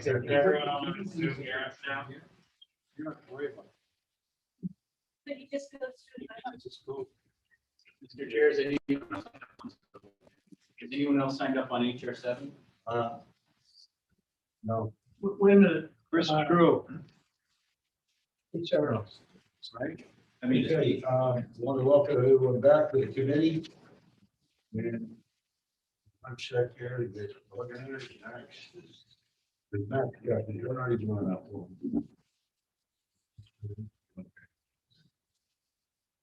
We want to hold up the hearing on resolution 7, and I want to welcome the prime sponsor, Max, Representative Dickinson. Once again. If you want to introduce the bill. Max, if you can speak a little louder, and like I said, it's hard for you to hear. You didn't really make it back, you just raise your voice a little. Does it help if I lean back and Yeah. bounce around the room? Okay. Okay, I'm Representative Max Abramson, representing the good folks in Hampton, Hampton Falls, and Seabrook. I'm introducing House Resolution 7, which is calling for the Netflix movie Cuties to be taken off the air, and also asking the Department of Justice to investigate. I assume that means having one of their paralegals or somebody actually having to watch the movie. I understand that Rotten Tomatoes has given the movie a score of something like 3%, that only 3% of the people like the movie, and none of those people will admit to enjoying the film. I was contacted by many people who are upset about this film. And as soon as I posted this on social media, I had the idea of posting an image so people would know what film it was, but I couldn't find any image other than just the poster for the movie. And even that was kind of a little provocative. There's an amendment that would just say, change it to just condemning the film Cuties. I don't agree with the amendment, and the reason is I think that it's pretty obvious that the movie contains so much illegal. Oh, good gravy! Here it is. The movie contains so much material that violates 18 USC 2251 and 2252, and I would argue that it isn't even really arguable. That there were apparently so many different laws broken in the making of this film that it's almost like it doesn't even need to go to trial. The problem that I saw from reviewers and people on social media is they wanted to take snippets of the film and share it just to make the point, and the reviewers kept saying the same thing. I think I saw 10 or 15 reviews. They all said the same thing. I can't even show some of the material in this film because it would be illegal for me to share it. And then I thought, well, wait, my constituents can't share images from this film because it's so sexually explicit and in its depiction of these 11 and 12-year-old girls. So if you can't share the stuff on social media, you can't share it on YouTube, you can't share it on Vimeo, you can't share it on any of the video hosting sites. If you can't do that as a private citizen, how come Netflix can? It would be illegal for you to share the material. It's a movie that was made in France, and I understand that the Europeans have very different standards and are quite willing to push the limits of what you can show. But a number of attorneys looked at this film. Some of them watched the entire thing. A number of reviewers said that they couldn't finish watching the film. They watched about 20 or 30 minutes of it, and they said this is ghastly. Just a quick summary of some of the things shown in there. Underage girl exposes her breast in a sexually explicit manner. 11 and 12-year-old girls twerking, grinding, humping the ground. According to this, 650 girls sent in twerking videos. One of the producers, I guess, was convicted already before making the movie of some type of sex offense, and he was still allowed to participate in making the movie. And it was sex offense against children. Provocative wet t-shirt dance. I won't go into that one. Bare buttocks are shown in a scene. One scene, which I did not see, is described as mimicking hardcore pornography. Another one is a dance scene where these girls are sexually twerking to escape two guards, and one of them the movie makes it obvious that the guy is some type of pedophile. For people who measured the time, 7.5 minutes of close-ups of the crotch, butt, and breast areas of these girls. There's one extreme zoom in after another, and not just that they zoom in, but that they stay zoomed in. IMDb put this in the category sex and nudity. And disclaimer, right after I submitted this, I did do some background research on Netflix through Open Secrets, and they did give $6.5 million to Democrat campaigns last cycle, if that matters to anyone. Hope it doesn't. But right after I put this in, on 23rd of September 2020, Netflix was indicted by a grand jury in Tyler County, Texas, on a charge that it, quote, depicts the lewd exhibition of the genitals or pubic area of a clothed or partially clothed child who was younger than 18 years of age. So this is one of those cases where exhibition of this movie probably violates state law. It certainly violates federal laws. And it's, you know, court precedents change the law, change the way we interpret the law, change the way we see the law. They're based on crimes that are actually committed. And I think the new area on obscenity law that would come out of this case, if this were actually prosecuted by the Department of Justice, is this question, which is what all the reviewers kept asking. Was this scene really necessary? Was this shot really necessary? Did they really need 7.5 minutes of close-ups on their shorts areas? Every reviewer is asking that same question. Almost every reviewer has asked the same question, and people are asking me, did they really need to show this image and that image and this scene and the partial nudity by underage girls over and over again? I understand the point that the film is trying to make. I agree that conservative parents are certainly having a difficult time in today's society trying to instill values into their kids when their kids are being constantly bombarded with sexualized imagery. I understand that message, and I actually agree with that message. However, the film itself is so brazenly and so clearly illegal. It is so, it so openly and repeatedly violates the spirit of the law that, you know, they could have edited the film. They could have cut out most of the scenes, or better yet, not shot most of those scenes. Shooting the scenes themselves would be illegal if it were done in the United States. And they could have used 18-year-old actresses. They could have pointed the camera at the ground. They could have implied a number of things.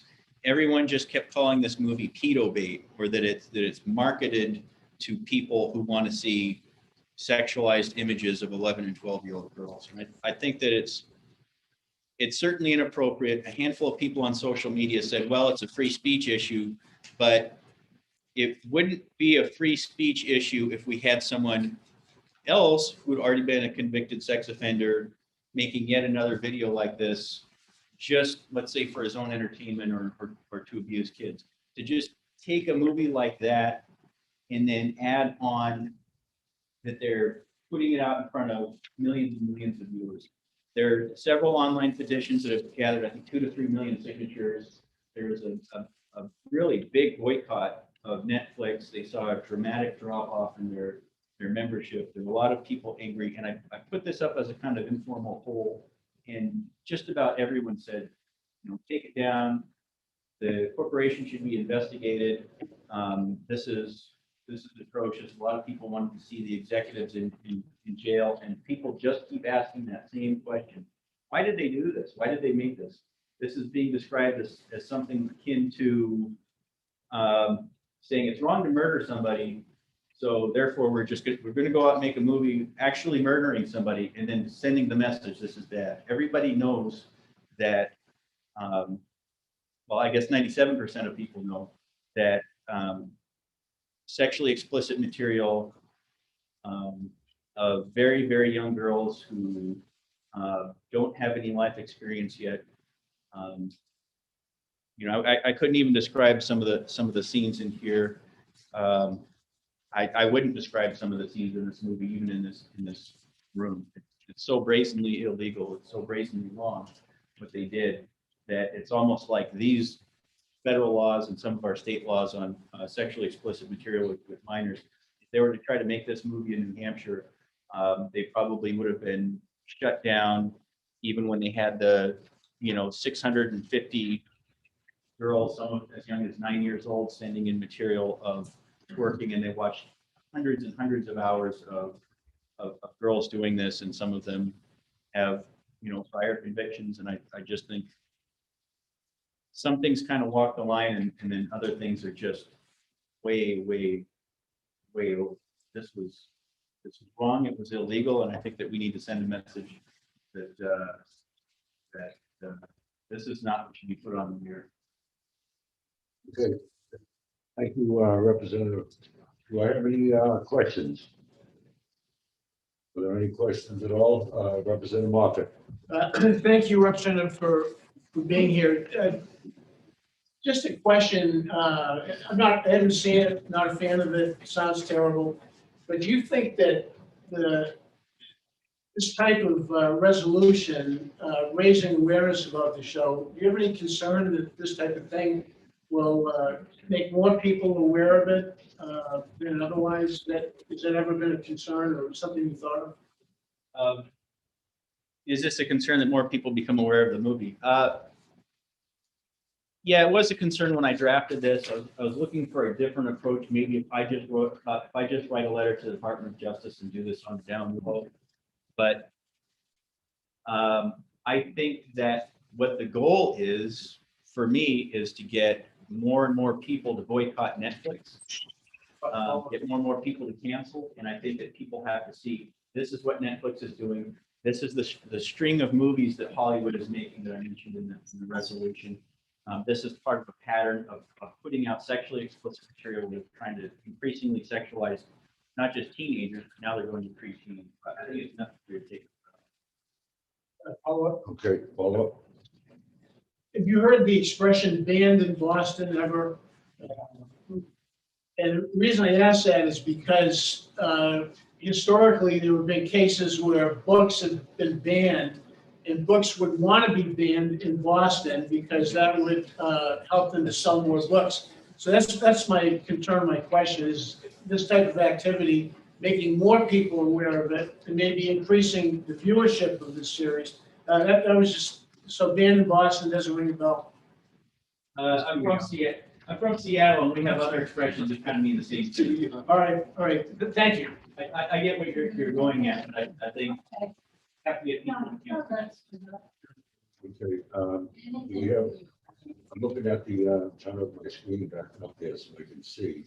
I don't see any questions there. Representative Welkowitz. Okay, Representative Welkowitz. I just have a question about federal authority over these types of things. Netflix, and I'm saying this, asking this question naively, Netflix is a cable-based company. And for example, the FCC, doesn't that only have authority over things that go through the air? Ergo, wouldn't, for example, the FCC not carry weight over this? I might have a follow-up question, but go ahead. I think that things sent over the internet, I don't know the FCC's charter, but I know that the FCC's jurisdiction is triggered if things go over the airwaves, like through Wi-Fi and whatnot. And the jurisdiction that I'm going after is under the Department of Justice. Okay, follow up. No, that answers my question. Thank you, Mr. Chair. Thank you. Okay, is there anything else? Representative, I got a couple of questions for you here on this here. Of course, I've never seen this here, but on my wife has an account for Netflix and we watch a lot of movies. in those movies, there's some type of nudity, like on, for instance, Rain, the Vikings and all that, and the things that I've been watching about the historical data on the attacks between French, Spain, Italy, and all that stuff many years ago, the 1300s, 1400s. So my concern is there's nudity in those there. Now, these are children, and there's also in those movies, but it's cable that people pay for. Is there laws there, or, I mean, how do they do this here? With those, with young 13, 15-year-olds that got married back then in their movies? Portraying it, whether they are or not, I don't know. It's generally done, if it does violate federal law, if it does violate 18 USC 2251, usually the Department of Justice opens up a case on request of people who have evidence, and the FBI does the actual investigation, and the federal prosecutor takes it through federal court. Think of it like somebody going online and trying to find the same material, but not in a movie format that's sold, but in some type of child pornography or something that's explicit material on 11 and 12. It would be prosecuted in the same way, except that you now have a corporation, Netflix, involved. When you bring up child pornography, like I said, is there children nudity in this thing, in this film? There's partial nudity. Define partial nudity. What does that There's mean? one image where probably underage girl exposes her bare breast intentionally. Obviously, the director has told her to do that for that scene. There's another one where a girl's pants are pulled down so that her bare buttocks are shown. All right. I mean, obviously, at some point, a jury of your peers has to look at the material and see, and, kind of decide, is this artistic, is it necessary, or is this just real? And the reason I asked this here is I had a mother ask me, about this here, that her daughter does cheerleading. And in some of those cheerleading moves are very seductive, or the way they dress and everything else. And is that in line with this cutie stuff? Or what's it called, the movie here, Cuties, yeah. Well, when I was in high school, I also saw the girls at a certain age, 16 or 17, would sometimes want to, push the boundaries a little bit. But that was like, 2 seconds of twerking or something. This is like 7.5 minutes of pumping and grinding the camera and pumping the ground, and just, I mean, even trying to remember little snippets of these scenes is just like, it's not that they push the limits like high school cheerleaders. They've gone so far over, so completely far over. It's so undeniably illegal. It so violates the spirit of the law that there's just, it's not even the same league as cheerleaders. My last question for you, and then I'll go to Representative Levette if you got a question, is that aren't there already laws that are already out there that define nudity and define pornography and define child pornography that are already in place? I mean, are we looking for them in this here, which the way I read it, to tell them comply with the law, or are we interpreting that we're doing something wrong, that maybe they're not seeing what we're seeing here in New Hampshire? Well, yeah, it's federal law that the House resolution addresses. We could have also gone the state statute. We also have criminal codes that are also felony provisions for airing this material in the state. My concern there is that in general, state laws, they usually just go after people who happen to be watching this at home naively, thinking that it's just a kid's dance group.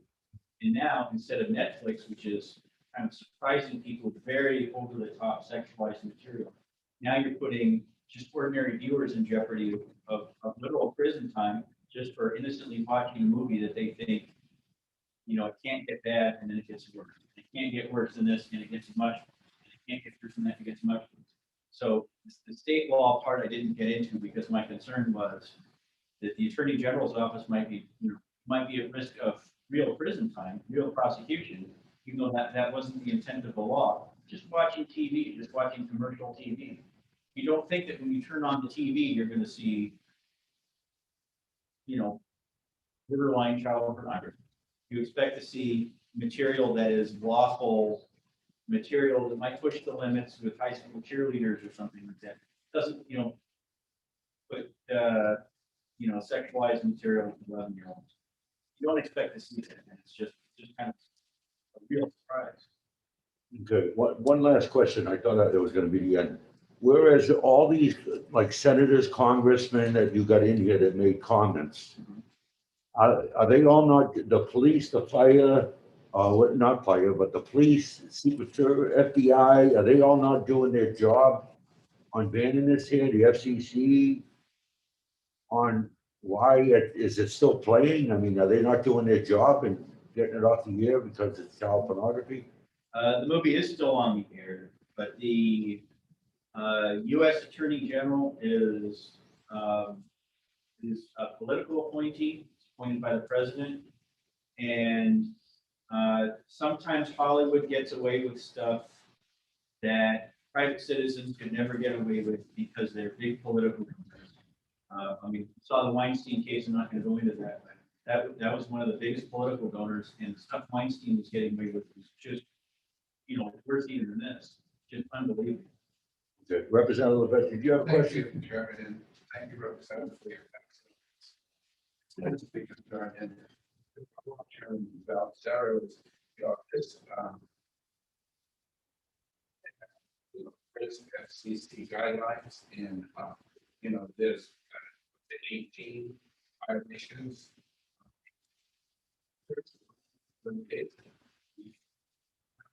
sue privately. There's a clear problem. If this doesn't stop here, who knows what's going to happen? Yeah. Well, there are civil courts and there are criminal courts, and of course we have, federal, state, county, and local.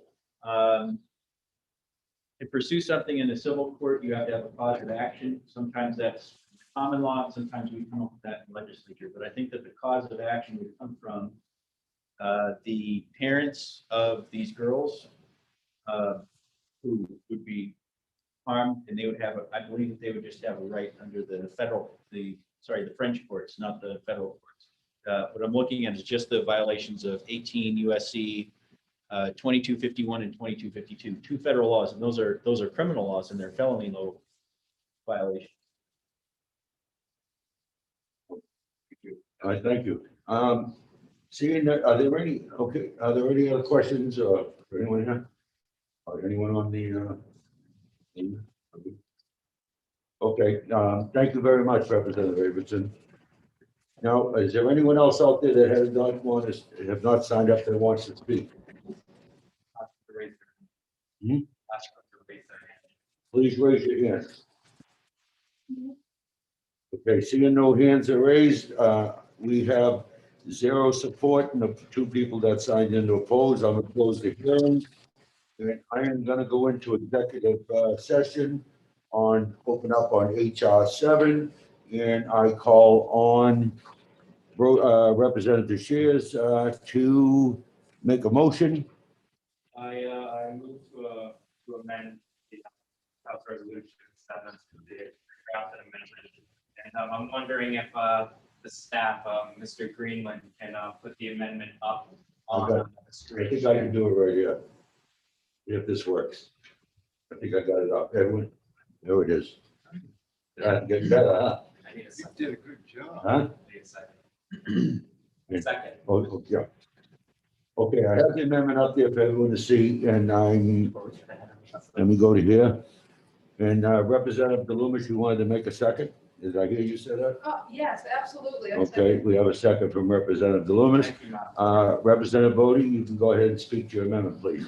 Yeah, so the amendment, essentially, if you go to the first clause, the last paragraph, lines 30 and 31 of page 1 of the original piece of legislation, you'll notice that basically what this changes in the ultimate purpose is to change the first clause, because that the House clerk sent copies of this resolution to Netflix to remove this film from distribution, that would rather instead say that the New Hampshire House of Representatives hereby condemns the film's beauty and Netflix decision to release and promote the film. And the reason for this is because no due process has been taken by the federal government against the actions of the filmmakers or Netflix. And I don't find our legislature to be like lawyers or judges where we can just assume crime has been committed, right? We believe in due process in our legislature, right? We're all constitutional conservatives down, at least, within our perspective, everybody.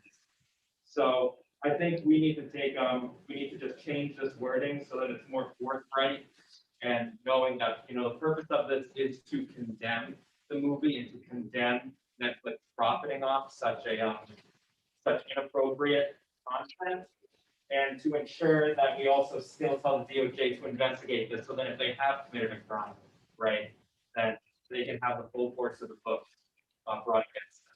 So that's the purpose of the amendment, and I hope that the representatives from both parties consider it and vote for it. Thank you. Thank you. Do I have anyone else that wants to speak for or against the amendment? I don't see anyone on here. Somebody's waiting. Who's waving? Put your hand up so we can tell, because I can't see way back over there. I'm looking at my computer. That's Representative Welke. Okay, Representative Welke, okay. Thank you, Mr. Chair. I just want to say, I don't know if anyone else agrees with me, but, not that I want to see this thing, but that it's hard for me to vote one way or the other without seeing it. And I'm just putting this idea out there that if we're going to vote on this, then maybe we should first see it. Because as the Supreme Court Justice who said, you know it when you see it, I feel like it's, I just don't know until I see it. Something, I can understand what you're saying there, and how you want to vote, that's up to you. But this bill has been up there for now about a week or two, and you definitely had the opportunity to do it. Me, I had no interest in watching it. I'm just a freedom of speech guy, and know that there's a fine line we got to be careful on. And I respect the ones that did the decisions, the ones that did watch it. But go ahead, Representative. Just address that real quick, because we're in debate right now. Right? Yes, we are. Okay. So the question is more about the overall HR, and right now the question that we've moved is on the amendment. So I think this kind of addresses some of your concerns, Representative Welkowitz, that we're not saying that any crime has been committed and requesting that Netflix take it down. That currently we're condemning, and then we're asking for an investigation to see if this is speech that goes against FCC guidelines and that goes against specific federal statutes. And I think, what you're kind of bringing up is a debate that we'll be having after we vote on this amendment, if that makes any sense. Okay, do we have any questions or anything else I want to add? Who was it that moved for an OTP on the amendment? Did That anyone was- move for that? No, well, no, right now we're on the amendment. Right. Pass the On amendment. discussion. Okay. Yeah, sorry. we'll Okay, do that sorry in a about minute. that, guys. Okay, so without, if there's nobody else, right? Okay, without further delay, then I am gonna move to well, I can't do a show of hands, so I gotta take a roll call.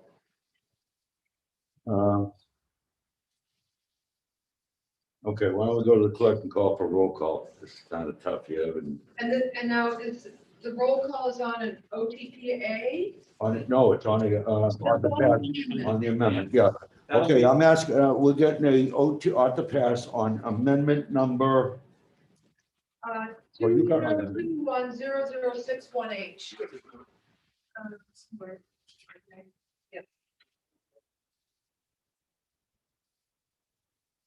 Dave, also, can you see, Representative Bimby, can you see if there's a copy of this amendment over there for the file, for the clerk? If you're not doing it.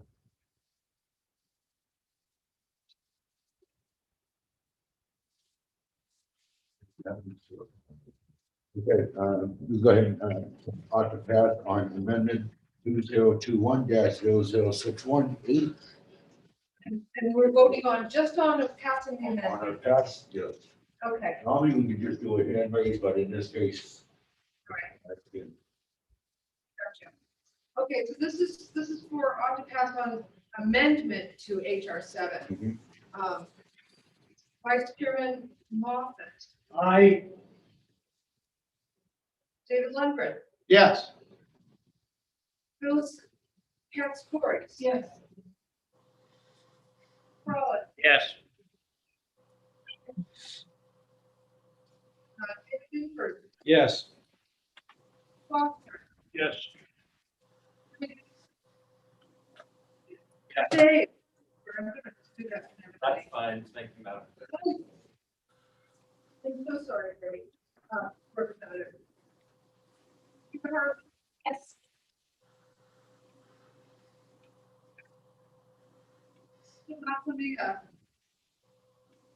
Yes.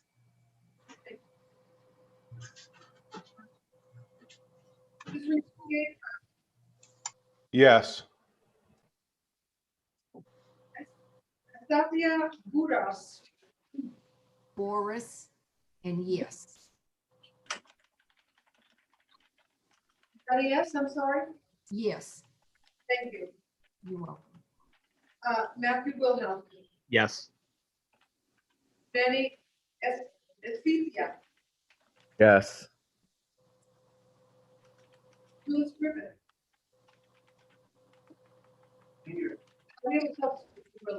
Catherine Harvey. Catherine Harvey. Catherine Harvey, Yes. yes. I love the voice of God. I love it. Amanda Cole, Yes. Paul LaBranch, Yes. Stacy Marie Johnson, I vote yes. and Lawrence Bowles. Yes. That's one to get Did everyone. we miss anybody?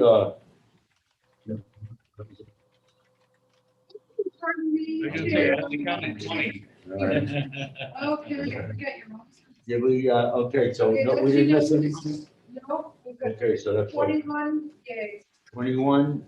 Okay, so, I see your hand up over there, Representative, DeShay, you have a motion not to pass as amended? You said? Yes, I would like to vote HR 7 up pass as amended. Okay, we have a motion on the floor. Do we have a second, Representative Loomis? Yes, sir, I second that. Okay, we have a second and Representative, as ought to pass his amendment. The floor is yours. So I'd just like to thank Representative Aitchison for providing a number of this information about cuties and kind of why I think we should pass this, because movie cuties doesn't only contain, it contains not only extremely inappropriate content, but content that should not be considered permissible in our society. It's quite questionably illegal, from underage nudity to an 11-year-old dancing in a wet t-shirt, as well as 7 minutes of a close-up on 11 and 12-year-old girls fucking and grinding. This is not content that the Federal Communications Commission should allow to air in our country. It's not stuff that we would see on daily cable. It's not stuff that we should even allow online or on Netflix, even if someone correctly pays. And Senator Ted Cruz and Senator Tom Cotton have also written to the Department of Justice, noting that the material appears to violate 18 U.S. Code 2,251 and 2,252, which for reviewing, watching, or even sharing images from this film. We should always condemn the sexualizing of children and the profiting from such a grotesque activity. Thank you. Thank you. Do I have anyone else that wants to speak out for or against anything on this? Okay, seeing no, we have someone, Mr. Chairman. Okay, go ahead and who's looking to speak? Representative Massimilla. Go, chime in, Representative Massimilla, the floor is yours. Thank you, Mr. Chair. Mr. Chair, do you happen to have a copy of the original HR that you could put up in the screen and enlarge? Because I lost my copy and I only have the amendment to compare it to. No, I don't. And the reason why I don't, you could do the same thing I would have to do right now, is go into the calendar And you can bring it up there, go into our committee and look under HR 7. You just have Brad bring it up. Yeah, we could do that, but Yeah. what I'm trying to say is that if the bill's there, normally we don't, we all get the bills. Yeah. And you'll click on it in front of us and bring it up if that's what you wanted. Fine. Because she's pretty talented, knowing that representative there, their ranking number. Not when it comes to IT, not at all. You say that again? No, I'm not talented when it comes to anything technological. Okay. If you would like, I do have the original bill up in front of me. I can share my screen if you would like. And Brad, can you enlarge that, please? When you do? Mhm.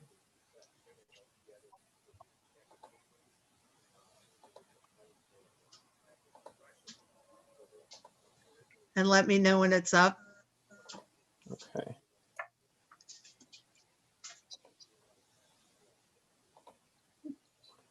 Right. This should be up now. Can you enlarge it, please? It's already to the, okay. Goes over the screen if he lies anymore. Let's see. Brad, maybe just scroll down. Representative Massimilla, I forgot my glasses, otherwise I'd loan them to you. I have my glasses on and I still can't see it. If you'd like, Representative Massimil, I can also email this to you. Why don't you do that? That would be great, Okay. if people can do don't that. mind.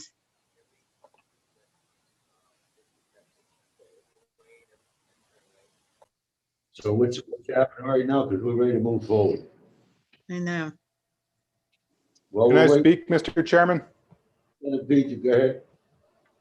Thank you, Mr. Chairman. I just want to, I guess, speak out loud or think out loud for a second. I don't think anyone here is in favor of the descriptions that Representative Abramson gave to describe this movie, but I'm also concerned, as you, Mr. Chairman, alluded to, the First Amendment implications.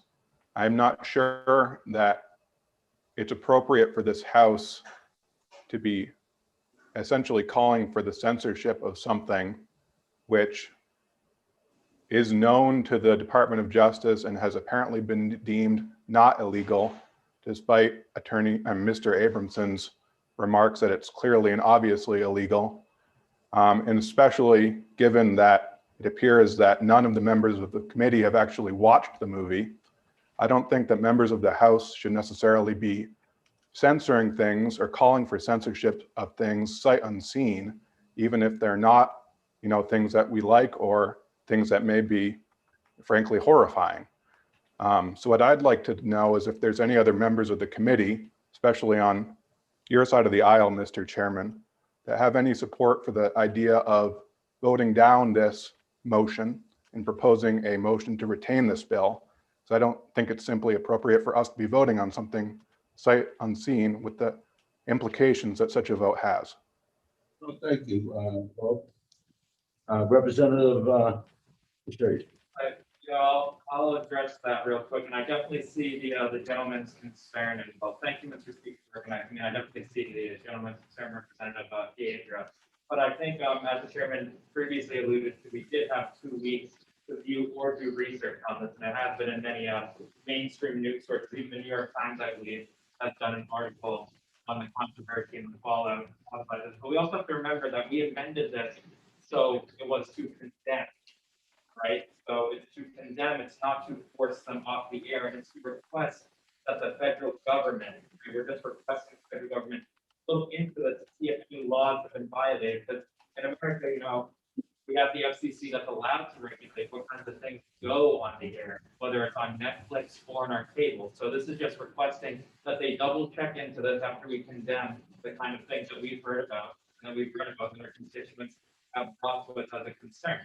I definitely see your reservations, but I don't think we're jumping the gun per se on this. I think there's a lot of information that's without even time to watch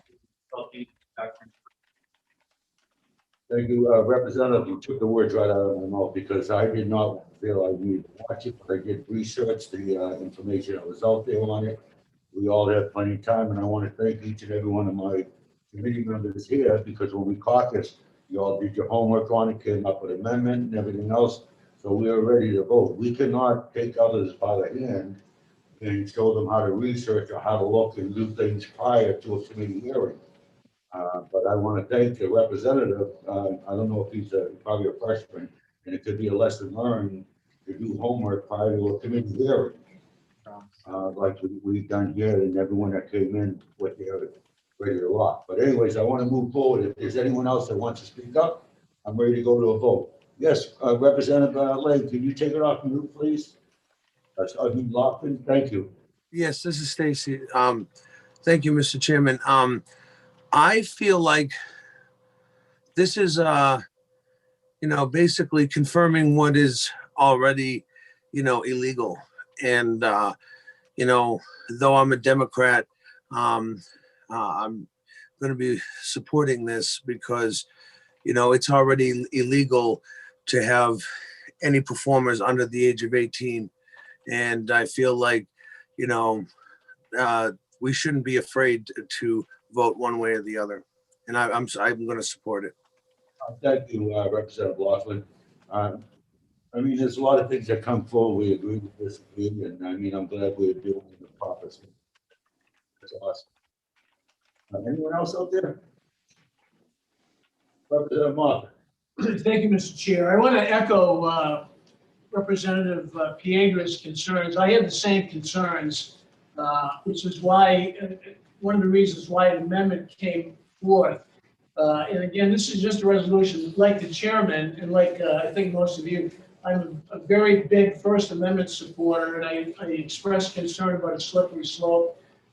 The amendment addresses my concern, and I can support this as amended. So anyway, I hear what Representative Piegra said and share his sentiments, but the amendment satisfies my concerns. And this, again, it's just a resolution.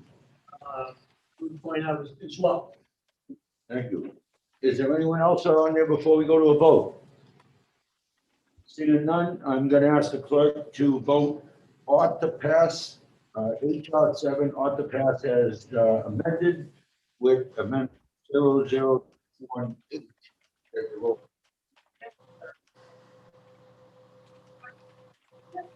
Yes. Yes.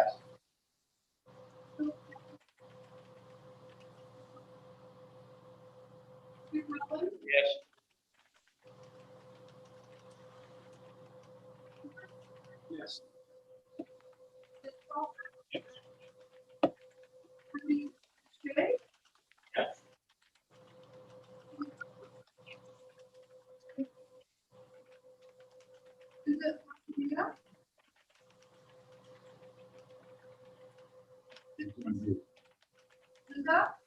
Yes.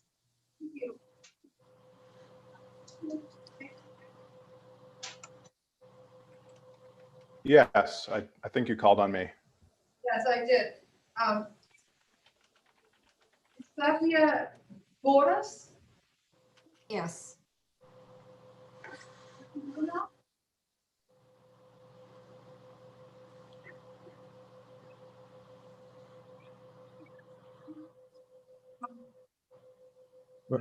We're having trouble hearing you. Is it Catherine Harvey? Are you taking? Yeah.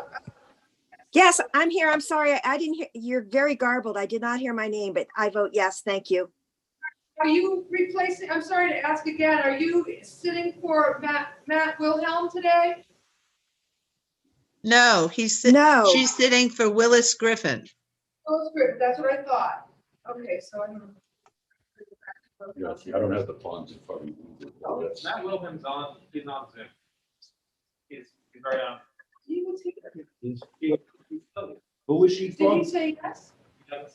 Yes, Representative Catherine Harvey voted yes, and I am not subbing for Matt Wilhelm. I'm substituting for Griffin. Yes, okay. I do have that. Thank you so much, Representative Harvey. I'm still looking for Matthew Wilhelm. Matthew Wilhelm votes yes. Thank you. Thank you. Benny Esposito, Yes. Amanda Toll, Yes. Tony LaBranche, Yes. Stacy Marie Lawton,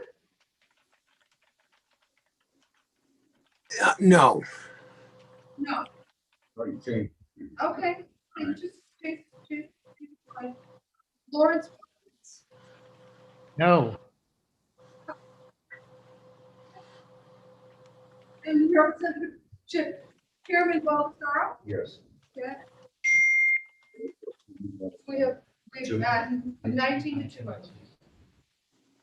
Okay, now the vote is 19-2. Will there be a minority report?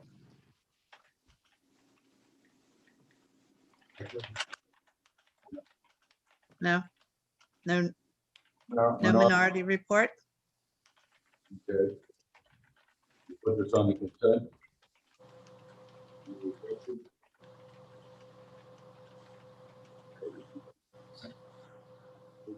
This is all right now. Do the objections to HCR 5 being on consent?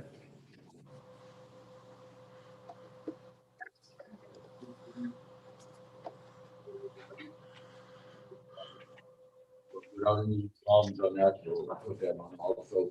I'm gonna close the executive session with HR 7. And I'm gonna open up the hearing on House Resolution 8. And I'm gonna welcome back Representative Davidson. Bill.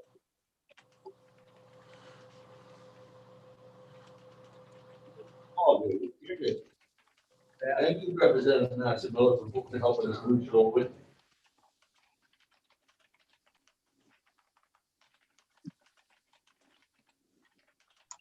Always here to help, Chairman Baldessaro. I might have to stay home in my pajamas on the next one. Okay. Please don't. Thank you. Thank you, Mr. Chair and members of the committee. Representative Max Abramson from Hampton Falls and Seabrook. Introducing my last bill for the day, which is House Resolution 8, requesting an investigation into whether or not the overprescription of opioids, benzodiazepines, and exposure to chemical agents has contributed to suicide by veterans. This is my introducing this again. Last year, I asked Legislative Services to do this as a House resolution, and somehow it came back as a House concurrent resolution. And there was no way after the fact without changing the rules. So this passed unanimously through this committee, and it went to consent calendar and passed unanimously through the House. And because of the coronavirus lockdown, this bill ended up getting killed. So just, oh, I'm sorry, I'll speak up. It got killed based on some of the Senate rules, but this year I'm redoing it as a House resolution correctly. Representative Binford and Greason and Ankerberg and I worked on this bill. Last year I worked with Representative Baldessaro to get this correct. The source of the problem is that we've noticed over the years that there's been a much higher suicide rate among armed service veterans than amongst the general public. And at some points, it's been as high as twice as high. And we don't know what all the reasons are that are contributing to that. We have seen it decline from 22 a day down to 21 a day last year. We don't have 2020's numbers in, but they're expecting the numbers to go up again. And there have been so many issues that have been brought up over the years by veterans, what they think is contributing to these problems. We found out after noticing that non-veterans in the private sector who had been prescribed opioids and benzodiazepines at the same time, each had a slightly higher suicide risk and higher rates of depression if they were used. But if they were used together at the same time, they had dramatically higher rates of suicide. And, there have been several other issues brought up I missed the PTSD issue, which I thought should have been obvious. People have been exposed to stress, combat, and seeing close friends die in front of them, and subject to torture. When they come back, they have a very, very difficult time coming back from combat and coming back from very long deployments, trying to adjust. Some are not able to adjust, and they go from a kind of type A warrior mentality. They come back and they have to just be workers with a simpler 9 to 5. A number of veterans have posted and said that they have veterans often have a difficult time. They're the rescuers. They have a difficult time asking for help. They're usually the ones responding for help. That also came up in last year's bill, emergency responder suicide, which also face a very high rate of, they face a high suicide rate also.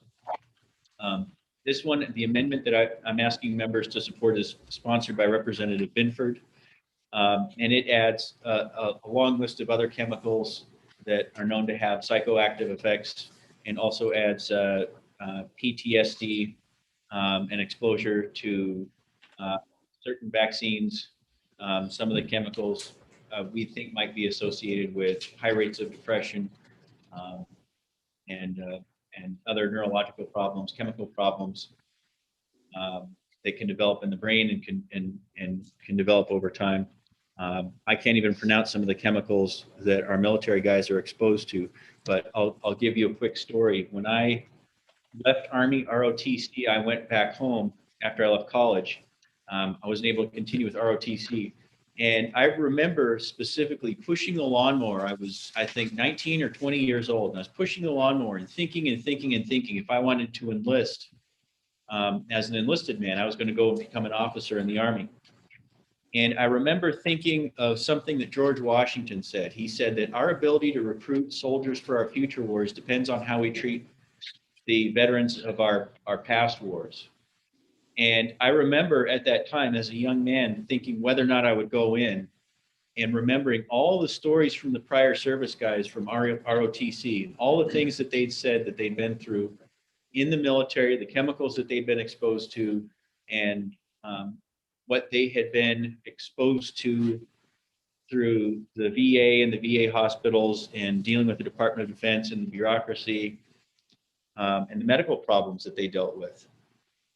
And at the time, that was my reason for not going in and enlisting, re-enlisting, going from ROTC to enlistment.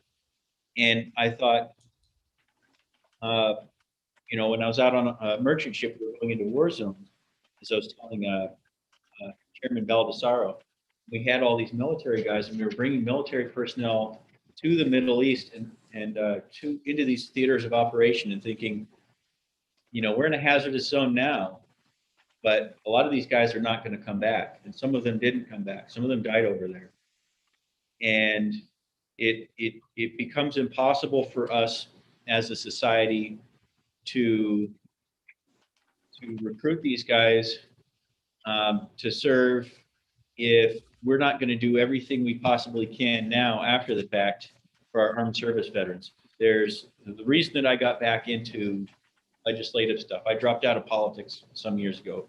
The reason I got back into it is because of measures like this, because of issues like this. I wanted to help take care of our armed service veterans. They put forth so much, they've risked so much, and they've sacrificed so much from their family lives, their personal lives, and their financial lives. They've given up so much. And we need to ask each generation as they come along, when they're, you know, pushing the lawnmower and they're facing that decision, do they just go right back to the private sector? Do they go in and serve in uniform? And I think there's only a little bit that we can do as legislators, but I'm going to do everything that I can. And so I am happy to reintroduce this House resolution, and I hope that the Department of Veterans Affairs and I hope that Congress will hold hearings and look into all of these possible contributors to veteran suicides. So we're still at 21 veteran suicides per day. We don't have last year's figures in yet, but I can't imagine that it's going to be good news. All right, thank you.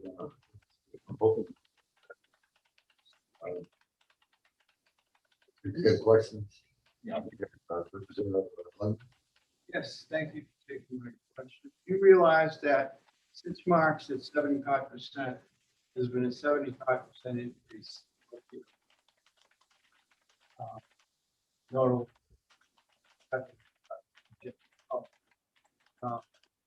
The veterans that I've had the opportunity to continue to tell me that when they go to the VA,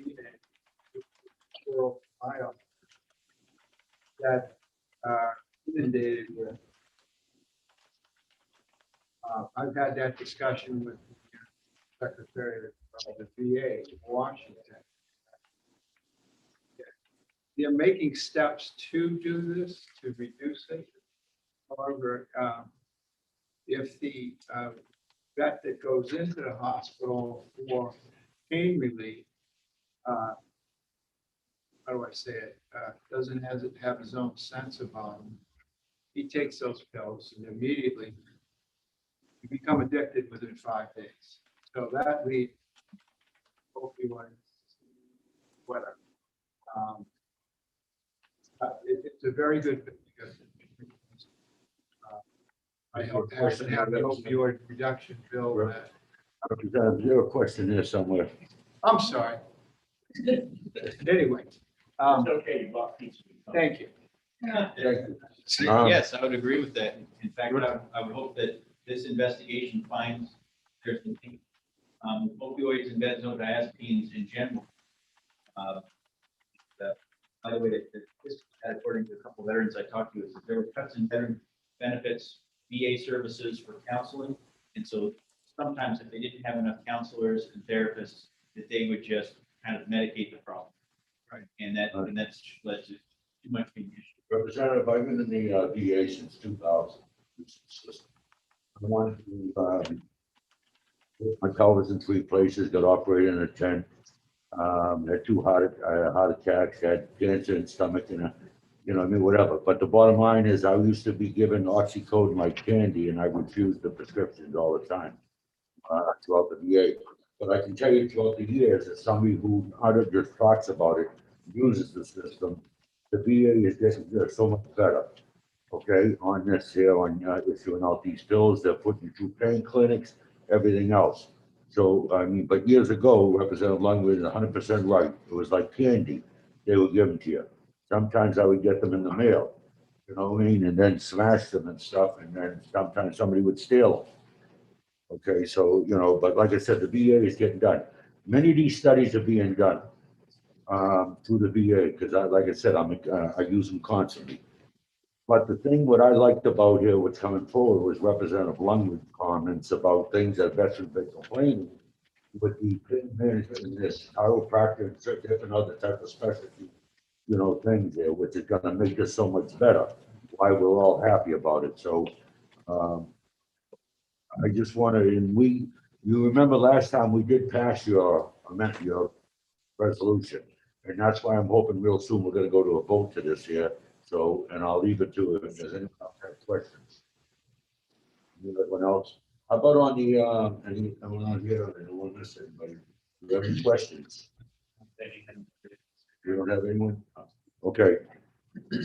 I don't have anyone that signed up to speak for or against this here. Is there anyone out there that else has signed up that wants to speak for or against? Seeing none. Okay, I'm going to close the hearing on 8, and I'm going to open up the executive session for HR 8, and I am going to go to. Give me a second here so I can catch up. This one. Okay. Senator Bifford, you had a motion. I hear you talking over there. Yes, sir. I have an amendment for HR 8. And what's your amendment that you're talking about? The amendment to HR 8 is. Okay, give me 1 second. I'll put it up on the screen. 2021-00978. You should all get home ahead of the game now. Mark. We open up, we're in, everyone, to be able to speak since we're in, that.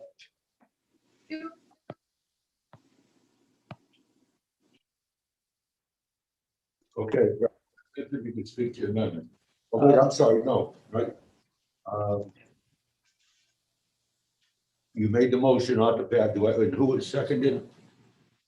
Representative Skip, did I hear you say seconded? Rollins? Second motion. Okay, I have a second, Mike. Okay, I go too fast. a little bit. That's all right. I'll catch up. I'm just trying to find my. All right, so who did? Representative Binford has the, Binford- a motion on ought to pass on amendment, 0097H. And, Skip Rollins, seconded. Really, this doesn't have to be, seconded, but we do it anyways.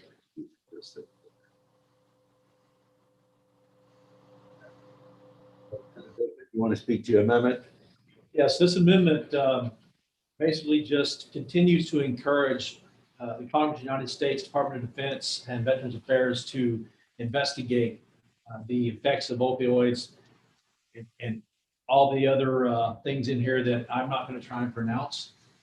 I get a little tongue-tied sometimes, as well as adds to it conditions for alternative care methods for veterans so that they do not have to go the route of opioids or other questionable prescriptions.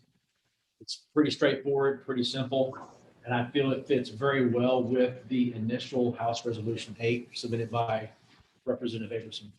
Thank you, Representative Binford. I think it's a great amendment, but do we have anyone else that's willing to step up? Do you see any hands up there I'm missing?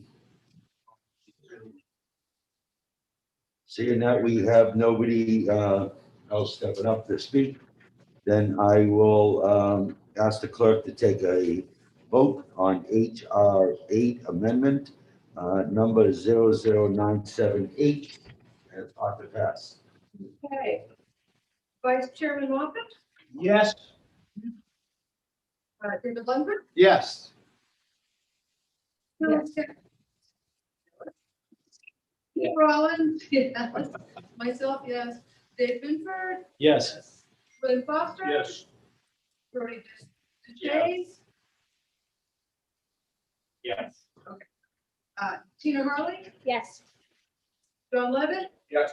Linda Massimilla, Yes. Israel Piedros, Yes. Esthesia Boras, Yes. Matthew Wilhelm, Yes. Manny Espitia, Yes. Catherine Harvey, Yes.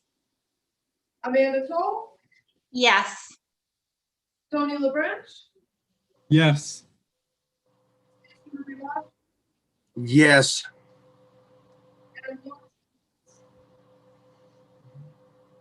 Yes. Oh, and Chairman Balthazar. Yes. The bottom. 21, nothing? Yes, 21 to nothing. Okay. Representative Binford, I hear you saying you want to make a motion on to pass this amendment. Yes, I would like to make a motion to Second that. Yeah, you guys are on the ball. Okay, we have a motion on to pass as amended with 80097H, but HR 8. And would you like to speak to your motion? Just simple, cut and dry. Thank you. Anyone else? Do I have anyone on the speak? None. Let's go to a vote. I'll ask the clerk to take a vote, which was on HR 8, ought to pass as amended with amendment 0097H. Vice Chairman Moffett, Yes. David Lundberg, Yes. Phyllis. Yes. Yes. Skip Rollins. Yes. Myself, yes. David Binford, Yes. William Foster, Yes. Brody DeShays, Yes. Tina Hurley, Yes. John Levitt, Yes. Linda Massimilla, Yes. Israel Piedra, Yes. Esthesia Boras, Yes. Matthew Wilhelm, Yes. Manny Espitia, Yes.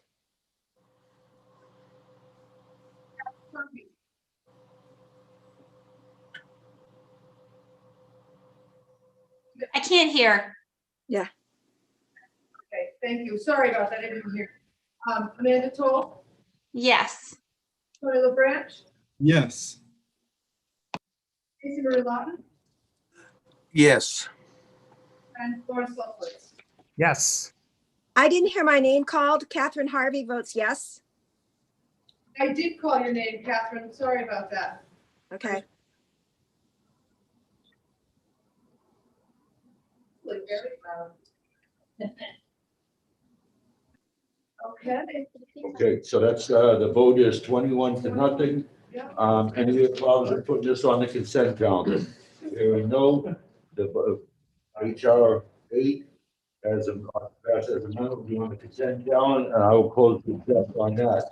I will open up the House Resolution number 9 on supporting principal federalism, and I will, let me see who's Representative Folsom.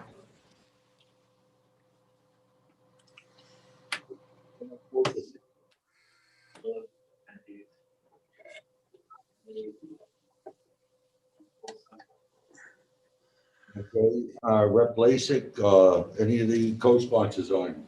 Not the state, the only two participants. Thank you for, good stuff. What time is it? What I'll do is the, wait, give me 1 second. That's it. We have 20 minutes. JP, Mr. Chairman? okay. The time will be scheduled. Yeah. Hey, I'm gonna close this hearing on HR 9, and we're gonna open it up, in accordance to 3:15. Thank you to my representative for catching that, because I'm trying to move things along. You, Representative. So we are right now on break until 3:15. Actually, we're not on break. Yeah, we're not on break. Sorry about that. Sit down, Representative.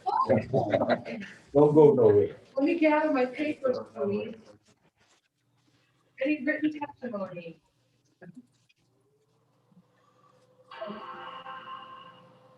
We got 20 minutes. I'm gonna open up an exec session. I'll give you a second here to get together on HB 112. Just keep in mind, my representatives here, the more we get today, maybe we won't have to come back to a second day. Okay, then I won't have to pick on Representative Massimillo if it's not coming in. We go back to being buddies. I'm sure you can find other things to pick on me about. Hey, remember, see, what they don't all know is you came to my wedding, you're probably gonna come to Florida, hang out with me, right? You don't have to acknowledge that. Smile if you'll come out and visit. All right. I want to open up the exec session on House Bill on 112. And just give me 1 second here. Representative Representative Lundberg, where'd you go? Yeah, to leave. You had to leave? Yeah. I'm going to close the executive session on HB 112. And we're going into recess till 3:15. We're going into recess until 3:15. That's our next hearing. Is there any other bills that we can exec before then? Like No. H 117 or 114? Exec in any other bill. We're done on the exec bill, so we'll be doing the hearings. The last bill is one last hearing. Okay. That's what you wanted, right? Well, I was just thinking if we've got time and we've got HB 112, well, 114 and 117, could we do them since we've had the hearings? One of my representatives, Republicans, doctor, got called out. He had to leave. And he wanted, for them. That's why I put exec. So out of respect, because he's been here all day and they got called out. So. Oh, okay. So in other words, we would have exec them, but he left, so we're not doing it. Is that correct? Normally, I would say, yeah, the hell, you gotta go, but because he's a doctor, out of respect for him. Okay. I mean, it's like you, if you had to go, I'd say, yeah, no big deal. You know?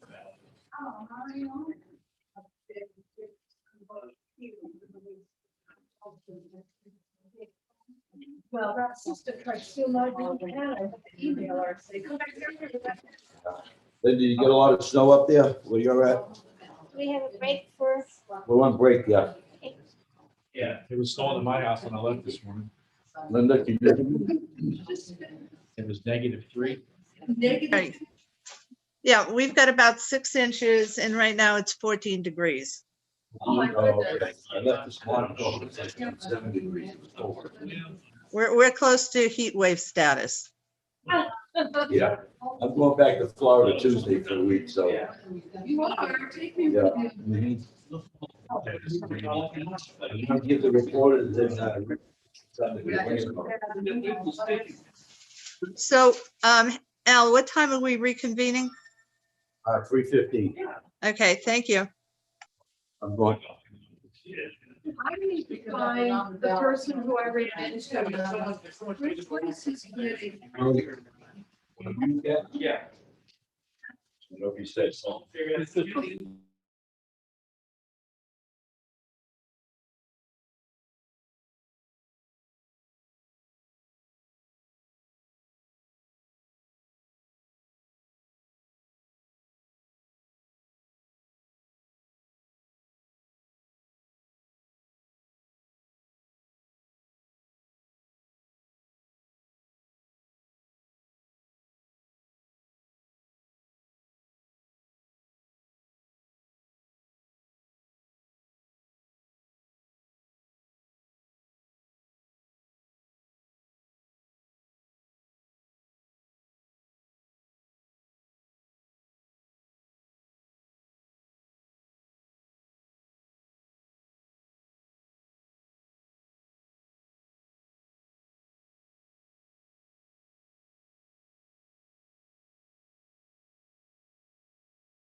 Yeah, the mic's around. Well, the representatives take their seats.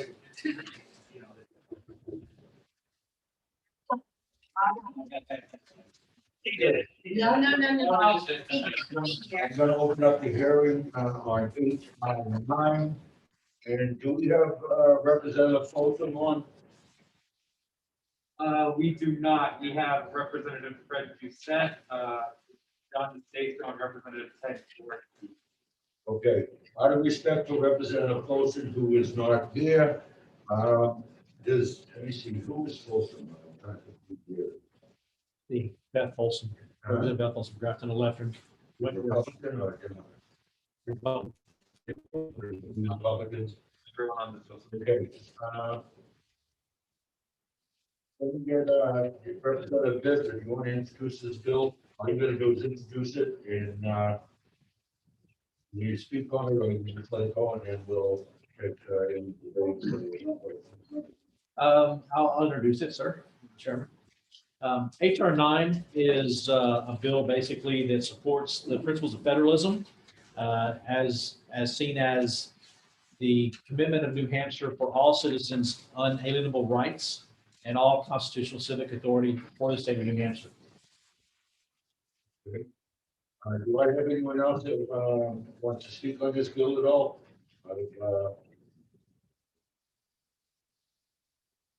This is something that we've seen before and did support in the past, on primary use here.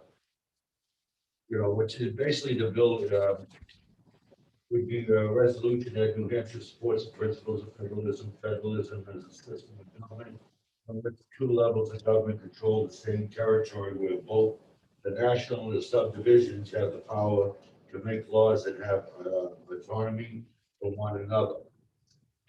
Pretty good resolution. Is it going to go anywhere? I don't know, because keep in mind, anyone that's been around 2 or 3, 4 more terms, I'm on my 8, know that the Democrats and Republicans in the Senate don't take up a lot of resolutions, and they need at least 5 senators to support it for coming forward.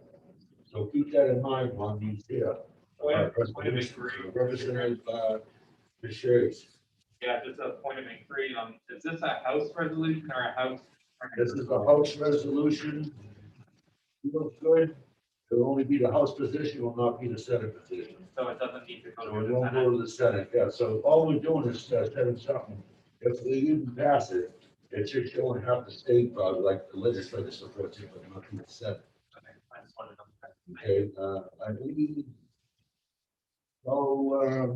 Legislators out there, Democrats, Republicans, have anything to say on this here? Okay,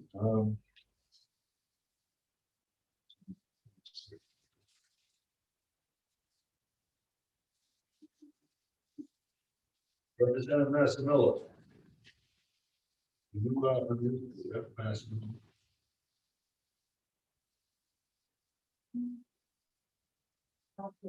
I'll ask her on mute. So the way Zoom works now, Al, is we can't unmute people because there was privacy concerns. I updated it, so you have to ask them to unmute. And I'm after Representative Massimilla, can you unmute?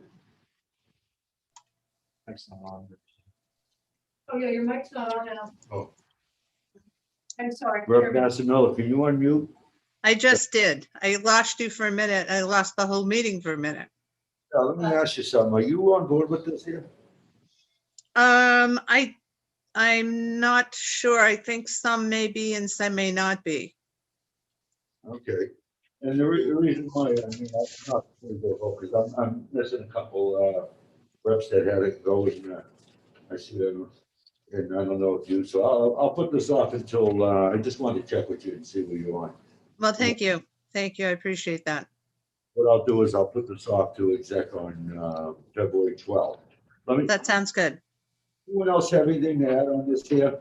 Put up all the mics for the, Yeah, I'll do that. yeah. Did anyone else have anything before I close this hearing on HR 9? Okay, I'm gonna close HR 9. For everyone's information, February 12th, 9 o'clock, we're gonna be checking the bills. What we have left is, I think, what, 7. So for planning purposes, we should be able to we'll do it in the morning, and hopefully within 2 hours or so, we'll be done. Okay, so that way, if you have any plans or work or whatever that afternoon, you'll be able to do that. Does anyone have any questions for me? Al, what was the date on that? February 12th, 12th. it's a Friday, 9 o'clock in the morning. Okay. Thank you. Okay, and then we will be finished and then wait for any Senate bills that come over. Just one second here, see what I'm missing here. Does anyone have any questions or concerns? Everybody's happy? For the freshmen, did we do all right? Did you have a good time? Definitely. Was it a good learning session? I think so. I try to go slow, so make it easy so everyone can understand. So because today's freshmen, tomorrow's leaders here at the State House, when Linda and I are long gone. We're gonna know it. To learn and see what goes on and watch it. Whether you're Republican, Democrat, don't make a difference. You've been elected to do people's business. I want to thank each and every one of you. And if nobody has anything else to add, I will sign off. Thank you all. Yes, sir. Lawrence, did you have something? Okay. All right. You all have a good day then. We'll see you.